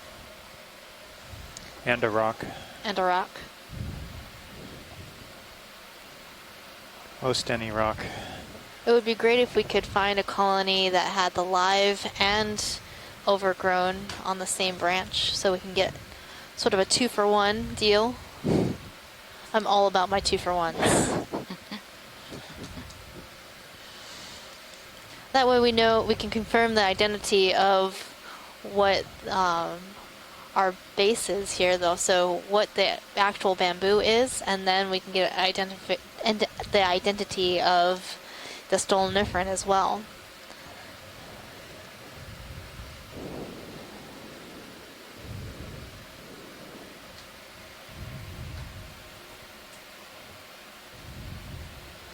So I have a theory about why we're seeing so many overgrown bamboos and empty skeletons. How we doing? And what is that, Megan? I think it's these sea stars. So we're seeing these goniastrid sea stars feeding on these coral.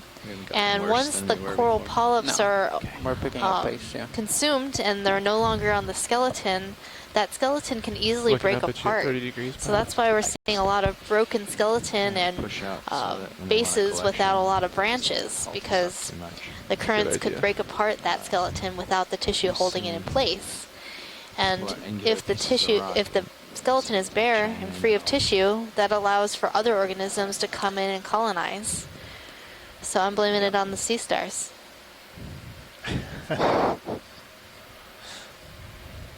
I don't know, Chris Ma might come back online and have another thought.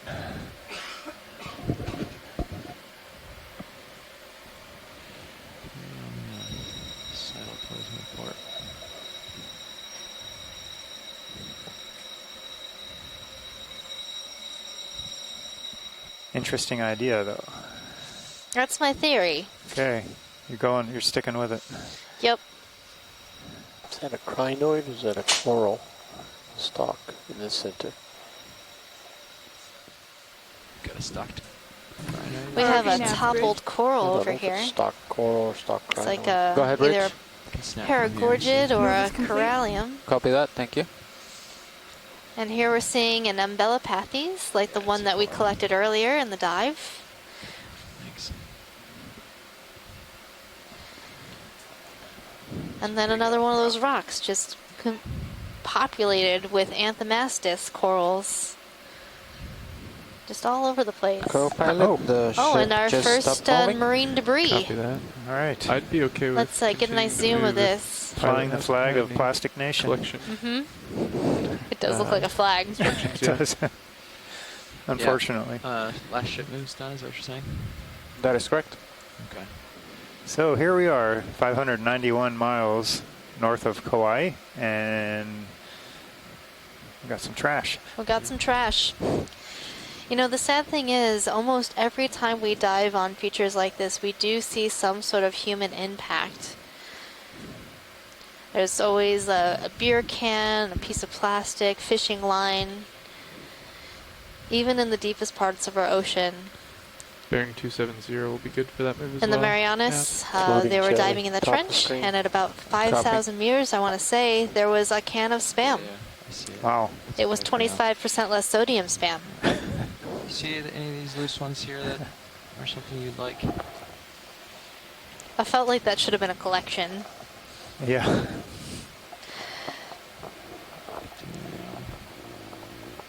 Trench cleanup week. Exactly. Yeah. Oh, another jelly. This one isn't doing the characteristic jelly move. It's just dropping on through. must be resting.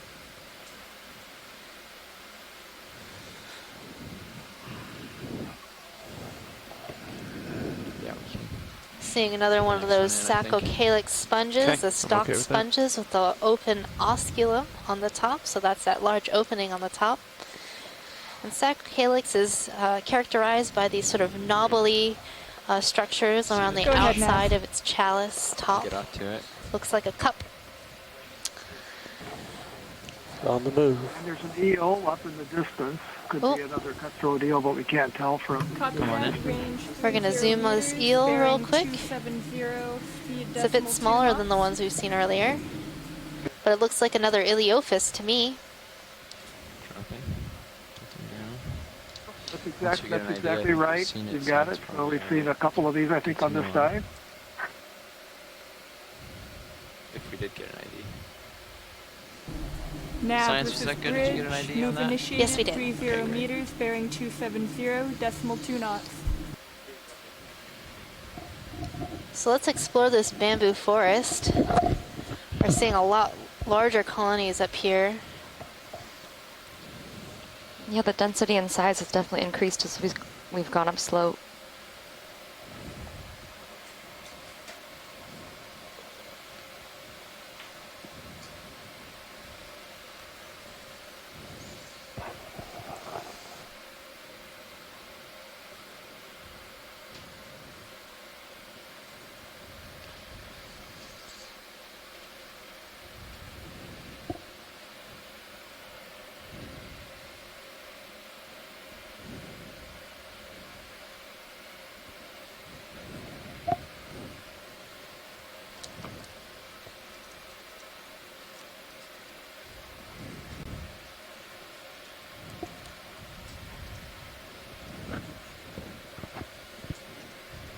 Well, it's interesting if we are getting up to the summit here, flattening out a little bit, we certainly are seeing more life.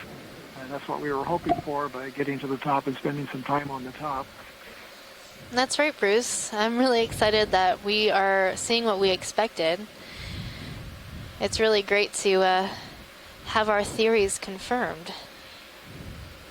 Next move, maybe we should do a little bit further west or north. You guys dialed in. Of course, if we didn't find more life near the top of this feature, that would have been pretty telling too. Not seeing something is just as informative as seeing something. We were expecting it to break west at some point. No, that's right. And it has happened on a number of dives that we've gotten to the top of a feature and had high hopes and then found that it's pretty barren for one reason or another, swept by strong currents or something that we don't understand. So from site to site, we can't predict quite yet, although I guess the people that were doing the modeling for the dive a few days ago had some pretty good predictions about what they would find. And that's what we're hoping to get data for to contribute to models like that to improve our prediction.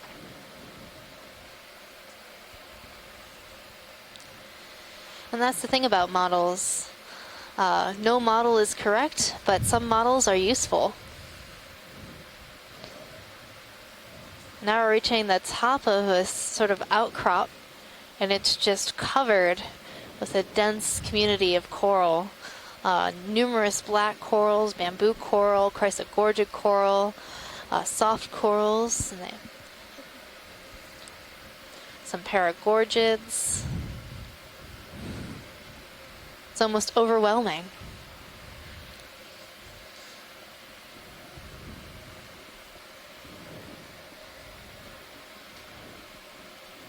Another big boulder with concentration on top of it as well.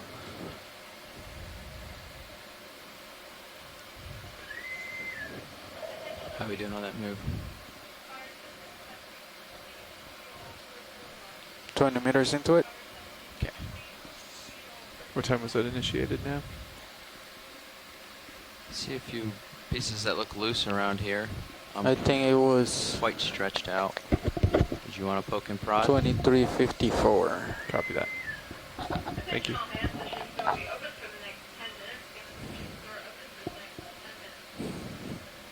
Couple of rocks in front of that fan coral. Yeah, pilot, we could start looking for a rock whenever it's convenient. Yeah, so we have some. And pilot, could we do a quick snap zoom on this bamboo coral colony right at the base of this rock? Want to see if we have some live and stoloniferan, possibly, and live bamboo tissue. Yeah, we'll take a look here. See if we can find the line and zoom on it. Come on in, video. See if there's anything that jumps out to you is. So this looks like all live bamboo, and I'm not seeing any of the stoloniferans that we were seeing earlier. Okay, come on out. Just take a look at this rock here. These rocks. Are any of these rocks good? They all have a bio on it. Or off to the right. You know how I feel about bios. Is that one below the left skid? Any rock will do, so if we get a bio on board too, that'll work. Like it broke there you off. go, and it even rhymes. There's this one that has... In the foreground? In the foreground. To the left, yeah. Nav bridge. Go ahead, There's right a flat coral on it. Complete. Copy, thank you. Reasonable size. Co-pilot, ship just stopped. Copy that. Yeah, I thanks, think that's a good size. I think It's hard we're to starting see to all the feel the last biology in the way of it. Okay, which one are we looking for? Lower left. Lower left. Okay. With the 2 biologics on it. Yeah, it looks pretty angular and small enough. That's not going to fit in one of our biological boxes, I don't think. No, I don't think so. So but hopefully they'll hang does on it for the need to be? ride, We'll lose the squat lobster, but the corals should be fine. Ship's just about there. We just stopped. Okay. And we are feeling the movement. I'll get me spun up. I'll get HP enabled for you. Thanks.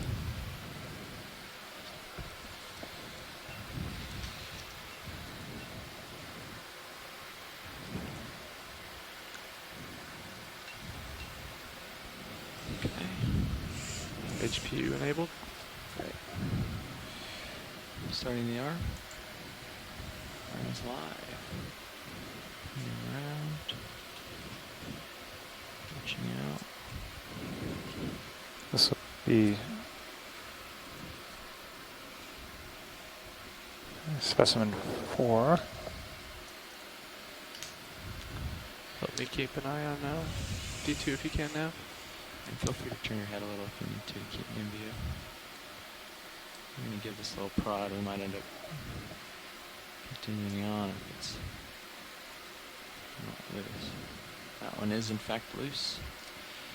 So we'll put it in the port box. Could you swing the port box inboard, please? Copy that, pilot. Moving inboard.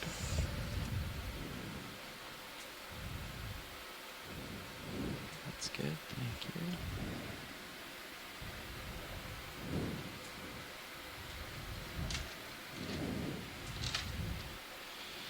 Box is open.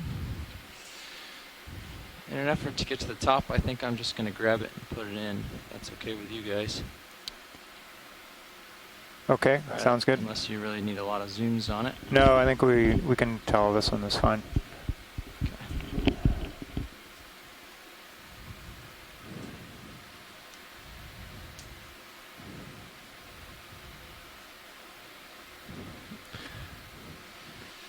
I've still got your vehicle shifted on me a little, so it's now off to that.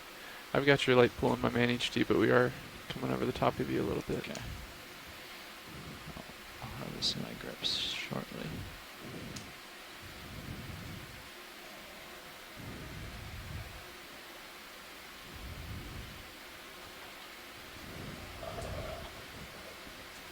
With all its friends. On the side of the box. Yeah. I ran out of the shoulders. The shoulder was going to keep coming up and then it hit its stop.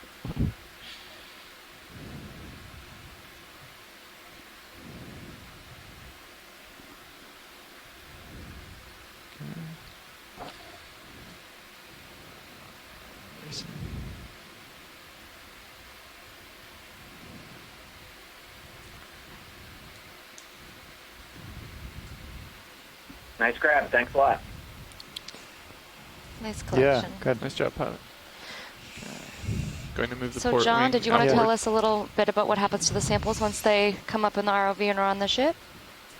Yeah, so the samples will be initially, when we bring them on board on the ship, we don't do a whole lot. We pick off the biological organisms and rinse them down, stow them away.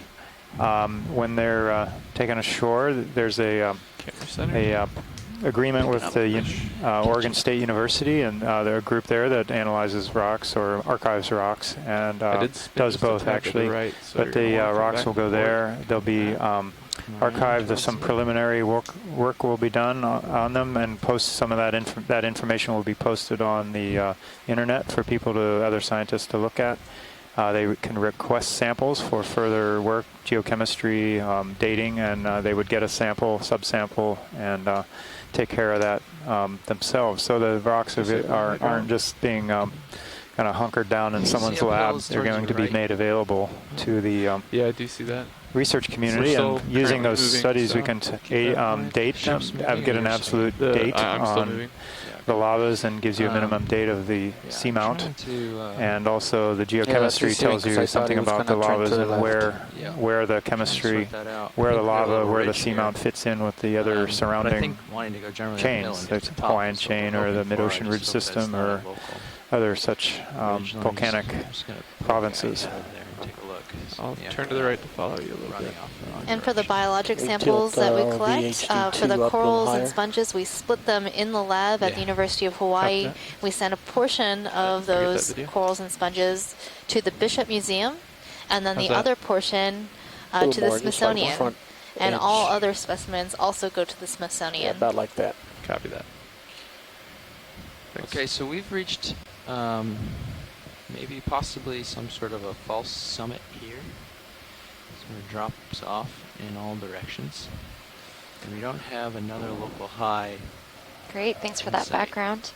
So this is... Being out here on the ship, it's really neat to see the samples as they're collected and then on the other side when you're storing them away. Watch lead pilot. Go ahead, pilot. So we've reached either a false summit or the summit. I can turn around in all sorts of directions, and I don't see a whole lot on my sonar. So we're gonna assume this is sort of a false summit because we're not in the right place yet. And I can't tell if that's a fish or Holosaur. But we are higher up than the lower actual right summit. side in the sediment, or if it's just something. Sorry, pilot, I can't hear you when other people are talking. 2270. So there's the fish is on the sediment. Fish straight ahead. Okay. I wasn't looking for the fish. I'm not sure if it's a fish or what it is. It's not really moving. Okay. From here. There's a sediment patch now. It's a little bit to the left of center. That's it. Good eye, Bruce. I think it's another Holosaur. And we really can't get close enough to see which genus it is. So that's good. Thank you, pilot. I think that's Thank good you. for our zoom. Great. So we saw this fish earlier in our dive. I'm happy when you are. Video. So actually, I'm trying to discuss our next move with you. We've reached a local high. We've reached a summit. It's actually at a depth of 2,235 meters, which is deeper than what we imagined. So we believe it's just a local summit. So we're going to have to just push out to where we think the summit is, because we don't have a local high to chase at this point. Our usual sonar chasing won't get us there. Okay. So would you like us to do that? Would you like us to hunt around a little more around here? Let's poke around here for a few more minutes, and then I think we should try to explore and see if we can find the actual summit. Okay. This is certainly a local high. I have looked in many directions, and it's downhill, and the only thing that looks maybe a little bit more uphill is actually back down the hill towards the north, which we believe would be the wrong way. But we can look around here for a little bit. That sounds good. Yeah, we have a lot of stuff here, so let's try to characterize this area before we leave. Okay. All right, for you folks at home, I was just speaking with the pilot, and he says that we have reached a local high, so it looks like a false summit right here. We're not really seeing anything on sonar in regards to anything higher than us in our general vicinity. So we're going to characterize this sort of high density coral area at this location, and then we'll push out and see if we can find the true summit of this cone feature on Wagner Seamount. So right there, here in this area, I'm seeing a lot of Chrysogorgia corals, some paragorgids, some Staropathes, bamboo coral. But I am up a little higher, so. Yeah, you can get as much altitude as you like. Is there anything in particular you want to get a closer look at? Can you repeat that, Dry Lab? I was wondering what the round thing about, or to the left of the lasers that's underneath the rock. I think that round thing might be a sea urchin. Let's do a snap zoom on that green round ball. Snap in.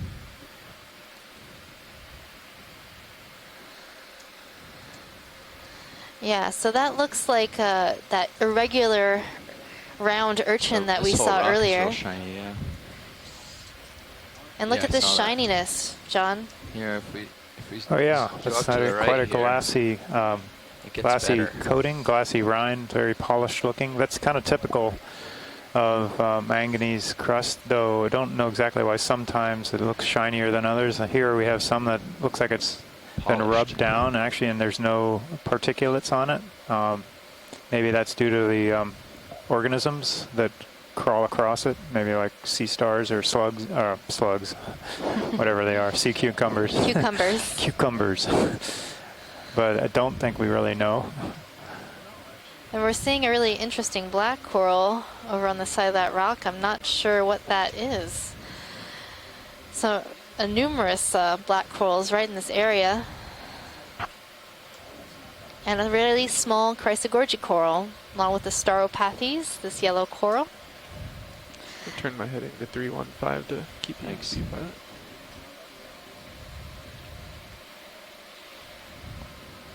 Why is that rock so shiny? I'll just scan along the rock. Yeah, so John was just talking about this shiny rock, and we don't really know why it's shiny like that, but it could be due to the organisms moving across it.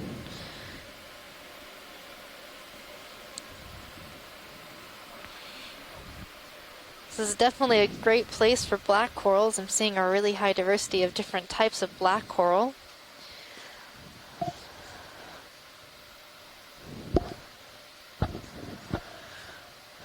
Numerous Chrysogorgic corals and these Anthomastus, soft corals.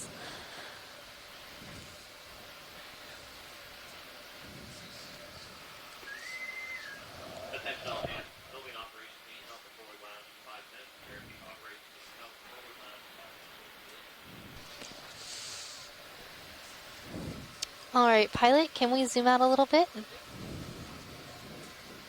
Yeah, we can zoom out. I was wondering if on that Anthomastus soft corals, if you ever found bodies at the bay.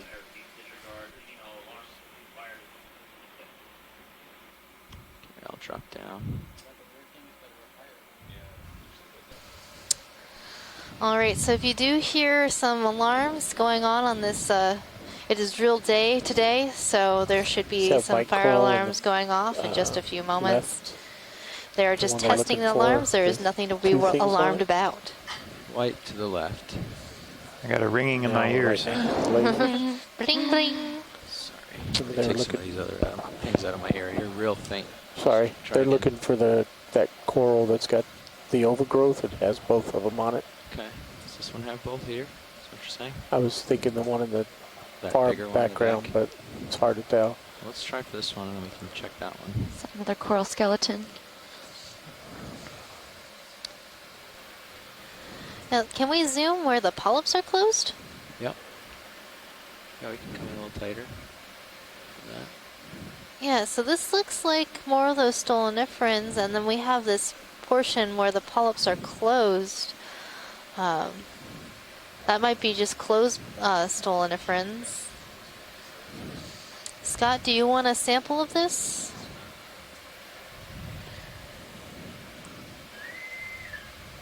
pitched on the Okeanos. Fire panel testing complete. Eagle for the whistle. How much more zoom do you have? Again, fire panel testing complete. All right. That much. So this octocoral is overgrowing another octocoral skeleton. So stolonifrons do not have a skeleton of their own, but instead encrust other places. So we oftentimes see them encrusting on rocks, and right now we're seeing them encrusting a coral. And recently we collected stolonifrons growing on a sponge stalk, and here we're seeing something similar encrusting this bamboo coral. That's good.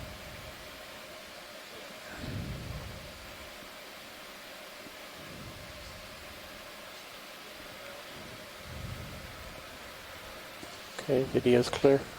And definitely looking at this, it looks like stolen, and near the base we're seeing just where the tissue ends.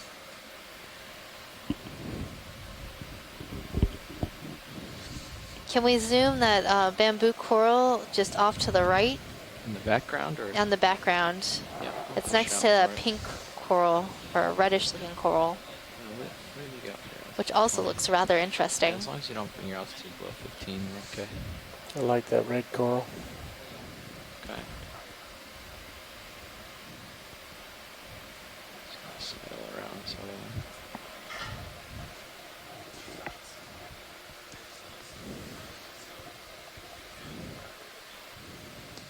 So I'm just curious to see if this particular bamboo coral that looks about half dead is actually still bamboo, or if it's being overgrown as well. The polyps look a little more peach to me instead of that really translucent white. And then next to it, this red colony might be a paragorgid, but it's very fragile looking in comparison to the other paragorgids that we've seen.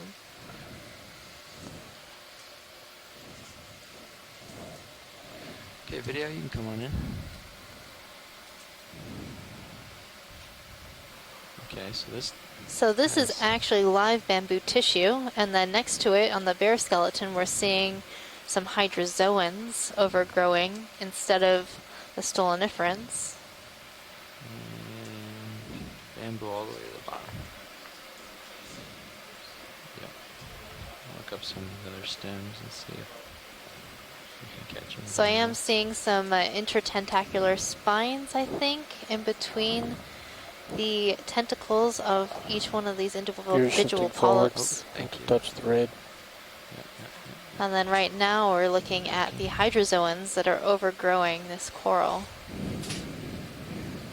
And you can really see the sort of finger-like bones of the bamboo skeleton and sort of cartilage internodes. That really gives this bamboo skeleton flexibility and also strength. Go full screen. Okay. Can we then look at that really fragile looking red colony right next to it? Yes. We can. We're going to get a full shot for video's sake. Lasers off, maybe, for it. Yep. Kill the lasers. Copy that. So right now we have about 1 hour left on bottom in our dive today. To the red. Yep. Pick up that. Flying over.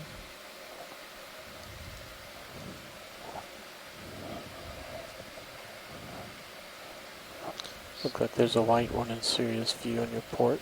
Yep. Keeping an eye on it. So we're just looking at. Now this coral looks rather different to me. So after we get a zoom, I'd like to hear from those in the chat whether if they think this is new or different or worth collecting. So please do stay tuned and try to let us know as soon as possible.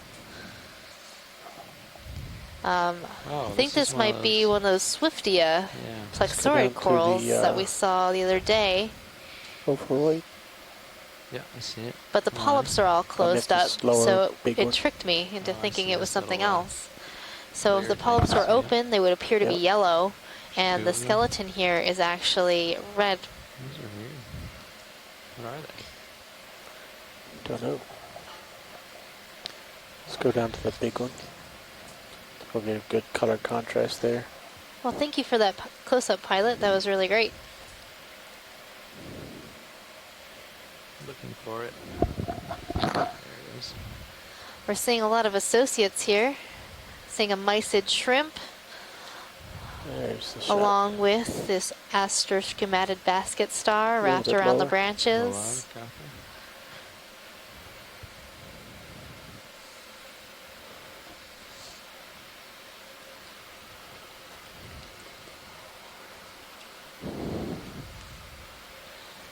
I think we're good for science on this.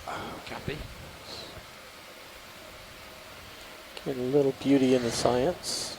So Scott and Les think that this is a very old Swiftia colony, one of the largest that we've seen. Go wide, full screen. Couple of open polyps. That's why it tricked me. I see another one with the polyps open in the background, and so I should have known. Tugged on. There's also, you can see how bright yellow the polyps are when they're open. Do you need me to come down a little more? So just a few polyps are open on this colony. They're quite brightly yellow, whereas the skeleton is this pink color. Yeah. Why do you think those are just some of those are open? Because my footing is not. I'm not sure why they've decided to close. The middle or the rear of the RV. They just have a mind of their own, I guess. They do their own thing. To shift. If I have Maybe something swam by, a fish disturbed the colony, and the polyps closed, and those were the first ones to open. So even though it wasn't, I'm not really sure. Yanking, Polyps with a purpose. Pretty close to, so those smallish heaves just bump a tiny bit. So this is a really great area. I think we're going to push ahead and see if we can make it to the actual summit. This area seems to be a false summit, but is a great high-density community.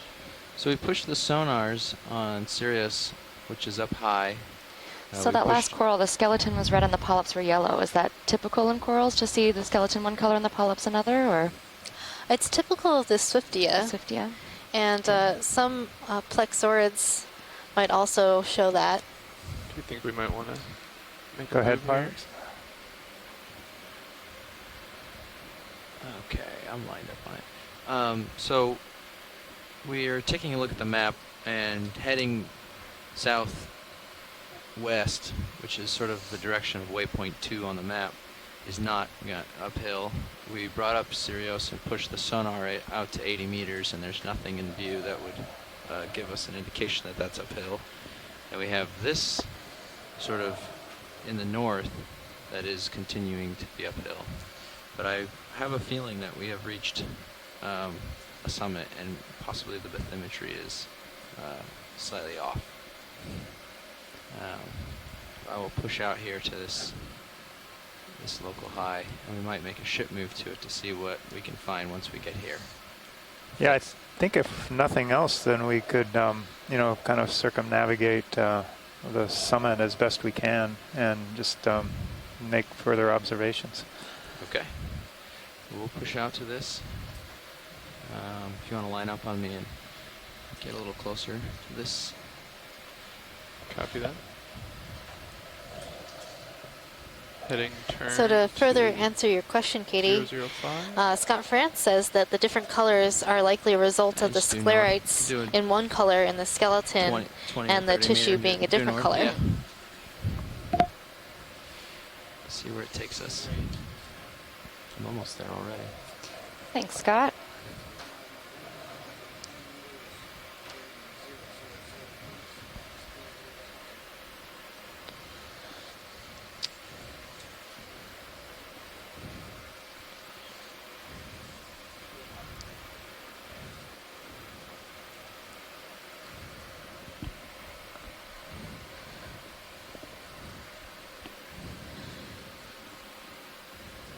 Seems like we're on the top, but there's a nice big boulder right on the summit, so like, where did that come from? Yeah, it's from that water, water column geology. Yeah, okay. Down a little bit. Iceberg dropped it off. Yeah, it was catapulted from the adjoining cone to the south.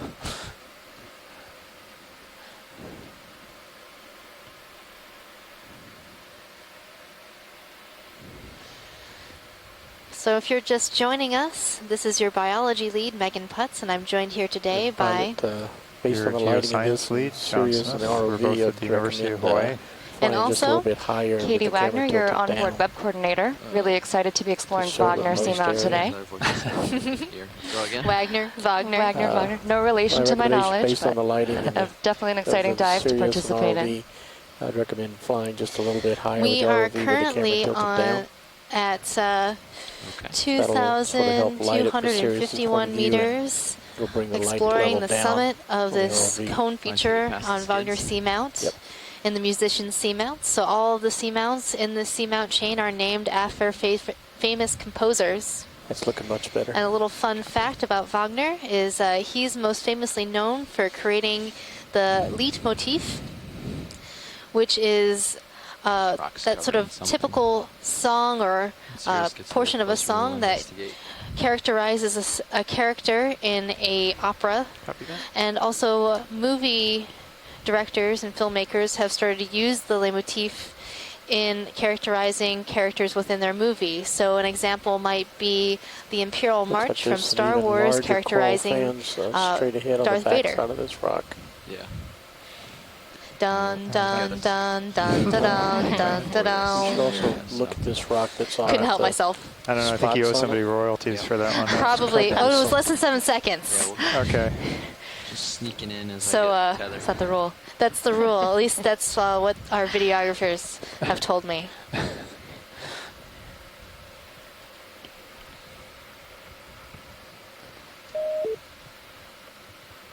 Hello. I heard someone join us on the line. It may have been a drop-off. Oh, drop-off? I thought that was like be-doo, not boo-doo. So these look like zoanthids. And they're just encrusting this rock. So they're not stoloniferans because you're not seeing that stolon or connection between the individual polyps. And then just a little bit further up, there are some stoloniferans. You can see the difference of how those polyps are connected and have pinnate tentacles, while as these zoanthids do not have pinnate tentacles and are not connected. Wow, that's a classic example comparison. Yep, it was so nice of these stoloniferans to be so close to these zoanthids. As if on cue. They knew I wanted to talk about them. Video's clear. You want to just maybe pan across it at this zoom for a little bit? Okay. Maybe we'll find something amazing like that thing. Shall we move on? We shall. Yeah, we shall. You can come down. Move along. Thanks. Meters. Copy that. When you zoom out, take a look over to the left. There was a rather large crustacean sitting in one of the rocks on the left. It could be a large squat lobster. Okay. So there might be a large squat lobster or crustacean on the left when we zoom out. Out to the left. Should have a little more slack now. Oh yes, I see. Oh, it looks like it might be a carrier crab. Let's see if it's carrying anything.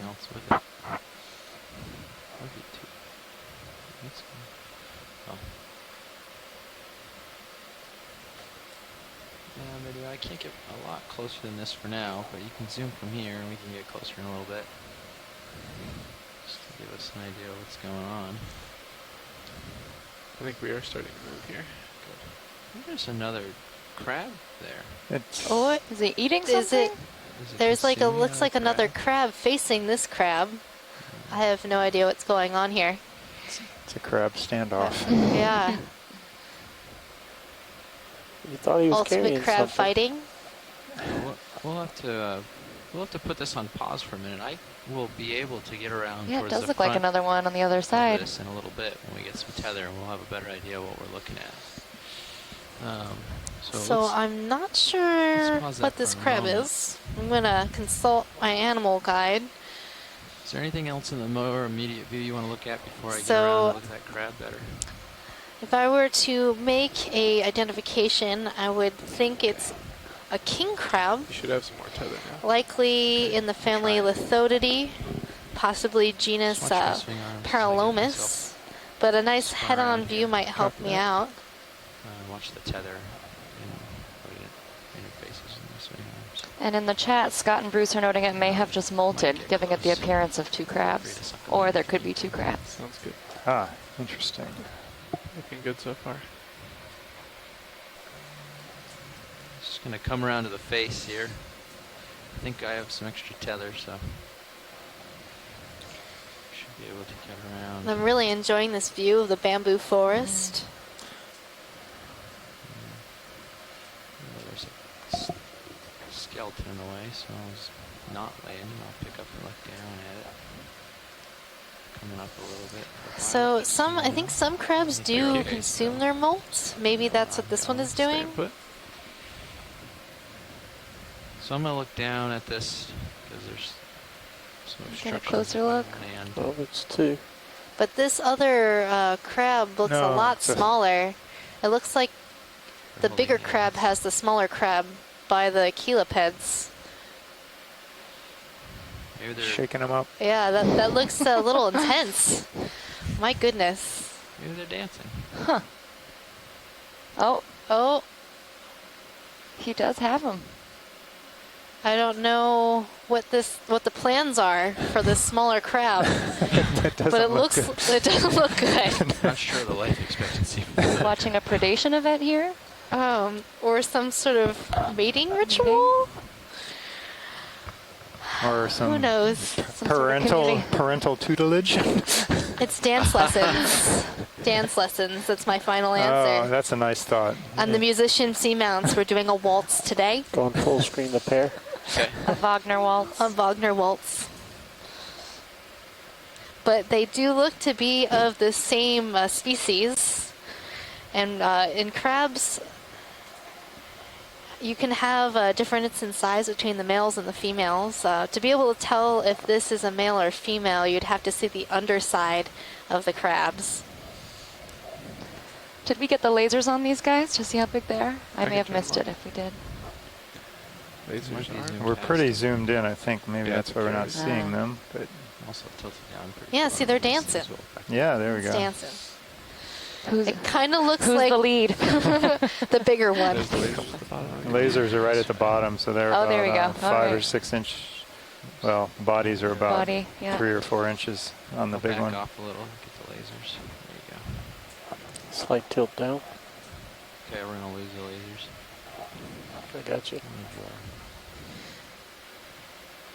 Yeah.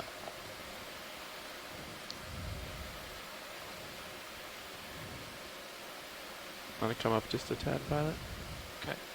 Starting to move over. I don't know. Clear this up. This other crab doesn't look like it's fighting too hard to get away, but if someone had you by the arms, By both arms. that'd be pretty difficult. You're along for the ride. This is a very interesting observation, though. I don't know if anybody's seen this particular behavior. It's not something I dial up every night. It doesn't look particularly aggressive. It looks communal. It looks like the larger crab is, gently holding the arms of the smaller one. Helping him up the ledge, perhaps. Perhaps. Well, I think they're friends. Anyways. Well, now we know what crabs do in their spare time.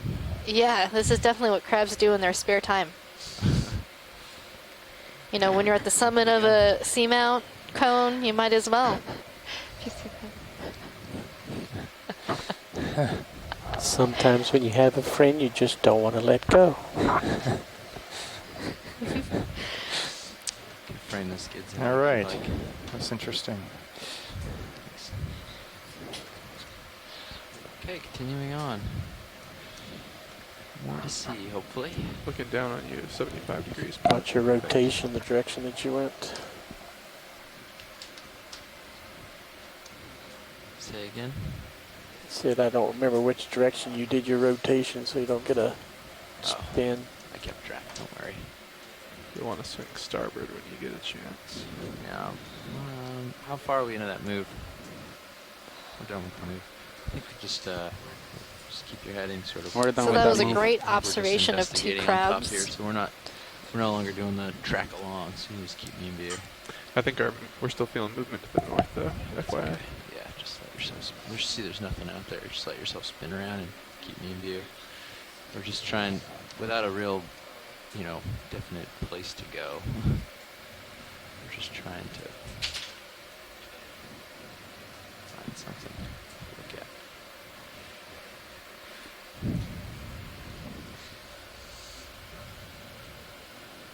The crab was definitely interesting.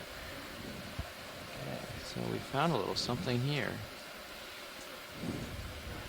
So that move towards the north took us onto a little ridge, which we followed, and it's taking us towards the southwest again, which is the direction we would like to go. So I think we navigated our way around and hopefully are back on track.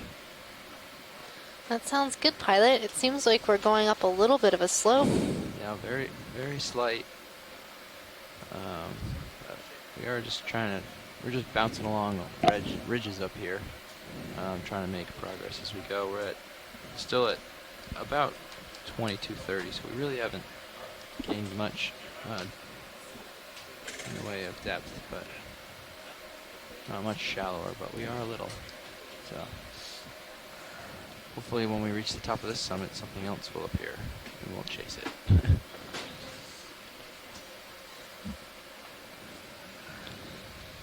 I am getting something about 20 meters off. I don't know if it's this or something in the distance. Looks like it might be something in the distance. So right now we're chasing the true summit of this cone on Wagner Seamount. We've reached a little bit of a local high. We're seeing a really dense community of coral.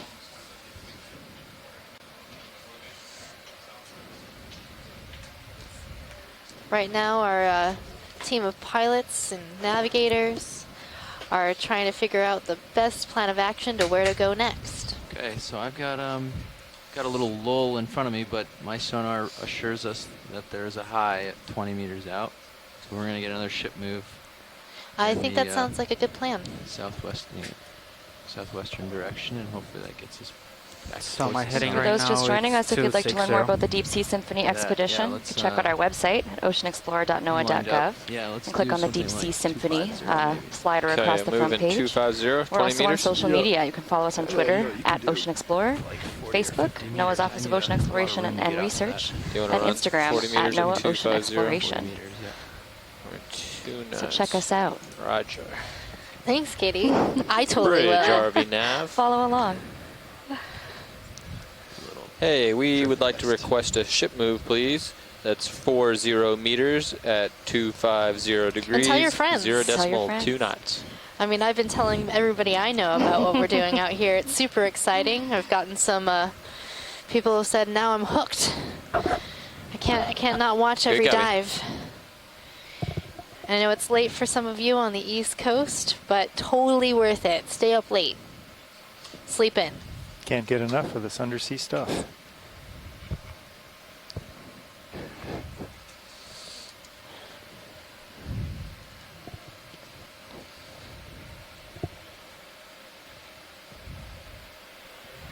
Well, I'm going to turn around and look at some of these things while we wait for the ship to catch up.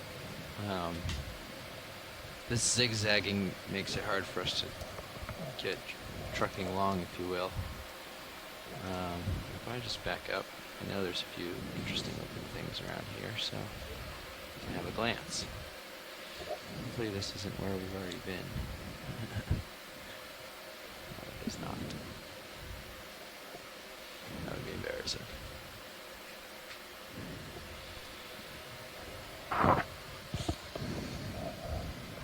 So if we're just hanging out around here, I'd love to zoom in on some of these corals. Yes, this is the perfect time. Which one would you like? This Chrysogorgid in the background, that's sort of a bottle brush that splits into multiple rays. That looks interesting. Okay. We can do that. So Les, what do you think is going on here with this Chrysogorgid? It's kind of looks geniculata-like at the base, but then gets super crazy up near the top of the colony. So is this still Chrysogorgia? Could it be Chrysogorgia geniculata that's had some sort of trauma to it and then started branching off? Down at all? My altitude is about 20. I can come down a little bit. Yeah, let's give me a little extra room. Sorry about that video. I got a couple of big heaves. And then in the branches of this Chrysogorgid, I'm also seeing some squat lobster associates. Now these little squat lobsters can be rather tenacious. We made a collection of a Chrysogorgid coral the other day, and we thought that the squat lobster would bail, but come back in. It was going to hang on for dear life throughout the entire venture to the surface.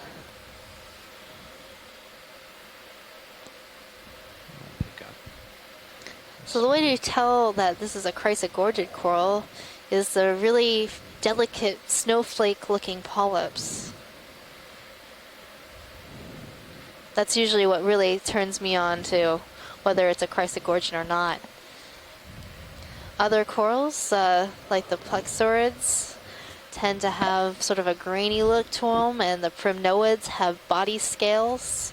Isidids tend to have a little bit more pinkish, fleshier polyps, most of the time with some sort of body spines or spikes or intertentacular spines. Of course, within these groups, there can be a lot of variation. Also saw a mysid shrimp hanging out in the branches. Lasers are clear. Yeah, we can go full species.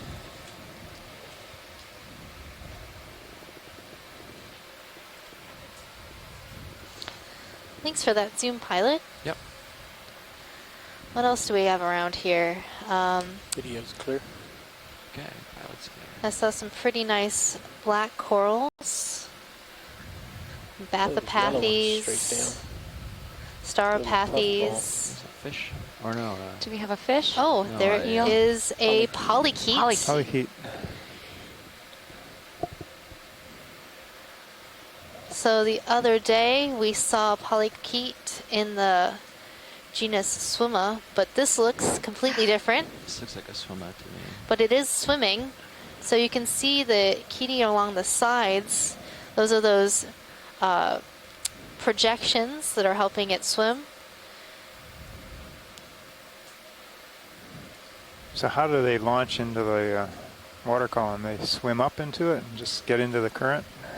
Yeah, that's or do they probably, just jump off something, or what are they doing? It could have crawled up onto a coral and then let go. It could have started undulating its body to take off from the sediments or rocks. But these chaetae look specialized to be paddles, so it's meant for swimming. I'm not sure about the genus of this one. It's pretty weird. It's pretty far away from you. Yeah, it goes. Cool.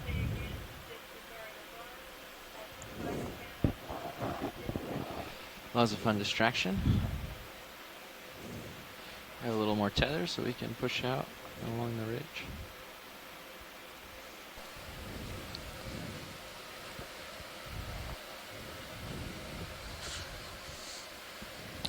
What's also interesting is that in this sort of depression, we're not seeing very many coral, but on the local highs, we're seeing really high density communities and quite diverse communities of coral.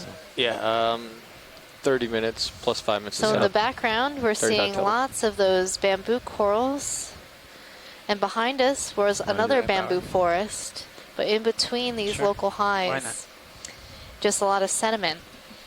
And I'm sure if we zoomed in on some of these features, we'd see some small coral colonies here and there. Why are we zoomed in up there on that camera? Was there any particular thing we were watching for? So even in an area with a dense community, you can have some variation and patchiness in what we're seeing. I don't know if that was my watch or not. I didn't notice that it was.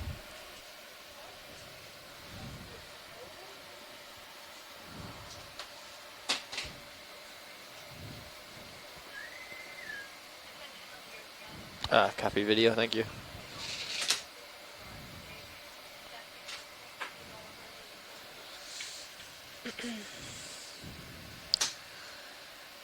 So So once we have enough tether on our ROVs, we're going to push out to the other side of this feature to see those large colonies in the background there.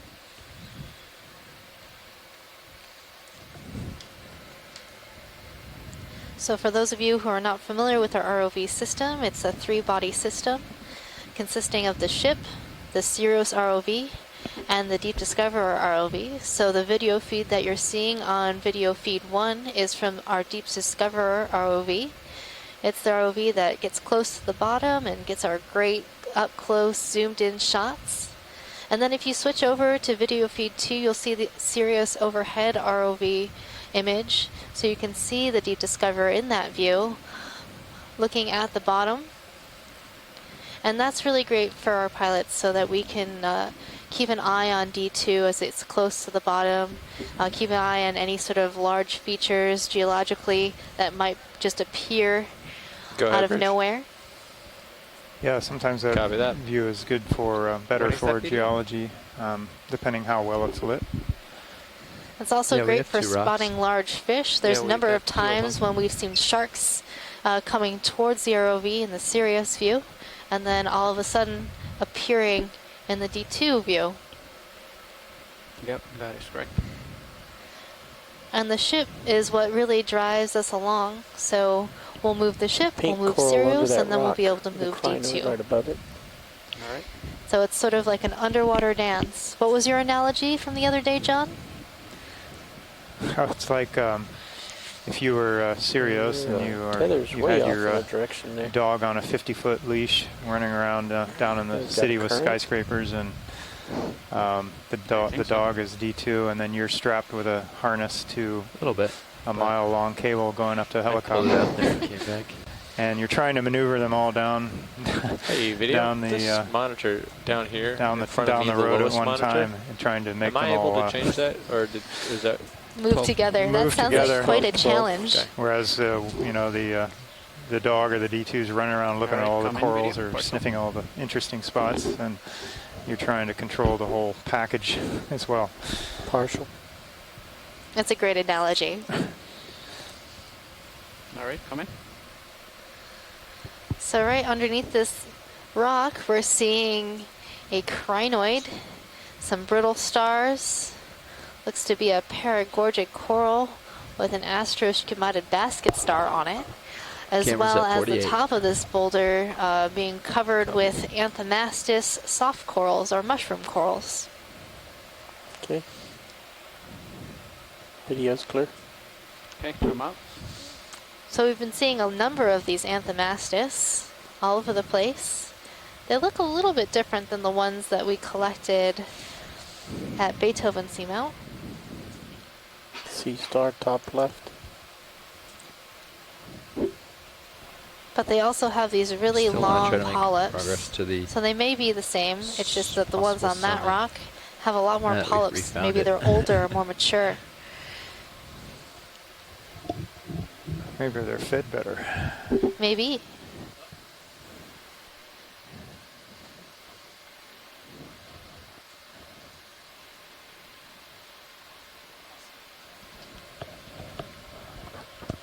Do you want to take a look at these watch lead?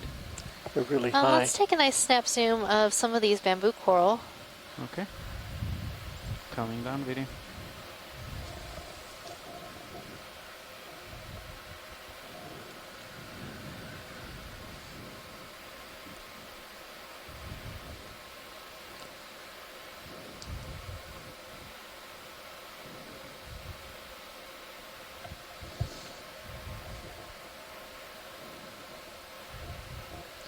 So we're seeing another sea star feeding upon these bamboo coral.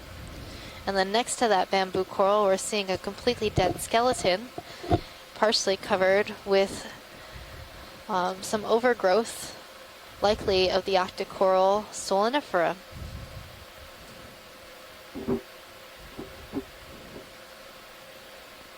I'm seeing a black crinoid on the bamboo coral just to the right.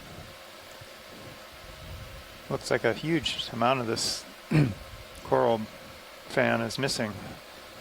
It does. Think he ate all that, or something else happened? I mean, these things can eat quite a bit, so Comment video? it's possible.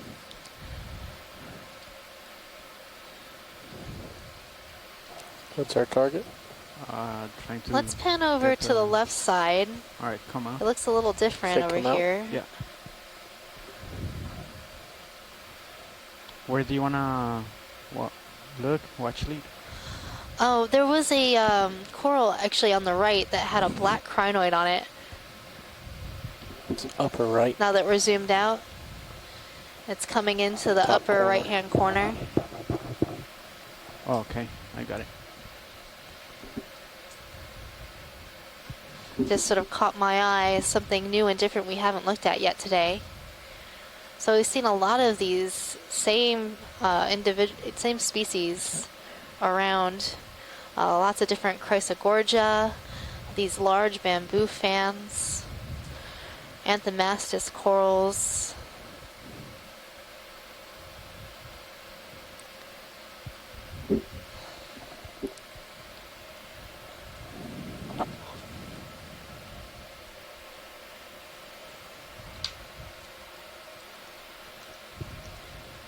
Are you still swinging, co-pilot? Slightly, but I think Let me see if I can land right here. I've only had to adjust my camera like 10 Okay, degrees in the coming last video. Have to center while up. since I sat down. Okay. We can get another move then as soon as Yeah, I'm not y'all are ready. sure on the direction to go yet. That's a beautiful crinoid. So I we can't help you recently there got a with new name this for that iPad. crinoid. Talked to a crinoid expert. If you just grab Sirius where it is right now, strike a line to waypoint 2. What's the general direction? That appears to be at 217. 217. Which would make it. That's as downhill as it gets. Yeah.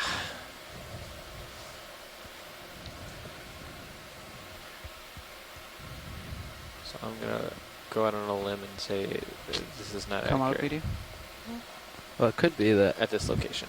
Could be that it's ridge right here. Yeah, and a easily. low.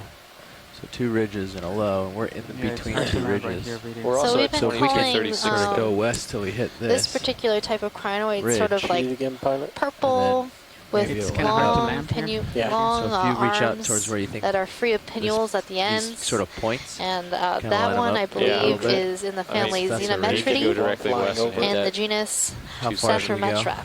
Ooh. So I think we've seen this before in a different 0.013 dive, nautical miles. but this is the first time we've seen it today. That's some great imagery of this 25 meters. crinoid. Why don't we try up a 25 meter due west then? Okay. Let's see what happens. We both have it sort of northeast again. Yeah, I see that. Okay, try to come in video. You want me to go ahead and get a call there right now? Or wait a second? No, we'll definitely. Okay. We'll wait till I want him to get starts moving. stretched out. Okay. It's a beautiful color. I know, don't you like the color and the way it sort of has this ombre color on the arms fading Then from a pull dark for full. purple to a white at the end? It's gorgeous. That's beautiful.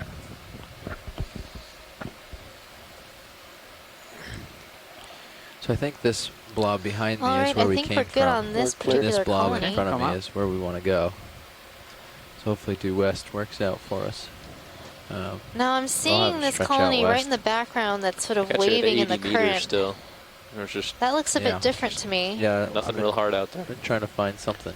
Well, just in the way it's moving, it seems stiffer than the movement of the other bamboo, but it might just be another bamboo.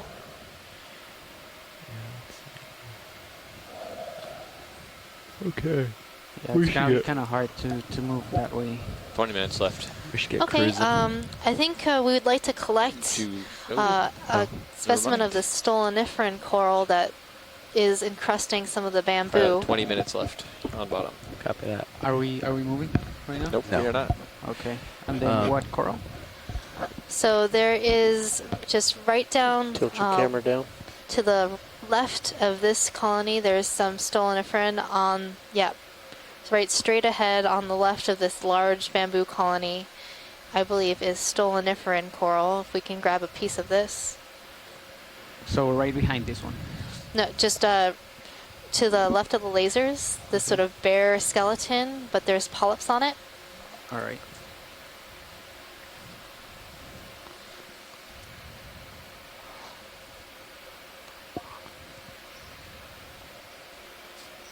So, co-pilot. Yes. Right there. How am I too far away to try to sample that? Well, do you have a toe down yet? Oh yeah, you do. Okay. Right there. Which one are you looking? The Right more here. barren or the more dense one? No, the barren one. The one Yeah, right this is plenty close for that. Okay. So, That's okay. I need to get a toe down right there. And then, So can you that's- press J-lock for me? Yeah, it's also helpful to put in your auto heading. Okay. Watch leads nav. Good. Now you can still adjust your heading. All right. So you can twist it left, even though you have joy lock. You can still twist left and have it spin. Watch leads if nav. you need to. I think that's good. And yeah. But I'm still moving back. Go ahead, Nav. Just want to give you an update. We have about 20 minutes until we need to start, actually slightly under 20 minutes until we need to start setting up. Left on bottom. So, can you zoom in a little bit, video? Essentially, this sample will be the last thing we do. So, Yes. what part of the coral do you want, watch lead? Do you want the top? Yeah, pilot, we want the piece that has all those white polyps on it. So as much as you can get for us, that'd be great. So, co-pilot, where do you think I can? Just like right in the middle, that whole thing will fit. Well, if you tilt up, there's a whole. Oh no, that's Yeah, the skeleton should break apart relatively easily. There's a shorter one. So if you jam it in the Bottom left. box, it'll just fragment at those Bottom nodes, left and is- that's fine. Keep going a little more. You said pant down, bottom left. Where? Where are you talking about? That Oh, one. that chunk. See that sticking out? Okay. I think that's the one. So, it would be okay if I get this chunk right here sticking out to the left. Watch lead. Yep, that works too. All right. There's a lot of barren stem above the other pieces. So unless you wanted to cut that off and then reach down lower and grab more, you wouldn't be able to fit all the barren stem I'm and gonna move then that some of forward. the polyps into the it's fine. box. Okay. So, would watch lead copy? Co-pilot? Did you hear what I said or no? Yeah, she was okay with the Oh, piece okay. right there. All right, good.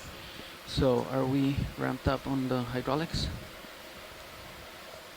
You are ramped up. All right. So we have. So let's see what we have. We have port inner.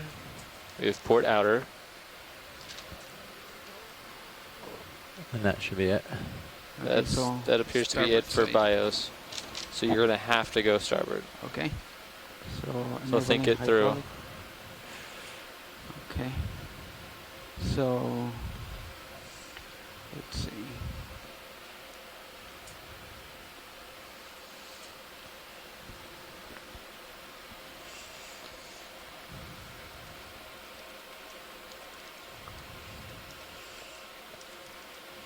And if you need your mini, we can have that pulled up for you.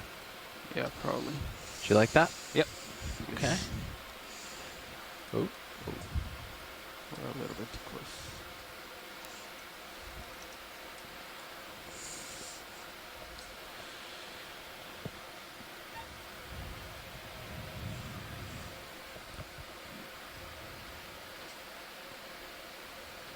All right. So hang tight for 1 second. Right. So you're going for that lower branch. Yep. And we just saw this break off pretty easily. Yeah? Yep. So the different methods you can use is to try to grab the branch and it will break. And then you can put it in. Or you can try to sneak the fingers underneath and get it in the coral cutter and go. Sneaking underneath and getting the coral cutter on there, those rubbery parts will guarantee you don't break. It won't be brittle enough to break if you grab it with that. So it will be trickier to get your fingers underneath, but once you have it, you'll have it. Okay. If you go with your fingers, it'll be easier to line up the grab But if you grab too tightly, it will crumble away. Okay. So these are your options at the current moment. Otherwise, you go for one of the taller branches. If you cut it off and then drop that and then grab lower, it'll be really easy grab, and you'll be in the soft part of the coral, or soft part of the jaws. So you can ask the watch leads if they're okay with that, and it will be an easier grab for you. So just get a right here, like the branch that's right behind the jaws. It will be an easier branch to reach. It'll be easier to cut. The only problem is you'll have to sacrifice the dead top part of the skeleton. And watch lead has to say it's okay that you do that. Okay, watch lead. Go ahead, pilot. So it might be a little bit harder since it's so brittle to get that left branch. Okay. Yeah, either branch is good with me. Whatever you think you can get. Alright. So if I want to grab this right branch right here. She said that it was okay. Okay. So just trying to get the soft part right there. Yeah, so just grab a chunk of the soft part. Yeah, the thicker branch will be easier to hold, I think, too. Alright.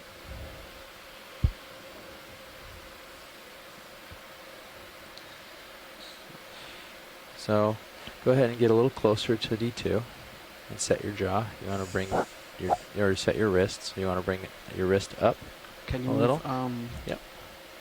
I'll tilt over for you. Alright, thank you. Pan over.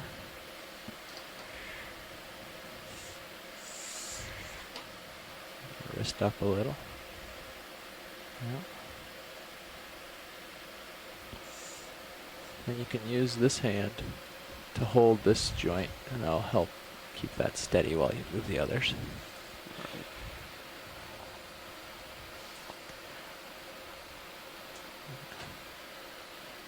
And then you can take a little zoom on the, once you get closer, you can zoom in on the mini Zeus if you want to help line up your fingers. Alright. Let me rotate a little bit if I can.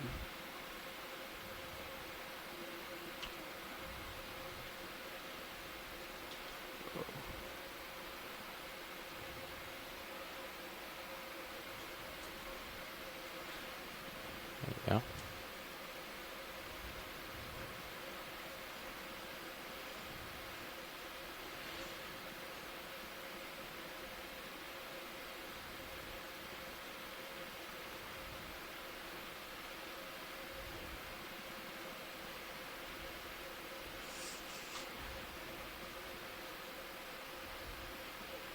There you go. Try for a little tiny bit lower. Lower? Yep. There you go. Alright, right there. You think it's fine? You're pretty darn close. You might want to get a smidge closer.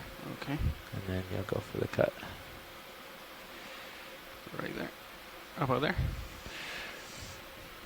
That looks like it could line up to me as you close the jaws. Double check. You want to zoom in on HD2? Yeah, please, video. Thank you. Alright.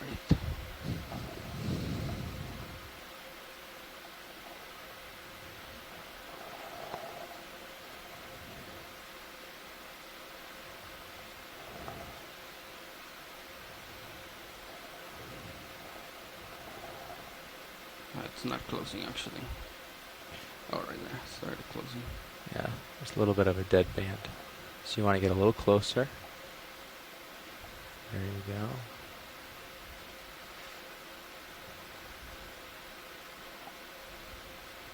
Right there. Can you tell it's not quite in the cutter, so it's pushing a little closer. There you go. Yeah, now you'll be in there, I bet.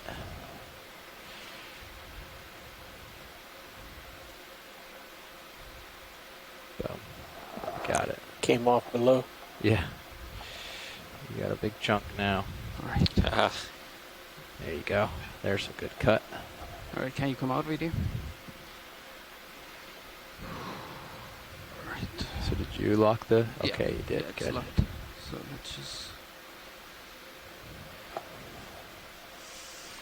So now I would suggest bringing yep, exactly, that all the way up, and then you can wrist all the way down while keeping that up all the way.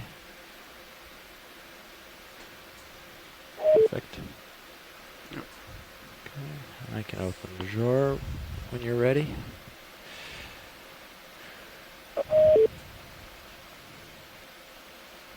It's gonna be pretty hard to get in there. Can you bring the wing a little bit in, or do I have to fly out before? I think you're not going to collide with anything, so I think you'll be all right. If you are, I don't think bringing it in will help. Okay. But we'll try here first. If that's all right with you. All right. You can try to bring it up. I'm going to tilt your pan and tilt down a little so that you can see that camera right there is the most dangerous thing for you to hit. See that? Yep. So just be really careful not to get the fingers anywhere near that. All right. Ready for the box to come out? Yep. Extending. Slow. Watching for any collision.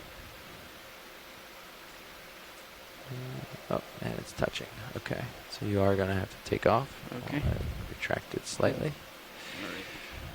And just put the soft down there and then lean it so that you don't accidentally hit any buttons. Okay.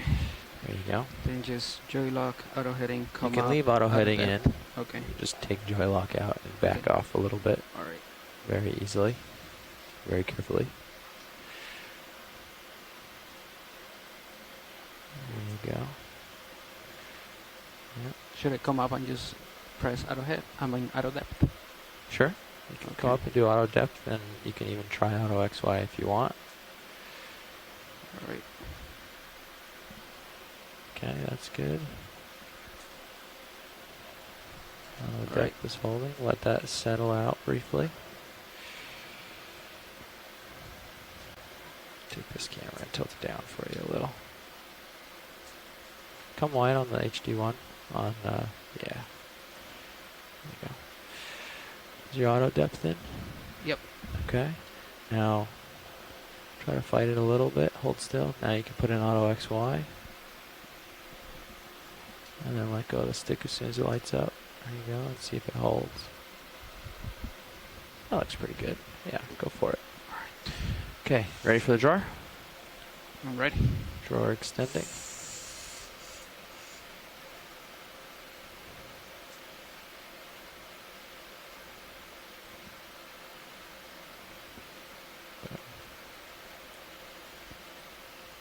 Okay.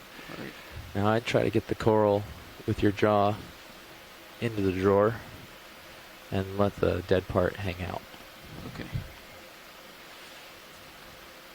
And you're going to want to keep that basically tucked and it's shoulder down and wrist up to get it to go into one of those boxes.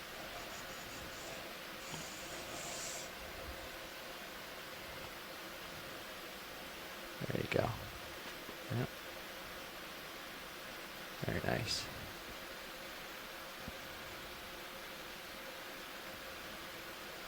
Oops, you're hung up on the divider there. Just pick up on the shoulder. Or that's good too. Keep on bringing up the divider right there. Yeah. There you go. Yeah. There you go.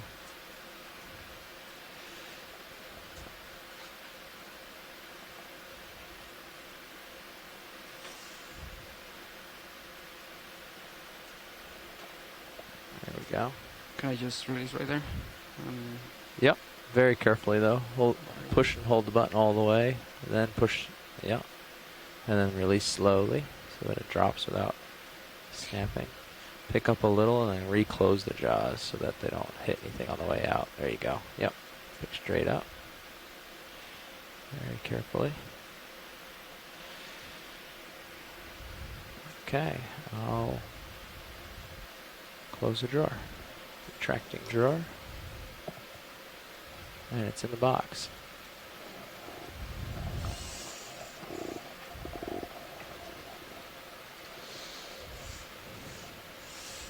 How are we doing on time? Let me just fill this in real quick.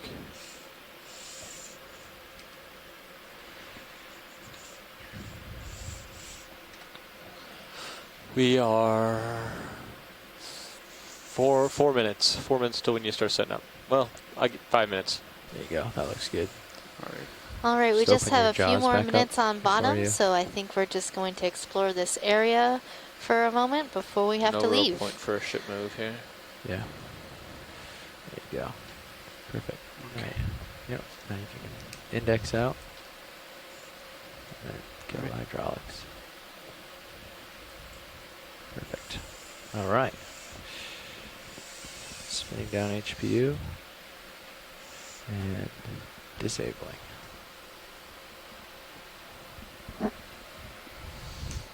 So take one last look at the summit of this cone on Wagner Seamount.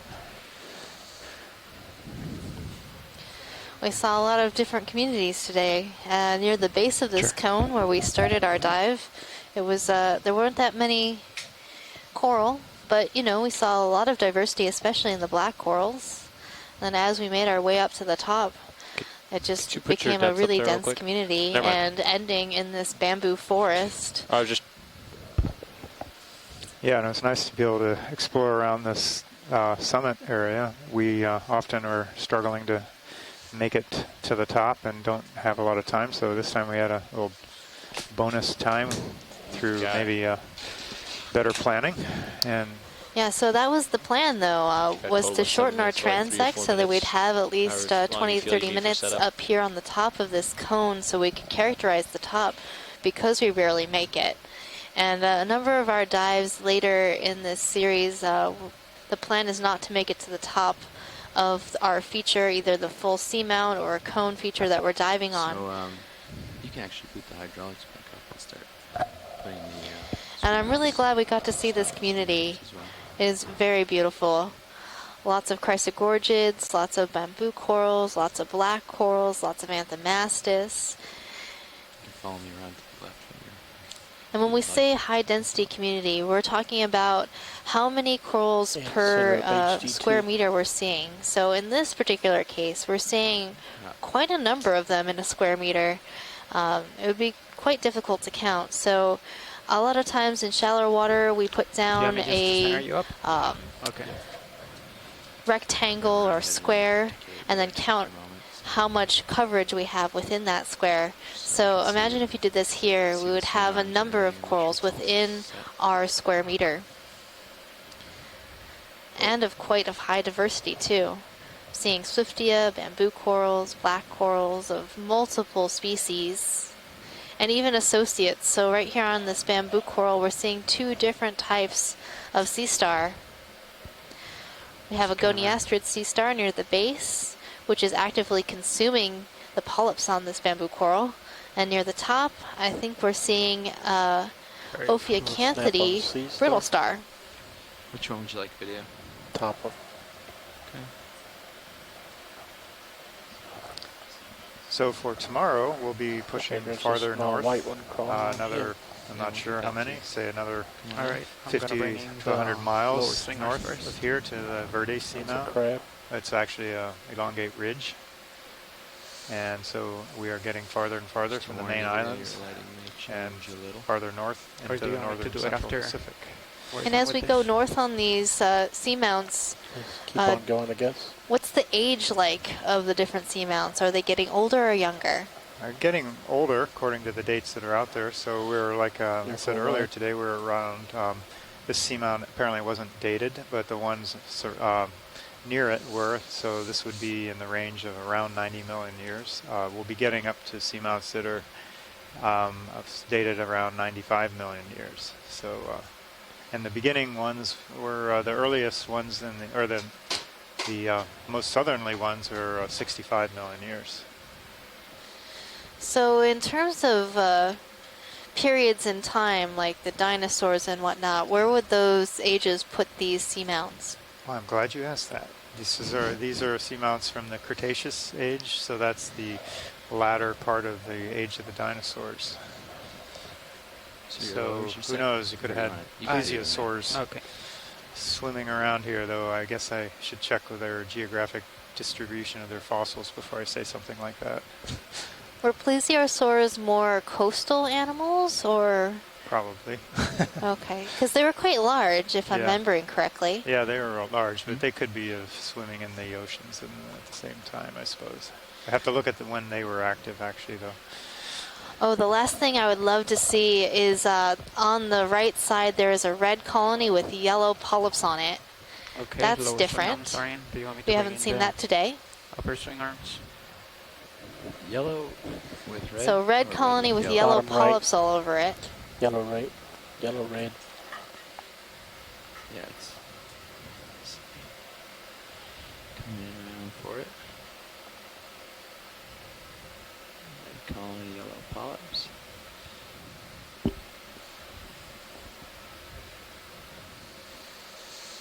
Backing.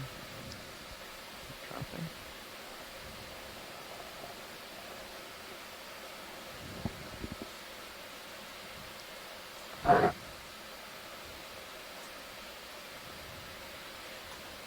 So I'm thinking that this is a Paragorgia coral, and on it we have two different associates. We have a astroschematid basket star and also some parazoanthids that have colonized this coral.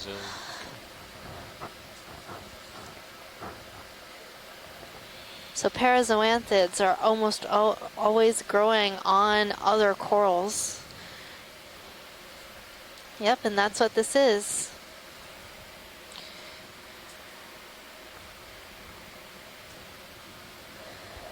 So this is a bubblegum coral, or Paragorgia. And then on it we have these yellow polyps that are overgrowing the Paragorgia skeleton. I don't want to come down right on top of the... And those are parazoanthids. Yeah, come down and we'll quit yanking on it and I'll take it out from underneath you. Alright. And so there's one specific kind of parazoanthids that likes to grow on bubblegum corals, and you want to guess what the name is based off of? That's it. Watch so it's called Bulagummi Turn zoanthus right then. is the genus name. Alright, did you get everything straight? And the species name is Emily arcadiarum. So I believe that this is named after the daughters of the scientist who identified this particular species. So that's Bulagummi zoanthus, Emily arcadium. So you want me to line up with the ship to get my arcadiarium. Yep. Okay. That's quite the name. It's quite the name. Everybody wants me to say things twice, and I have a hard enough time saying it once, so say it 5 times fast. I'm just not good at tongue twisters. So that was a really good observation for today. Our last observation before leaving the bottom of a bubblegum coral being overgrown by zoanthids in the genus Bulagummi zoanthus.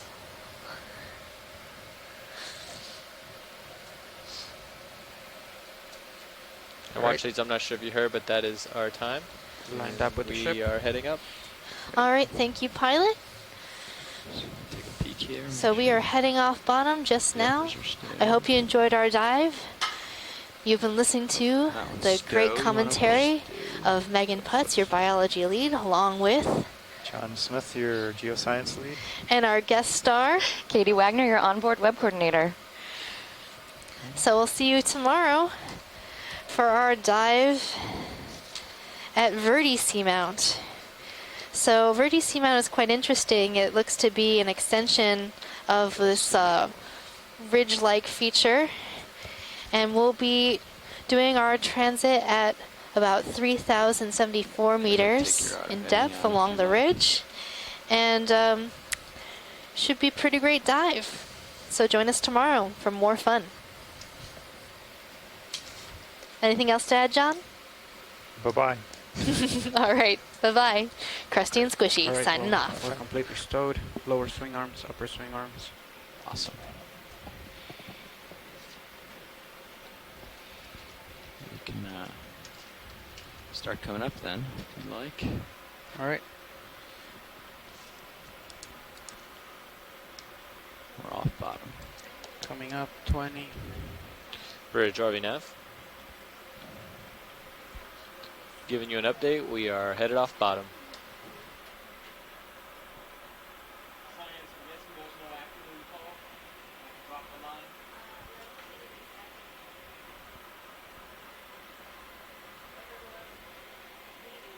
Do you want me to slow down a little bit? Wait for you? Hmm? Do you want me to slow down a little bit? I'll catch up. Okay.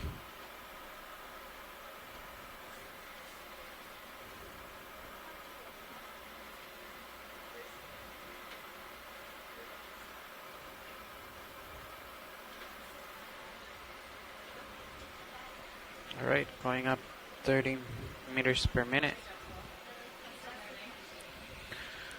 Great. Delta 11. Tether locked. No turns. All looks good.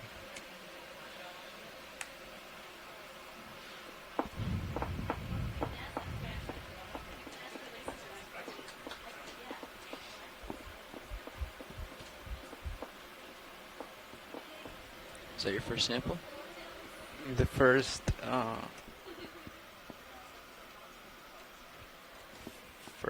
biosample. Yeah. The other one was a rock sample, which it was also with you. Yeah. I was gonna let you sit on it, sit on the pilot chair, and you told me to go ahead and pick it up. So, yeah, first biosample. It looked pretty bad at the beginning, didn't it, Navigator?